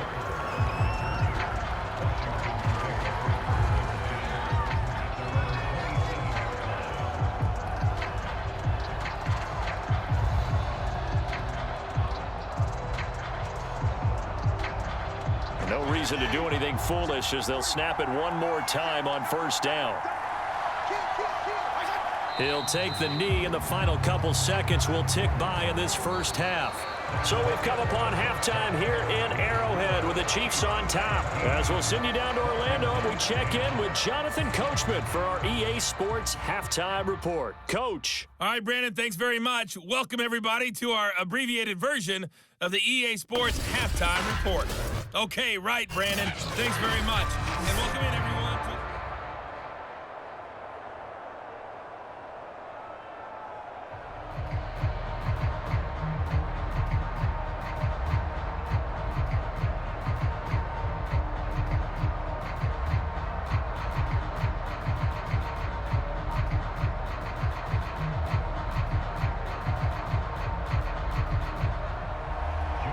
Ready for the start of the third quarter. The Chiefs have the lead and set to receive the football. And he will not bring it out. It's a touchback.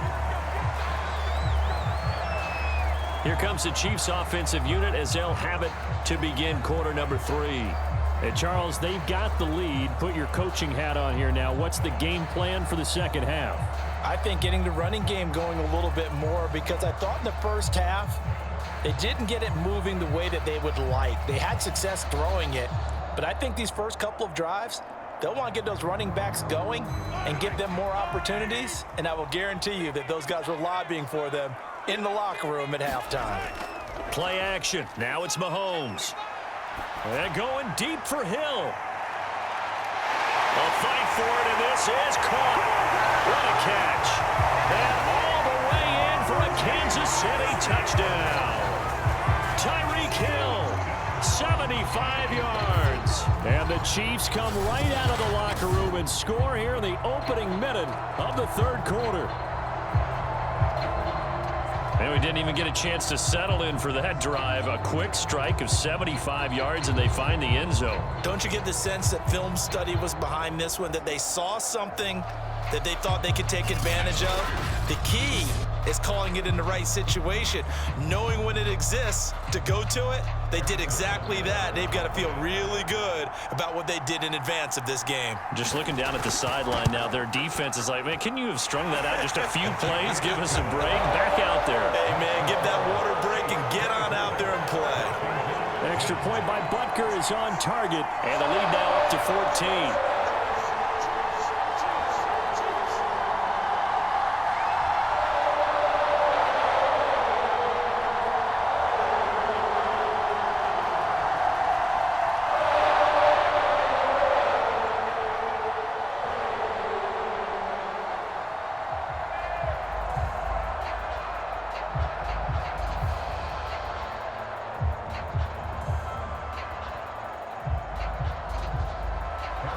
Now after the touchdown, here's Butker on to kick it away.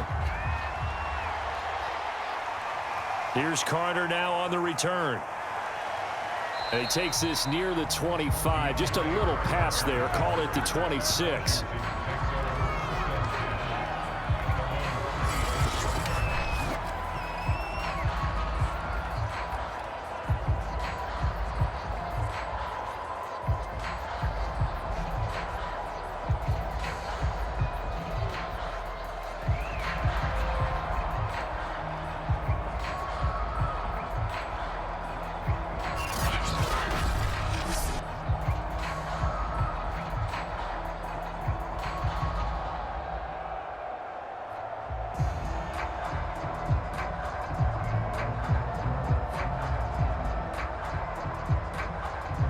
Out there set and ready for this next drive, the Washington offense.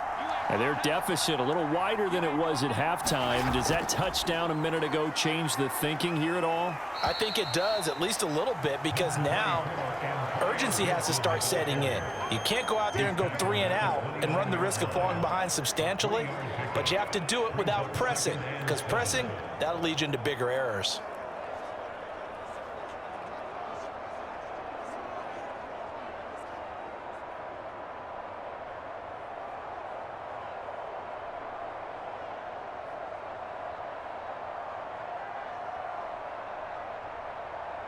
Second down and 7.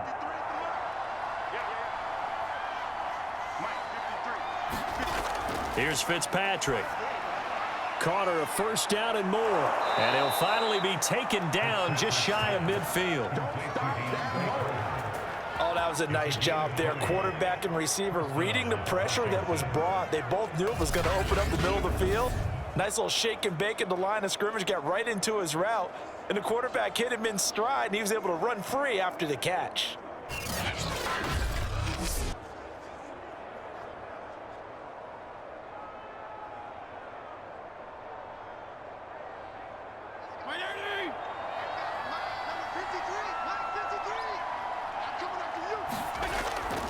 On 1st and 10, it's Gibson. And he'll take it across the 50 and into Chief territory.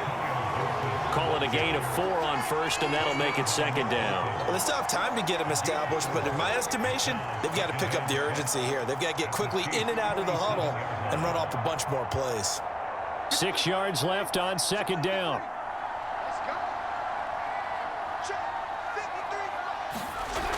They'll go again with Gibson. A strong running.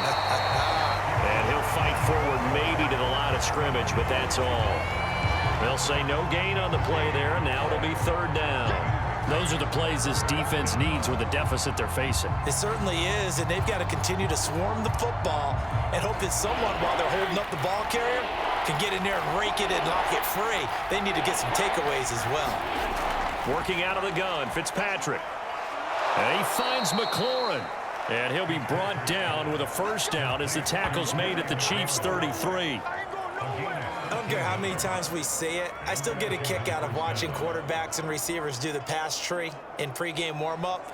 But I always remember that when we go to practices, we see that after practices as well. They really tune it up, don't they? They tune it up. They know why they do it for these situations. 1st down. And they build that trust, and that's why they're able to find him in this type of a situation. So they'll come up 1st and 10 now from the 33.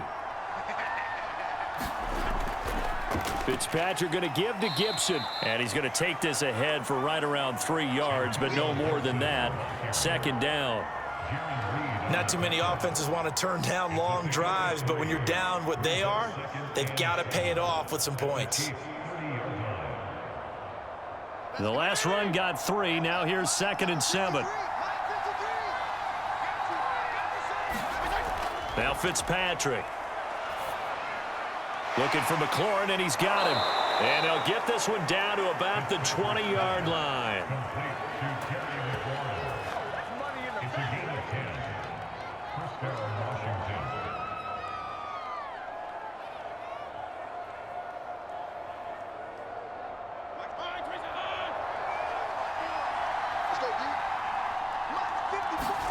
From the red zone now, Fitzpatrick. His throw incomplete. Let's face it, if you want to get back into the game, these are the kind of throws you got to hit. He's wide open right there. Got to be able to get it to him, don't you think? And those are the throws that haven't been available to them every time he's dropped a pass. Yeah, that's a big miss.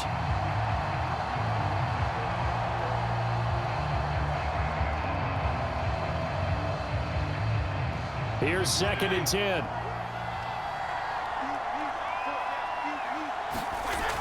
Back to the ground with Gibson. And he's only going to get a yard from the 20 to the 19. Pretty good little 2-play sequence there. You force the incompletion, then a very short pickup. Yeah, now maybe you bring in an extra defensive back or two because you want to try and defend on 3rd down. They like to play those nickel or sub packages, don't they?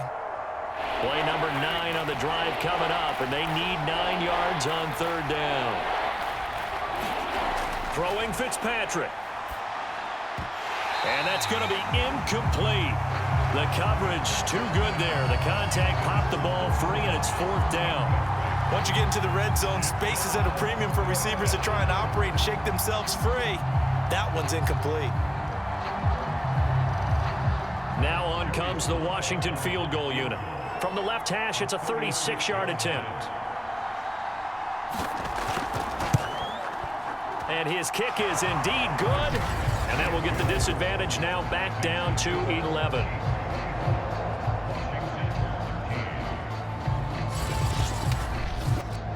So the response to that touchdown on the other side to begin the third quarter. Look, just 3 points, but still a response nonetheless. You're exactly right about that, because I think you needed to answer back with something, even though it's not 6.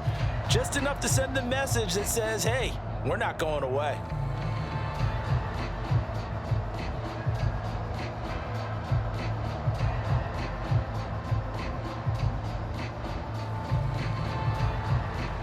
After the made field goal, here's Sly to kick this one away.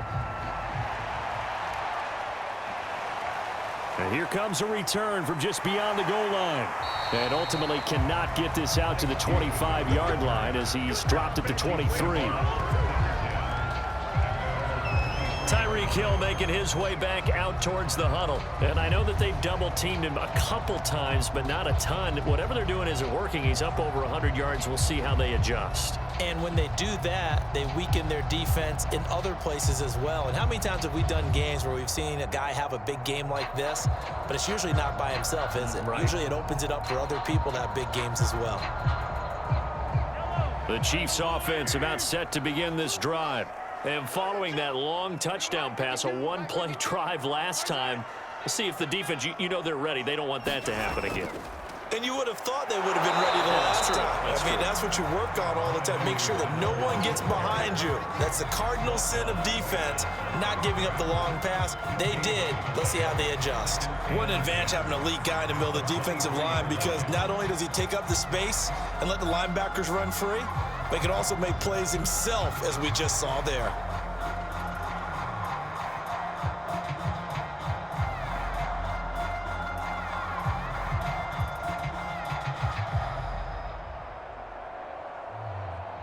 So after the run for no gain, here's 2nd and 10. Mahomes going to throw. And going deep for Hill. Well, this is taken in. It's complete. And all the way in for a Kansas City touchdown. Tyreek Hill, 77 yards. And the Chiefs are able to strike quickly to add on to their lead. Extra point by Butker is on target. And the lead is up to 18 now.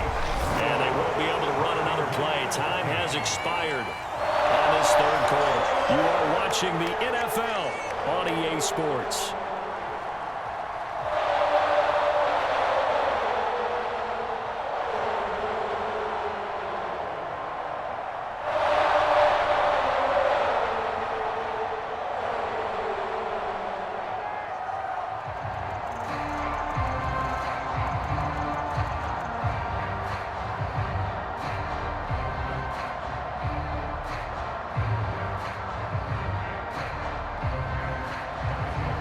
Now to kick this one away.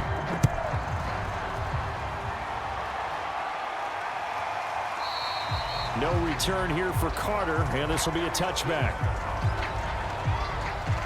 Now we get another look at Washington on offense. And tough to win games if you're going field goal, field goal, field goal here. They got field goal last time. Now they'll be looking for a touchdown. They're looking for the big chunk now, because, as you noted, the field goal, field goal, field goal way of doing it makes it that much harder and puts more pressure on every possession for you now. Go ahead and get 6 and feel a lot more comfortable about the position they're in. Bigger chunks. We'll see if they can get the score.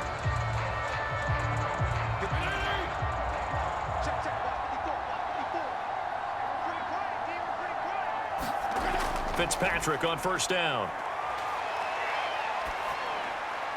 That's out to the flat for Gibson. And he's going to get a good gain of 9 here up to the 34. So many times you hear today's NFL described as a space game. Get your best players into space with the football in their hands. That's why sometimes you just swing it out to your runner, get him out in the flat, and let him have a chance to make people miss an open field. Here's 2nd and a yard.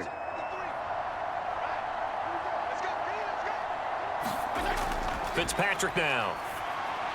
He gets it to Thomas. And he'll be taken down, but not before he works it past the 50.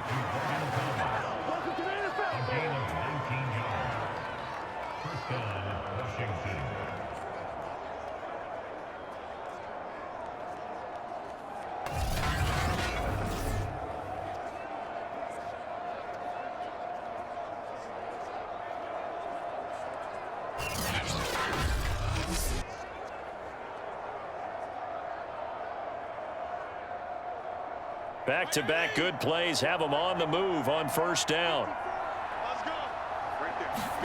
Off the play fake here, Fitzpatrick. That's complete to his receiver, McLaurin. And he goes down, but not before getting this inside the 25. Defensively here, you've got the cushion, but back-to-back pretty big pass plays there. Bend but don't break, but are they bending too much? I think that they are. To me, it'd be like playing basketball, and you put up a token press. Make sure you get up there and make them eat up some time. Make it a little bit of resistance so they can't just run it right down your throat.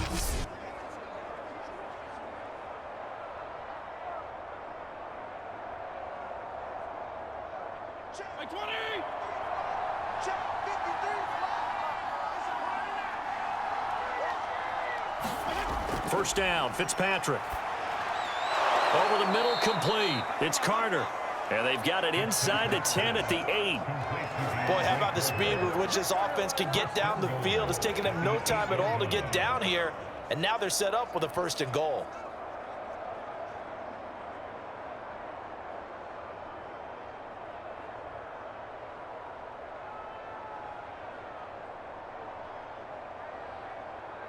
First and goal, and they got to be thinking a chance to get right back into this football game. To throw is Fitzpatrick. The quick slant caught. Touchdown, Washington. Terry McLaurin from 8 yards out. And Washington able to cut into that deficit. So a little bit of a letdown there defensively. I mean, look, you're still 2 scores to the good, CD, but things may be a little more uncomfortable than they had hoped. Yeah, if you'd kept them out of the end zone there, this game's over. You've locked the door on them. Instead, it's still open a little bit, and they've got a puncher's chance.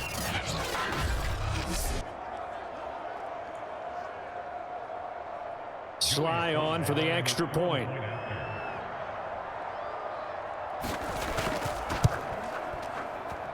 And that one makes this an 11-point deficit now. That time, 75-yard drive, 5 plays. And the result, a touchdown for Washington.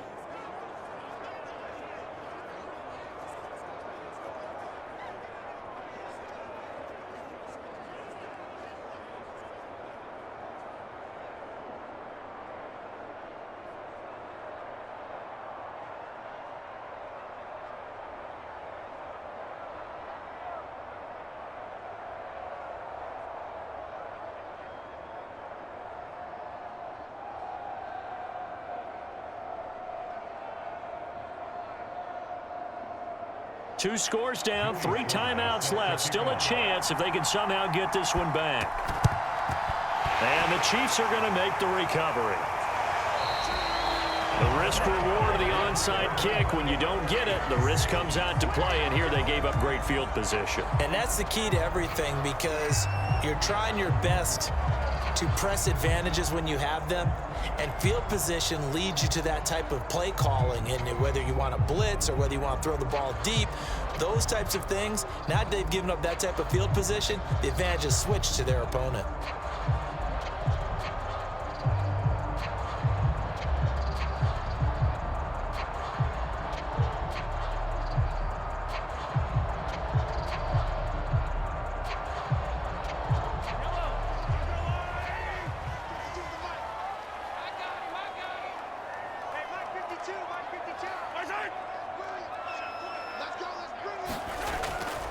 First and 10, it's Edwards-Helaire with it. And he'll maneuver his way forward for about 4. 2nd and 6.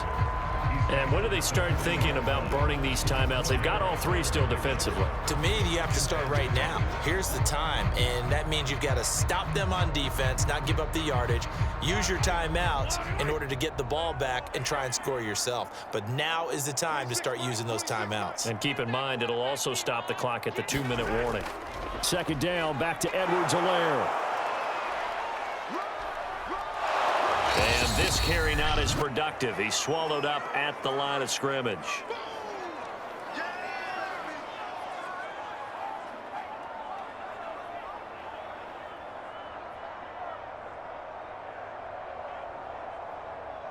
So the Chiefs in possession of the ball as we welcome you back. They've got a 3rd down now as they look for one more first down to help salt this one away. Complete, the tight end, Kelsey. And he'll go down to the ground at the 39, and obviously that's well short of the first. Whistles now and a timeout. So defensively, they burn it here with 1:51 left.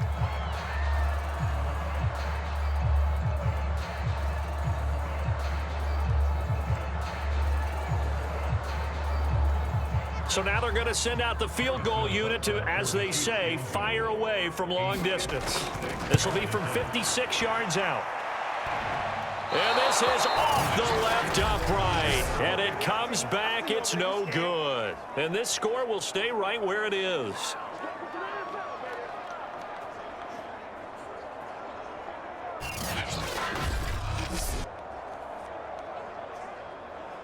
So here's Fitzpatrick and the Washington offense. Down by 11, a minute 46 to go. How will this thing pan out? We'll watch as they come up on first down. So with that miss, Charles, you have to figure their fate. It might be sealed. Yeah, you needed 2 scores. So you take the field goal first and then worry about getting the ball back. But that may not matter now.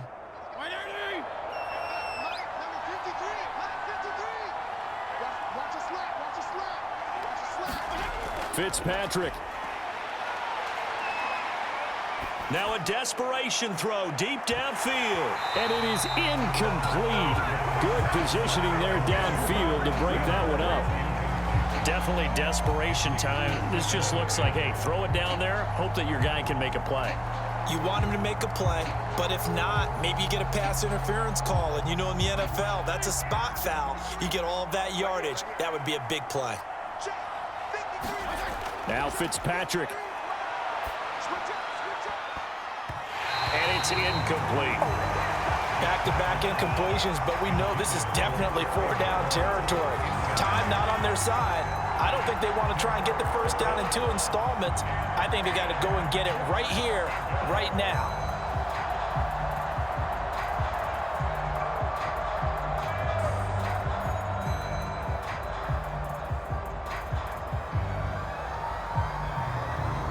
So back-to-back incompletions, and that has them staring at a 3rd and 10.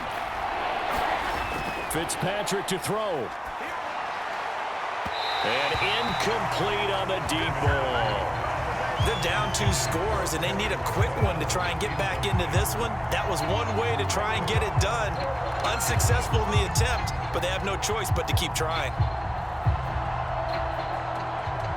The offense staying out there. They look prepared to go here on 4th and 10. Desperation time. Fitzpatrick on 4th down. And that is incomplete. They had to go for it with such little time remaining, and the Chiefs will have the football back in excellent field position. So with that, we can just about close the book on this one, Charles. Yeah, what's the old expression about slim and none? Well, Slim just left town on that They're one. down to none? Yes, exactly right.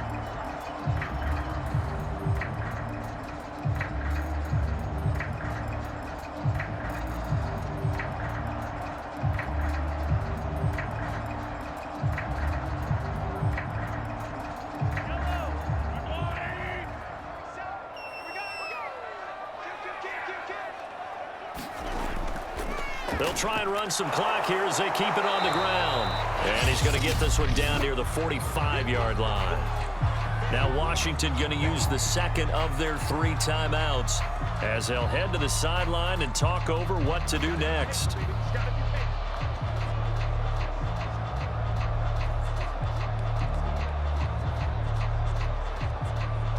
The run only got a yard. Here's 2nd and 9.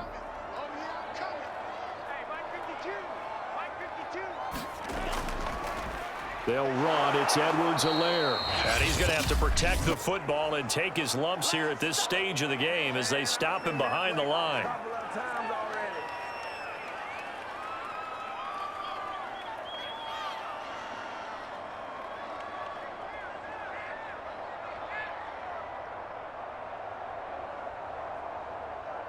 An extra man in the secondary for Washington on 3rd down.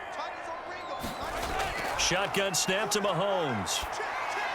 It's Kelsey on the ground. And he will have a Chiefs first down as they're able to get the third down conversion. We often hear the phrase sure-handed tight ends, and he certainly fits into that category. Plus, he's got a quarterback who knows to look his way when they need a big pickup. And on this play, he finds him for the first down.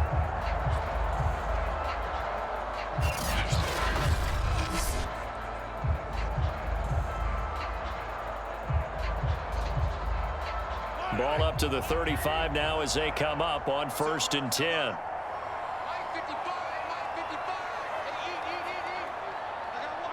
Mahomes down to a knee, and that should just about write a finish to this one.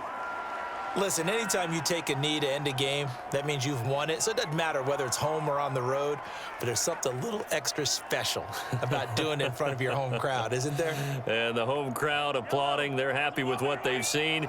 Chalk this one up in the left-hand column for a win. Yeah, that's right. Head to the locker room, throw the wristbands in the crowd for the kids, your gloves, your towels.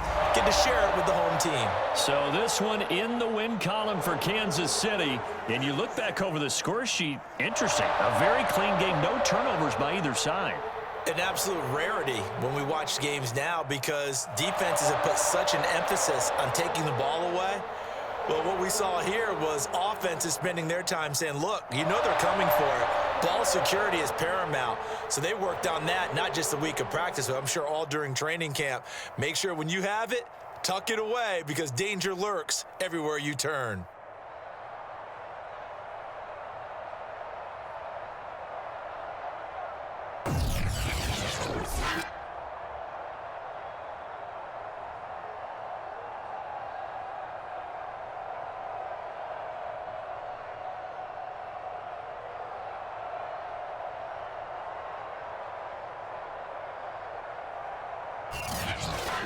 So that'll do it for my partner, Charles Davis, and the best darn crew in the industry. I'm Brandon Gaudin. This has been a presentation of the NFL on EA Sports. The Chiefs victorious here as we say so long from Arrowhead.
Today, from Hard Rock Stadium in Miami, Florida, this is Madden Football on EA Sports.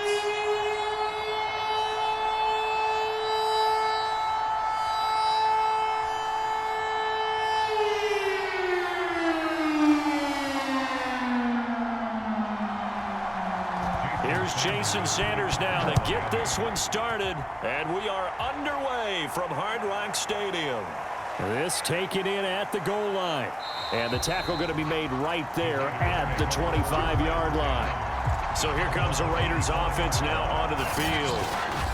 They're led out by their quarterback out of Fresno State, Derek Carr. It's been fun to watch his development through the years. And right now what you see is a very confident quarterback who has a strong sense of self, totally understands the offense, and knows how to get the ball to his playmakers on the run.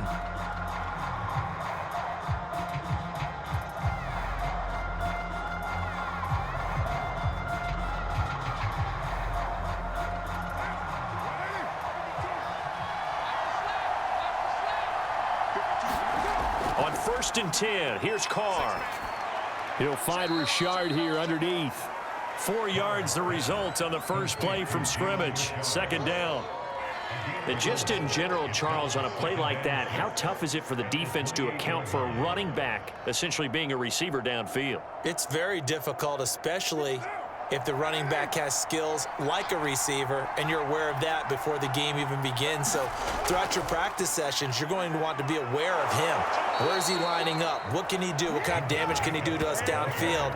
And who can match up with him without weakening our overall defense? You're exactly right. It's a tough task to match up to him. Well, there's plenty of real estate for him to maneuver on that run, and let's face it, it shouldn't be a surprise. He's one of the better backs in the league. Had to come into this game with the idea, slow him down, otherwise it's going to be a long afternoon. So from the 36 now, 1st and 10. Here's Jacobs. Room here to run. And he's going to be out of bounds, but not before he takes it inside the 40. Couple of nice carries back-to-back here, establishing the ground game a bit. Yeah, these aren't bare-bones runs now. I mean, they're getting substantial yardage, the kind of yards you're looking for, right? Let's go ahead and use a cliche. Stay ahead of the change, right? Five or more yards each time, that's what you're looking for in setting a tone and getting your offensive line going. Good sign on the opening drive. So now 1st and 10 as they've crossed into Miami territory at the 37-yard line.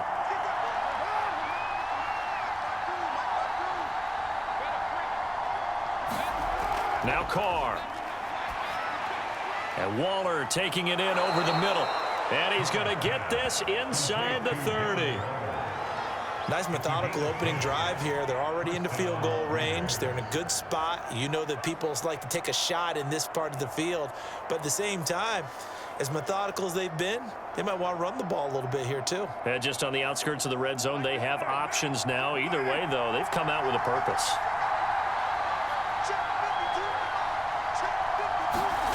Throwing on 1st down is Carr. And this will be incomplete. Physical play on the football there, and it's 2nd down.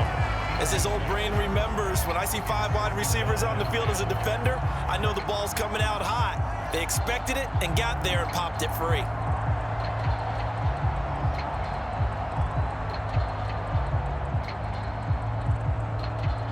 Now Carr, after the incomplete pass, brings him up 2nd and 10. To throw, it's Carr. And his throw's going to be incomplete. Hunter Renfrow is the man he was looking for. And it's 3rd down.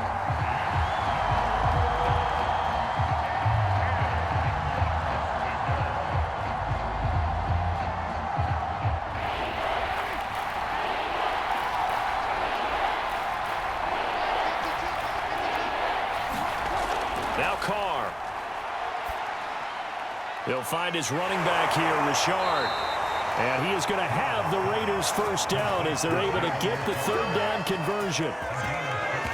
I'm not sure that this play was designed for him specifically, but they got through the progressions and got the ball to him. So 2nd catch on the drive. He may not be a primary guy, but they definitely want him involved, don't they? Absolutely. This early, the opening drive, as you said, 2 catches. So if they can get him going in the passing game, that should open up his running game too.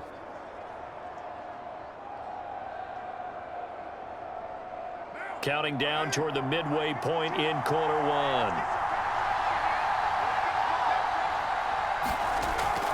Here's Jacobs on 1st and 10. And he'll get this one down to about the 10-yard line. Give him 3 on 1st down. It'll set up a 2nd and 7.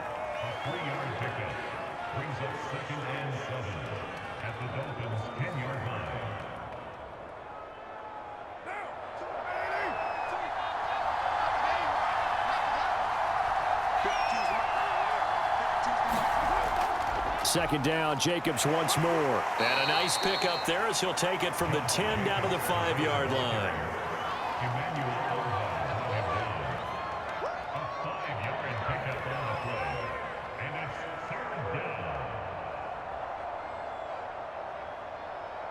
Play number 9 now on this pretty long opening drive, but this is 3rd down.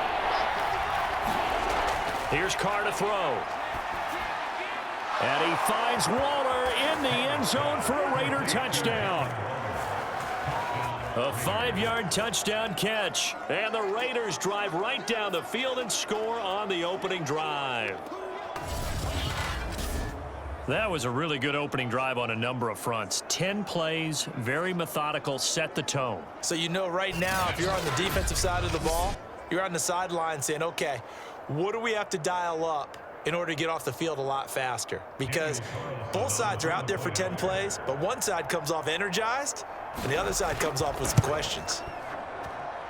Extra point by Carlson, up and good. And that makes the score 7-0.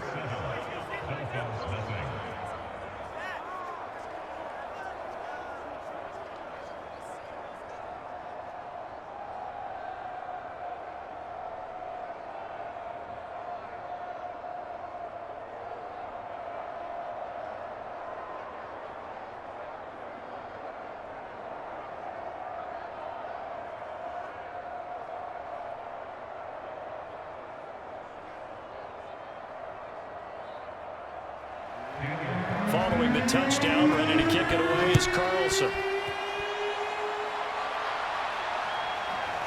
Here comes Jalen Waddle from his end zone. And ultimately cannot get this out to the 25-yard line as he's dropped at the 23. Here is Tua Tagovailoa heading out to lead this Miami offense. And for all the collegiate success he had, highest passer efficiency rating by a mile, he's a guy who's had his share of detractors at the professional level, but I do like his poise, I do like his moxie, and I love his accuracy.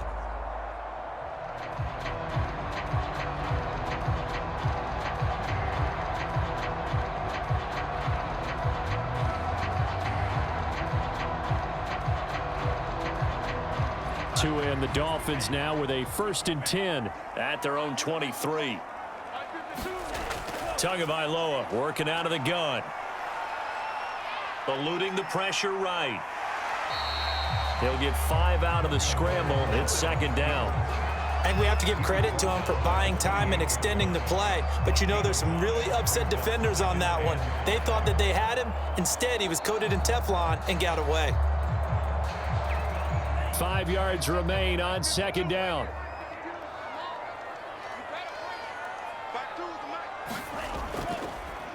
Now the former Washington Husky. Here's Myles Gaskin. They'll only get a couple up to about the 30. Vision is so important for the man in the middle because his ability to look through all the clutter that's happening in front of him, diagnose a play, and then go make it and finish it, that's when the great ones know that they have the goods.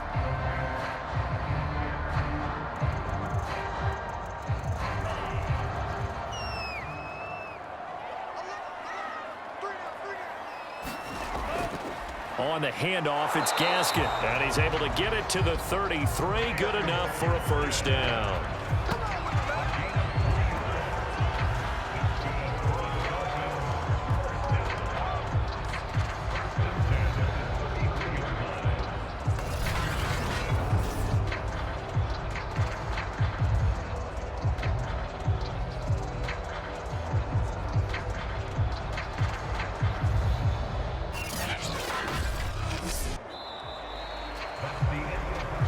After 7-0 on EA Sports.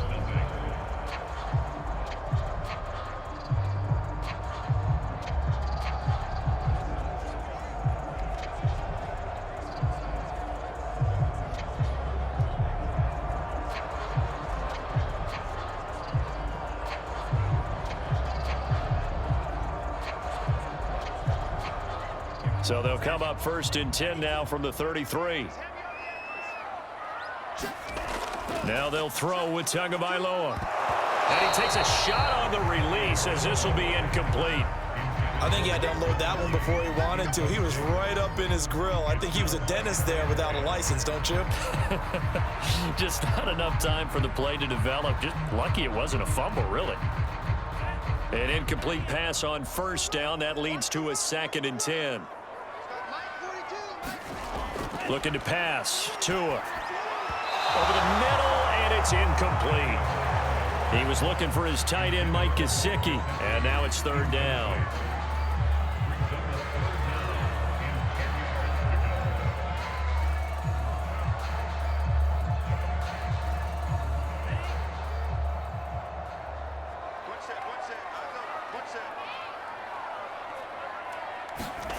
going to the air. Tagovailoa.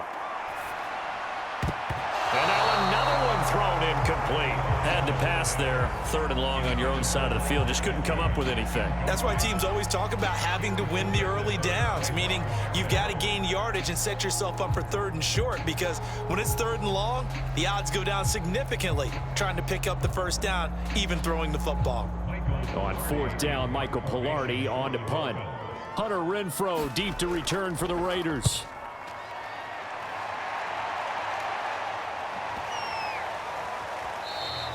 And that one hits at the 7, but bounds into the end zone, and that'll be a touchback.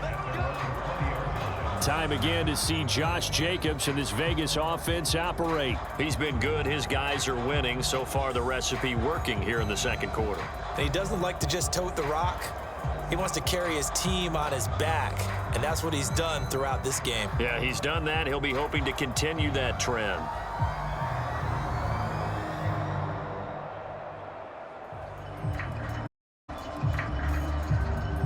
Carr and the Raiders come up 1st and 10 at the 20.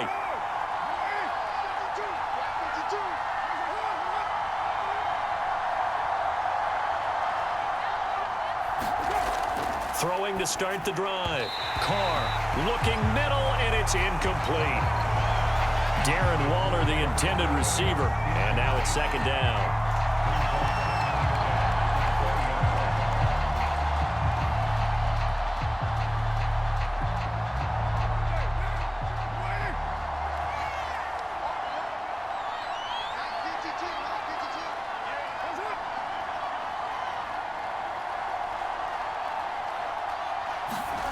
From the gun, it's Carr.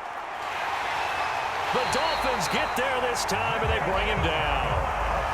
Jalen Phillips showing his strength and quickness there, a loss of 4. Okay, you know my bias is about to come out here. A lot of people think that the offense is just moving in the wrong direction.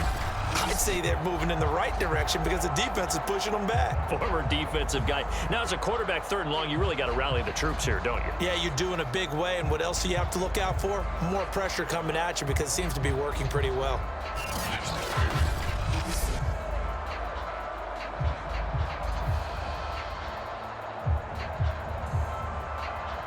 Carr and the Raiders following the sack, looking up at a 3rd and long.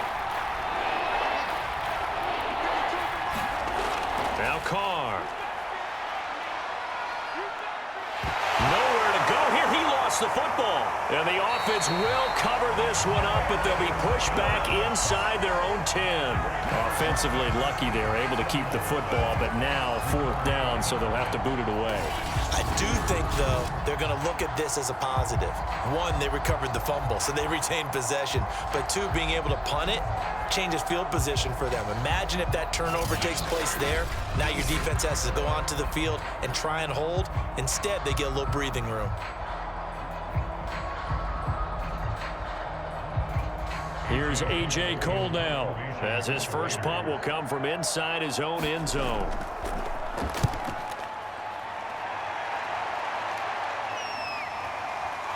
Waddle now to return it. A very nice punt that time, but they get 11 back on the return. And it'll be Dolphin football. So Miami coming out for their 2nd drive and hoping to do better than they did their last possession when they punted the football. Appeal to the vanity of your offensive line. Tell them that they control your fate. Leverage guys. Win the line of scrimmage. If you do that, you start to win 1st down. You win 2nd down. And guess what? You start accumulating 1st downs, and that's what they need in order to not punt the ball again. Tagovailoa and the Dolphins come up 1st and 10 at their own 43. Here's Gaskin. And he sneaks his way forward only for a couple here. 2nd down. That play reminded me a lot of a former teammate of mine. We used to call him the trash man. His ability to sift through traffic and make plays was uncanny. And that's exactly what you want from your Mike linebacker. 2nd and 8.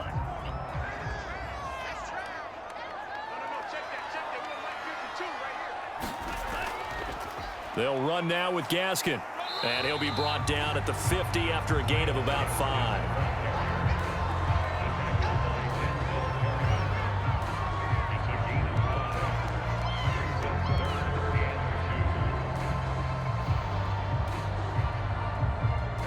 A couple extra tight ends in the formation here as they line up 3rd and 2. This is Gaskin on the carry. And he won't be close to a first down as he runs into a wall right around the line of scrimmage. No gain there on the play, and that's going to leave him with a 4th down. I apologize in advance, partner, but the beef eaters on the interior of this D-line, you just know they were licking their chops on 3rd and short. And yes, they were rewarded with a tasty dish, stuffing that one short of a first down. Well, we got beef eaters licking their chops and tasty dish in one fell swoop. I did apologize in advance, didn't I? Yeah, you did. That line's not eating tofu. I'll tell you that much for free.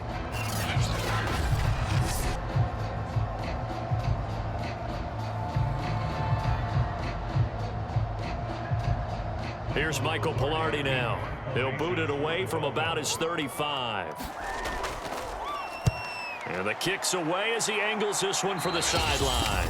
1:57 to go in this first half on EA Sports.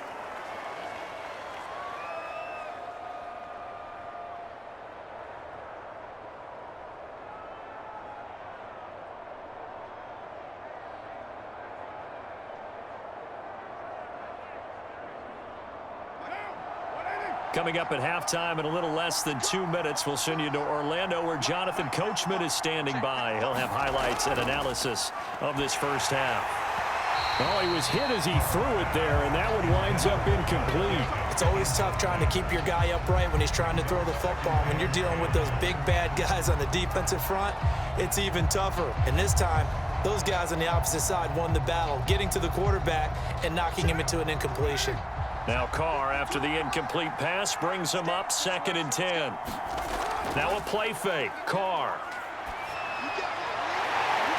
And this is caught. A spectacular one-handed grab there. That is one heck of a catch right there. Got his eye on it the whole way and able to make the grab one-handed. Very nicely done, and for a nice chunk of yardage, too.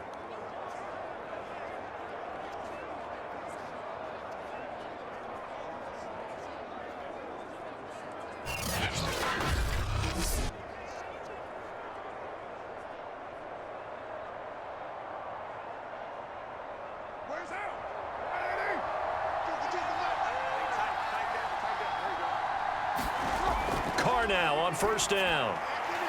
Got a man. It's Darren Waller.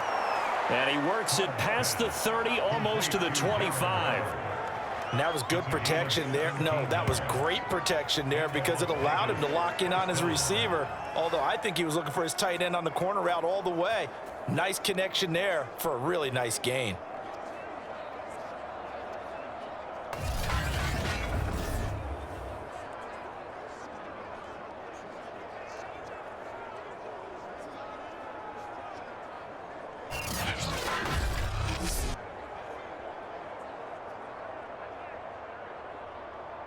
Creeping up on a minute to play in this first half.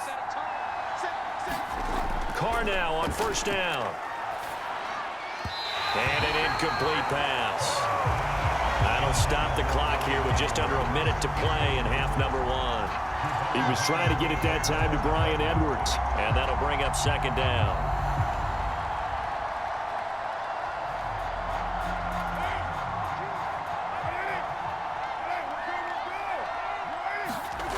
Working from the gun, it's Carr.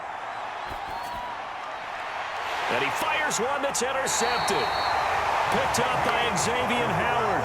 And the Dolphins will take over here at their own 14-yard line. Well, this had trouble written all over from the start. He's got 2 extra defensive backs in the game he's got to deal with. They're in a dime set. So everywhere he's looking, he's seeing a different color jersey. And sure enough, this one winds up being intercepted. The Dolphins taking over now late in this first half. And they've got just over 50 seconds to go till halftime, so they can try to put something together if they want.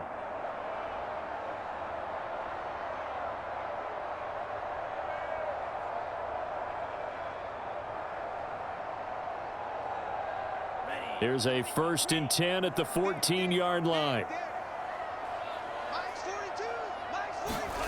After the turnover, it's Tua. That's caught by his big tight end, Mike Gesicki. Now the Dolphins going to burn the first of their timeouts. as they get the stoppage with just under 50 seconds remaining in half number 1.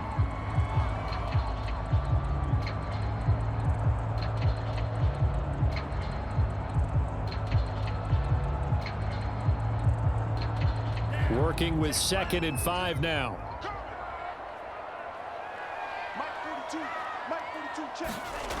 From the gun, it's Tua. And this one complete to Will Fuller. And he's going to have a first down here. They're also in the field goal range now at the 27-yard line. The Dolphins going to take their second timeout as they'll stop it with just over 40 seconds to go in the first half.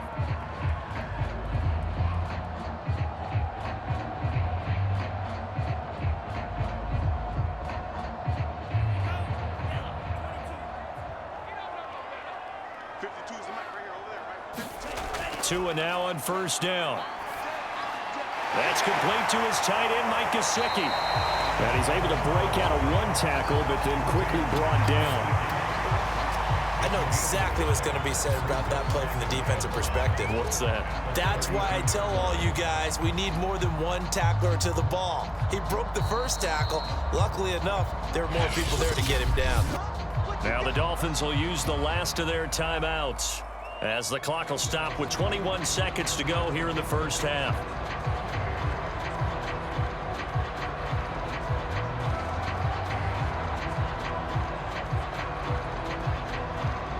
Second and 5.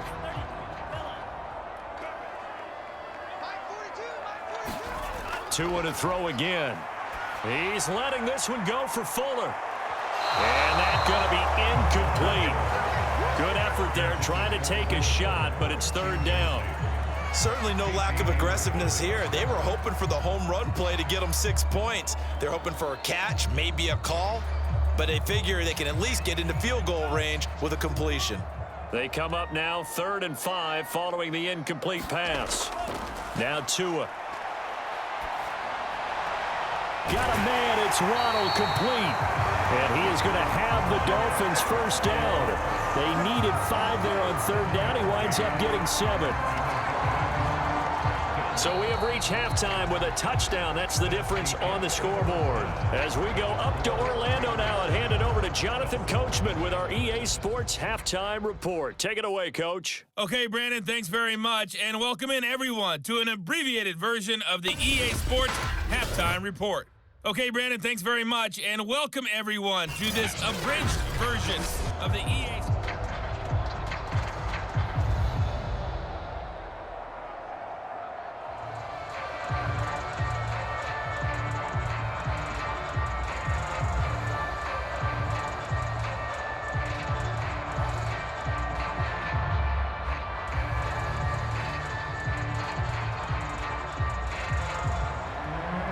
Dolphins down on the scoreboard, but they'll have it first as we get going in this third quarter. Taken at the goal line. And he'll be stopped up at the 25.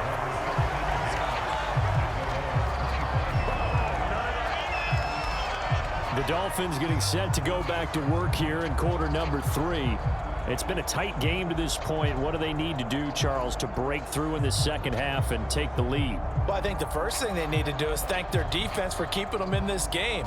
And, you know, I think the defense is saying back to them, why don't you guys focus on getting some first downs, put some drives together, give us a little bit of a break here. If we can get some rest, we'll play even better for you. And, oh, by the way, pay off a few of those drives with some points, too. They'll start the third quarter here on the ground. And not much to speak of. Call it a 1-yard gain up to the 26. You know, it's not just all athleticism from defensive linemen. Let's give them a little credit for their football intelligence as well. Read and react by them, understood the play call, and stacked it up and stuffed the run. Here's 2nd and 9, just a yard on that last run. Tua sets up to pass it. That's to Waddle on the quick slant. And down he goes, but he takes it up to the 40. Nothing flashy there, the slant to the slot. On the frustration for the defensive guys, because it's a quick play, and you know it's going to be a bang-bang play in terms of the throw and the catch, and then he's able to absorb the contact to complete it.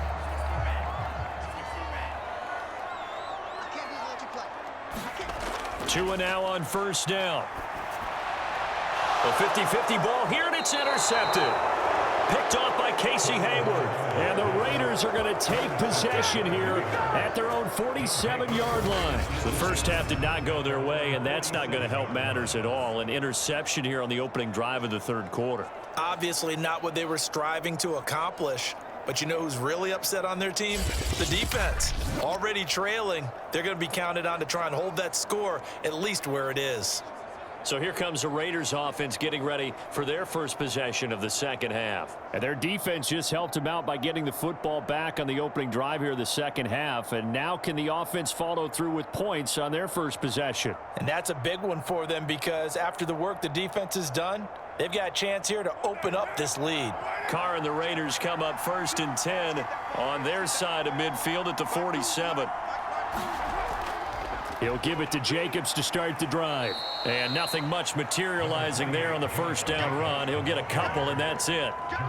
Well, sometimes as a running back, you've got to be able to improvise when the hole's not where you expect it to be. But in this case, there wasn't any improvisation that he could do that was going to work. Kind of like if you're trying to be a comedian on open mic night at the Improv and you run into a tough crowd.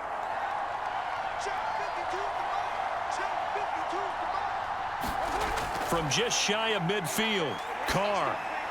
Throw right side into the hands of Foster Moreau.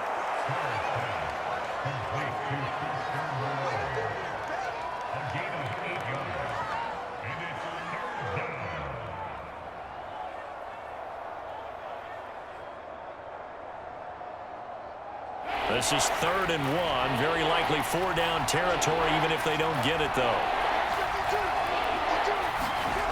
Shotgun now for Carr. And able to complete it to Moreau. And he is going to have the Raiders first down, and comfortably so, as he gets 5 there on 3rd and a yard. As an unbiased observer, I think it would have been interesting to see what they would have done if they hadn't gotten the first down there. But since they did, I guess the point is moot. Yeah, they're right there in that middle ground, field goal range, punt, go for it. But as you said, they picked it up.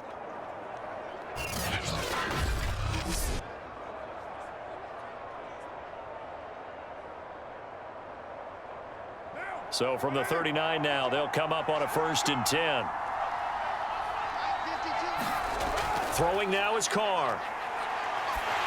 Oh, the ball comes out on the hit, but they'll say it's incomplete. Well, we always talk about how you've got to be quick when you go through your progressions, and here's another prime example. Trying to look downfield, he was standing in the pocket, but just couldn't find anyone open, could he? No, not enough time. They hit him and forced that incompletion. Third quarter of a tight football game as we come up on a 2nd and 10. Again, it's Carr. Right back to Waller. He's got it this time. And he gets it all the way down inside the 10 and mark him at the 5.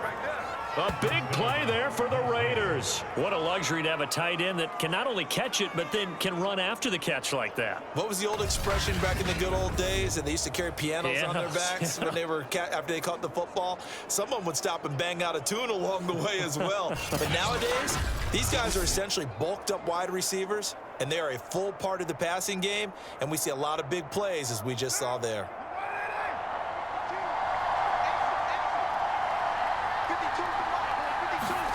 Here's Carr. And he's got it. 3 yards the gain there, 2nd down. I don't care what sport you're playing.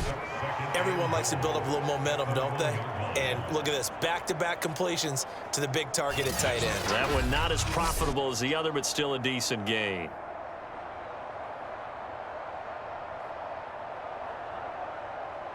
Second and goal from the 1.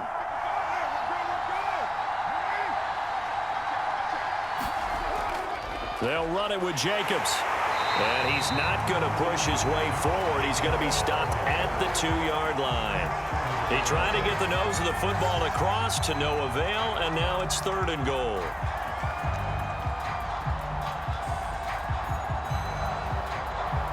A big play forthcoming. Here's 3rd and goal. They'll run with Jacobs. And Jacobs, I don't think is going to get there. No. It appears they're going to mark him short of the 1st.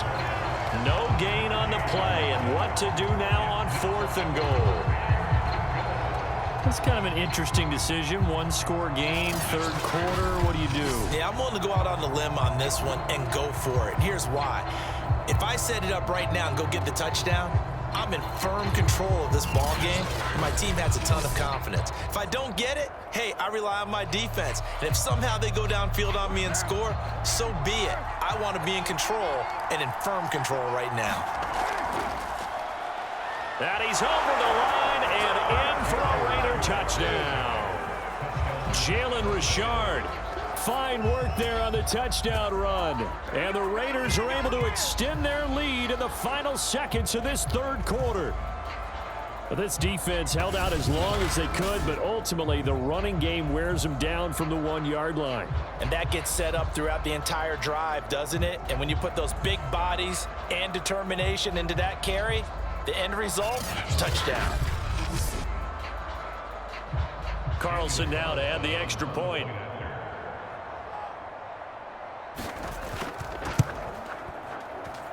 And it's good to make it 14-0.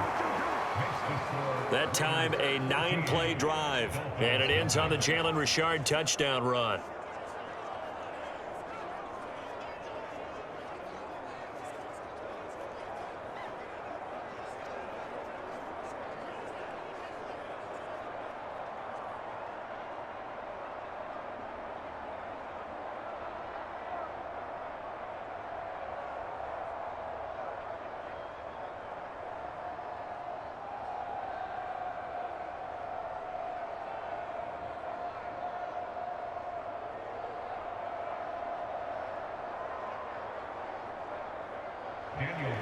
Following the touchdown, ready to kick it away is Carlson. Fielded just outside the goal line. And they will wrangle it down a couple yards shy of the 30.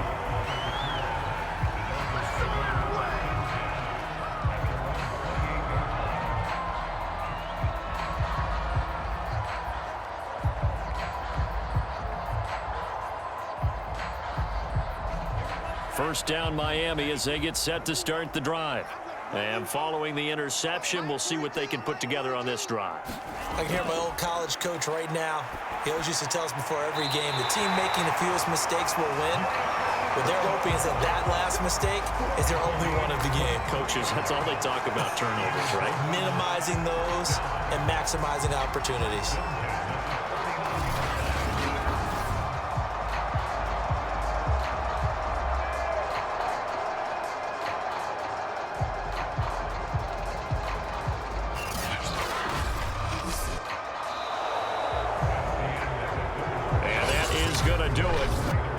Third quarter of action. We'll return with more after this. You're watching the NFL on EA Sports.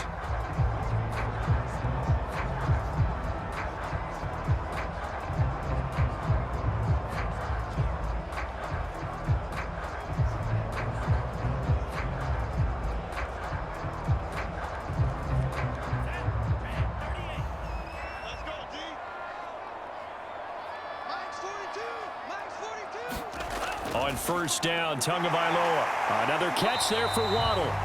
They'll contain him to just 4. Second down. That time they hit him out of the slot on the drag.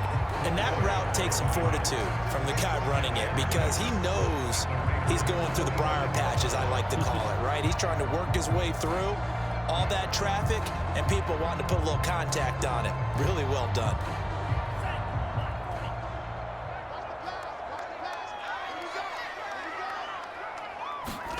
From the 45 on second down, Tua. Well, correct me if I'm wrong. Yeah, you're down 2 scores. I don't think you need to rush just yet, but you can't take your time either. Yeah, even if you don't want to commit to full 2-minute offense, you have to up the tempo, up the urgency. Maybe you're starting to call 2 plays in a huddle each time you snap the ball. So here's a 1st and 10 at the 38.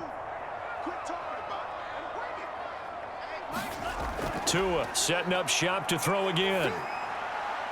He'll get this to his tight end, Gesicki. And he's taken down inside the 30. Good yardage on the completion there. When they look at the scoreboard, they do understand a field goal is not going to do them any good. My guess, they're going to press the ball downfield as far as possible, try and throw it into the end zone and get a score because they know they've got to get that done and get the ball back as quickly as possible.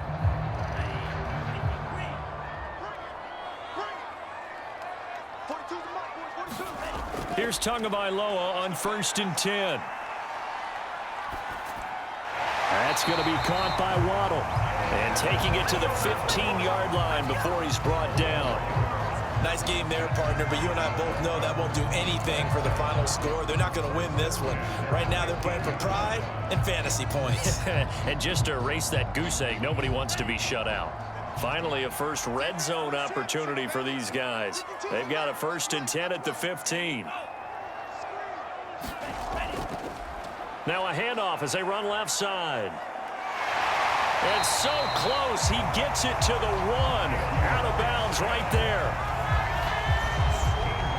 What a game this defense continues to play, huh? Yeah, they've been aggressive from the first snap, and they've controlled this ball game. But right now, if you're on the other side of the ball, you've got to match that aggressiveness. No points so far in this game. Moving the football, got to be that way to go against them and try and get some points on the board. And I'm curious on the defensive side if they stay aggressive because you know they want to pitch this shutout. Yeah, they have to be aggressive, but they also have to be smart about it as well because one mistake can turn into 6 points.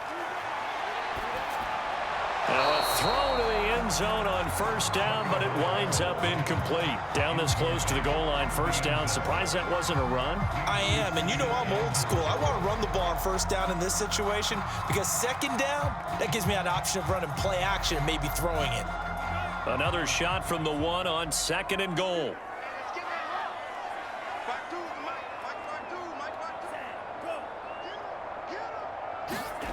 Here's Tagovailoa to throw. Feeling the pressure here and taken down. A sack back at the 7. Corey Littleton leading the surge there as he drops him for a loss of 6. Remember, throughout my career here in defensive coaches always say, guys, you've got to earn the right to rush the passer. Well, they put themselves in a great spot with this big lead, and they know they've got to throw the ball. These pass rushers have to be salivating. It is pin your ears back time indeed.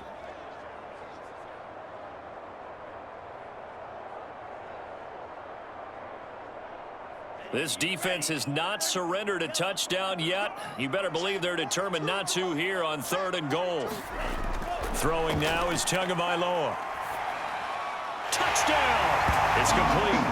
Will Fuller on the receiving end of the touchdown pass from Tua. And the Dolphins are finally on the board here in the 4th quarter.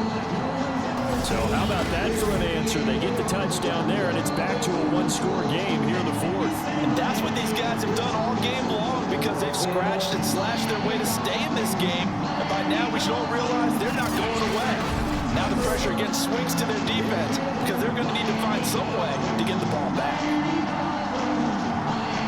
Jason Sanders now for the extra point.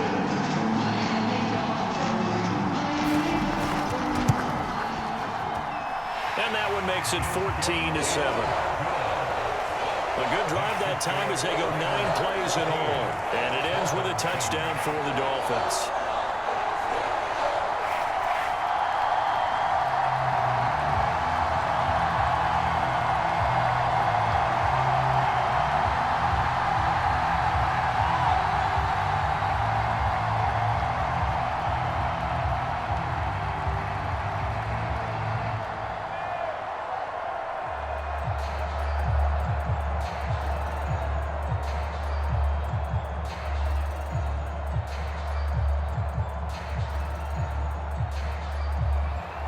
Now after the touchdown, ready to kick it away is Sanders.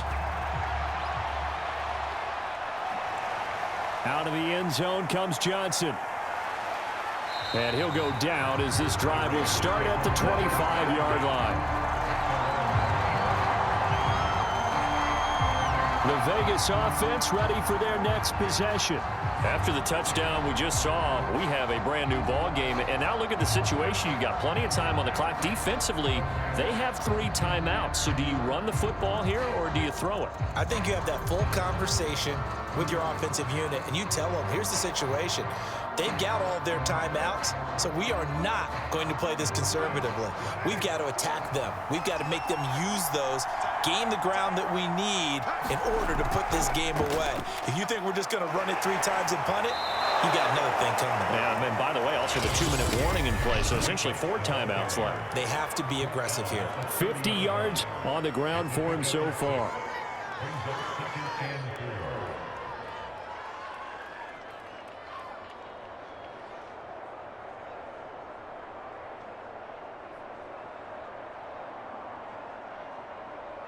So it's Raider football as we get you reset. They've got a 2nd down now as they search for a way to get this one to the finish line. 2nd down, Jacobs once more. Nifty move. And still fighting. And quickly we're going to get another stop here with 1:54 left as they call the timeout defensively.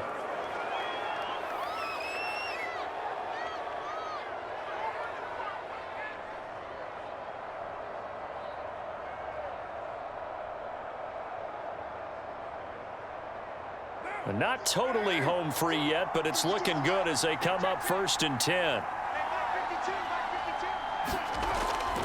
Carr going to give it to Jacobs. And he'll be taken down, but not before he gets into enemy territory. The Dolphins going to take their 2nd timeout, and they'll be disappointed to have to burn one there after giving up the 1st down.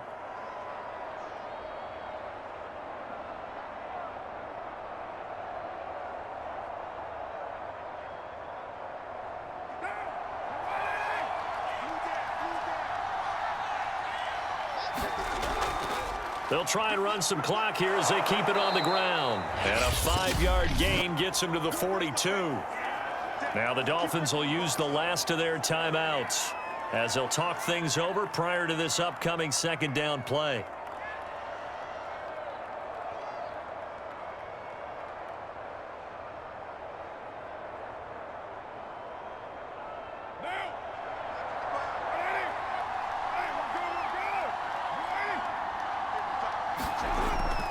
They will run out of the gun with Jacobs.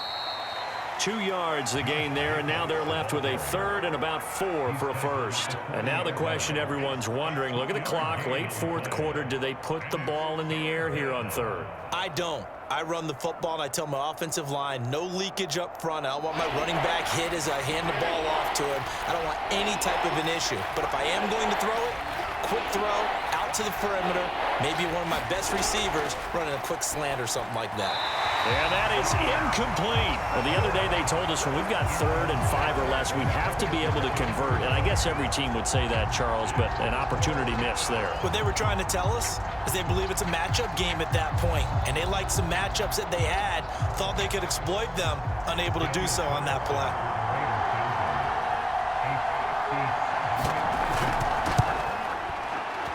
And he missed it. It's no good. And this score will stay right where it is.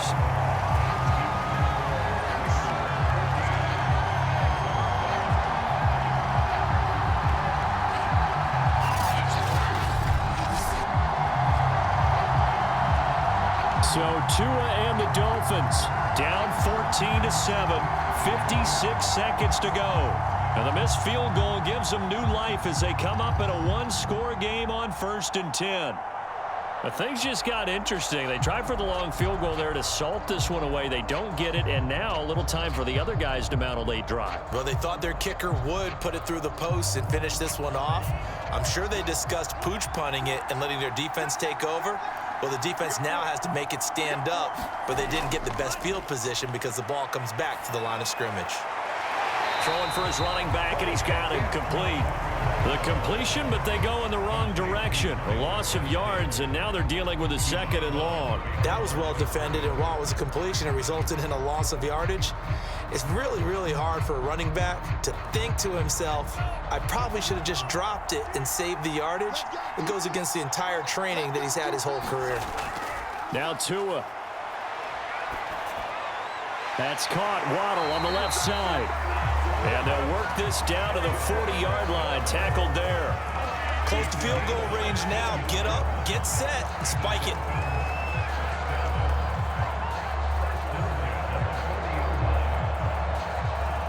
First down now, but that clock rolling. 52's the mark, boys. 52. Tagovailoa.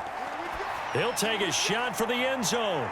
And it's incomplete. Took a shot, couldn't connect. Similar to a shooter in basketball, just connected on the previous shot. They run another set for him on the next play. Now, we had a guy who made the catch. They tried to get the big one downfield, but came up empty.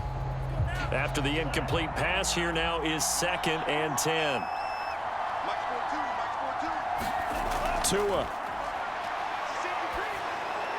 Incomplete, but a penalty flag is down in the backfield. Let's get the call. Offense. And that's on Austin Jackson, first-round pick in 2020.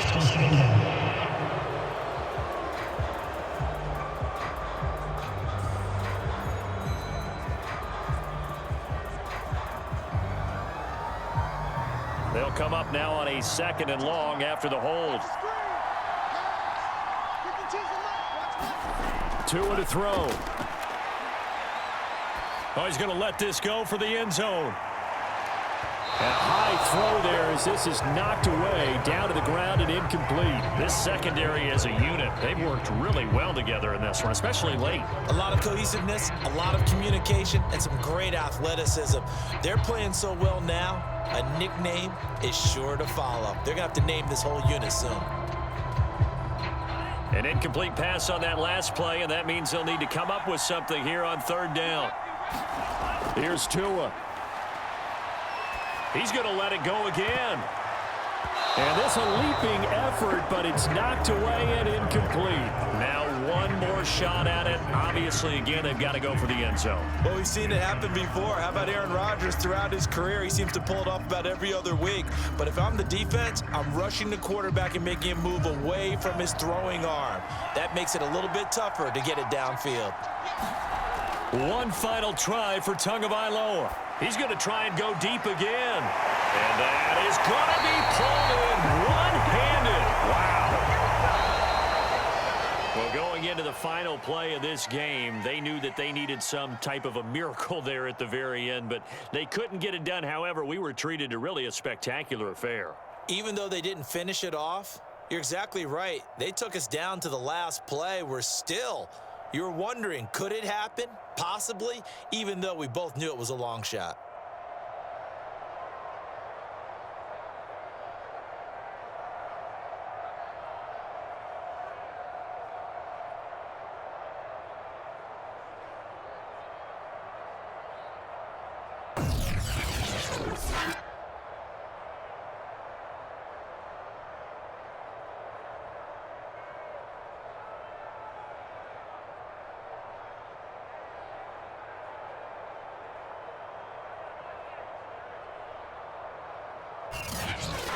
So that'll just about do it for Charles Davis. I'm Brandon Gaudin. You've been watching the NFL on EA Sports. For more, log on to easports.com.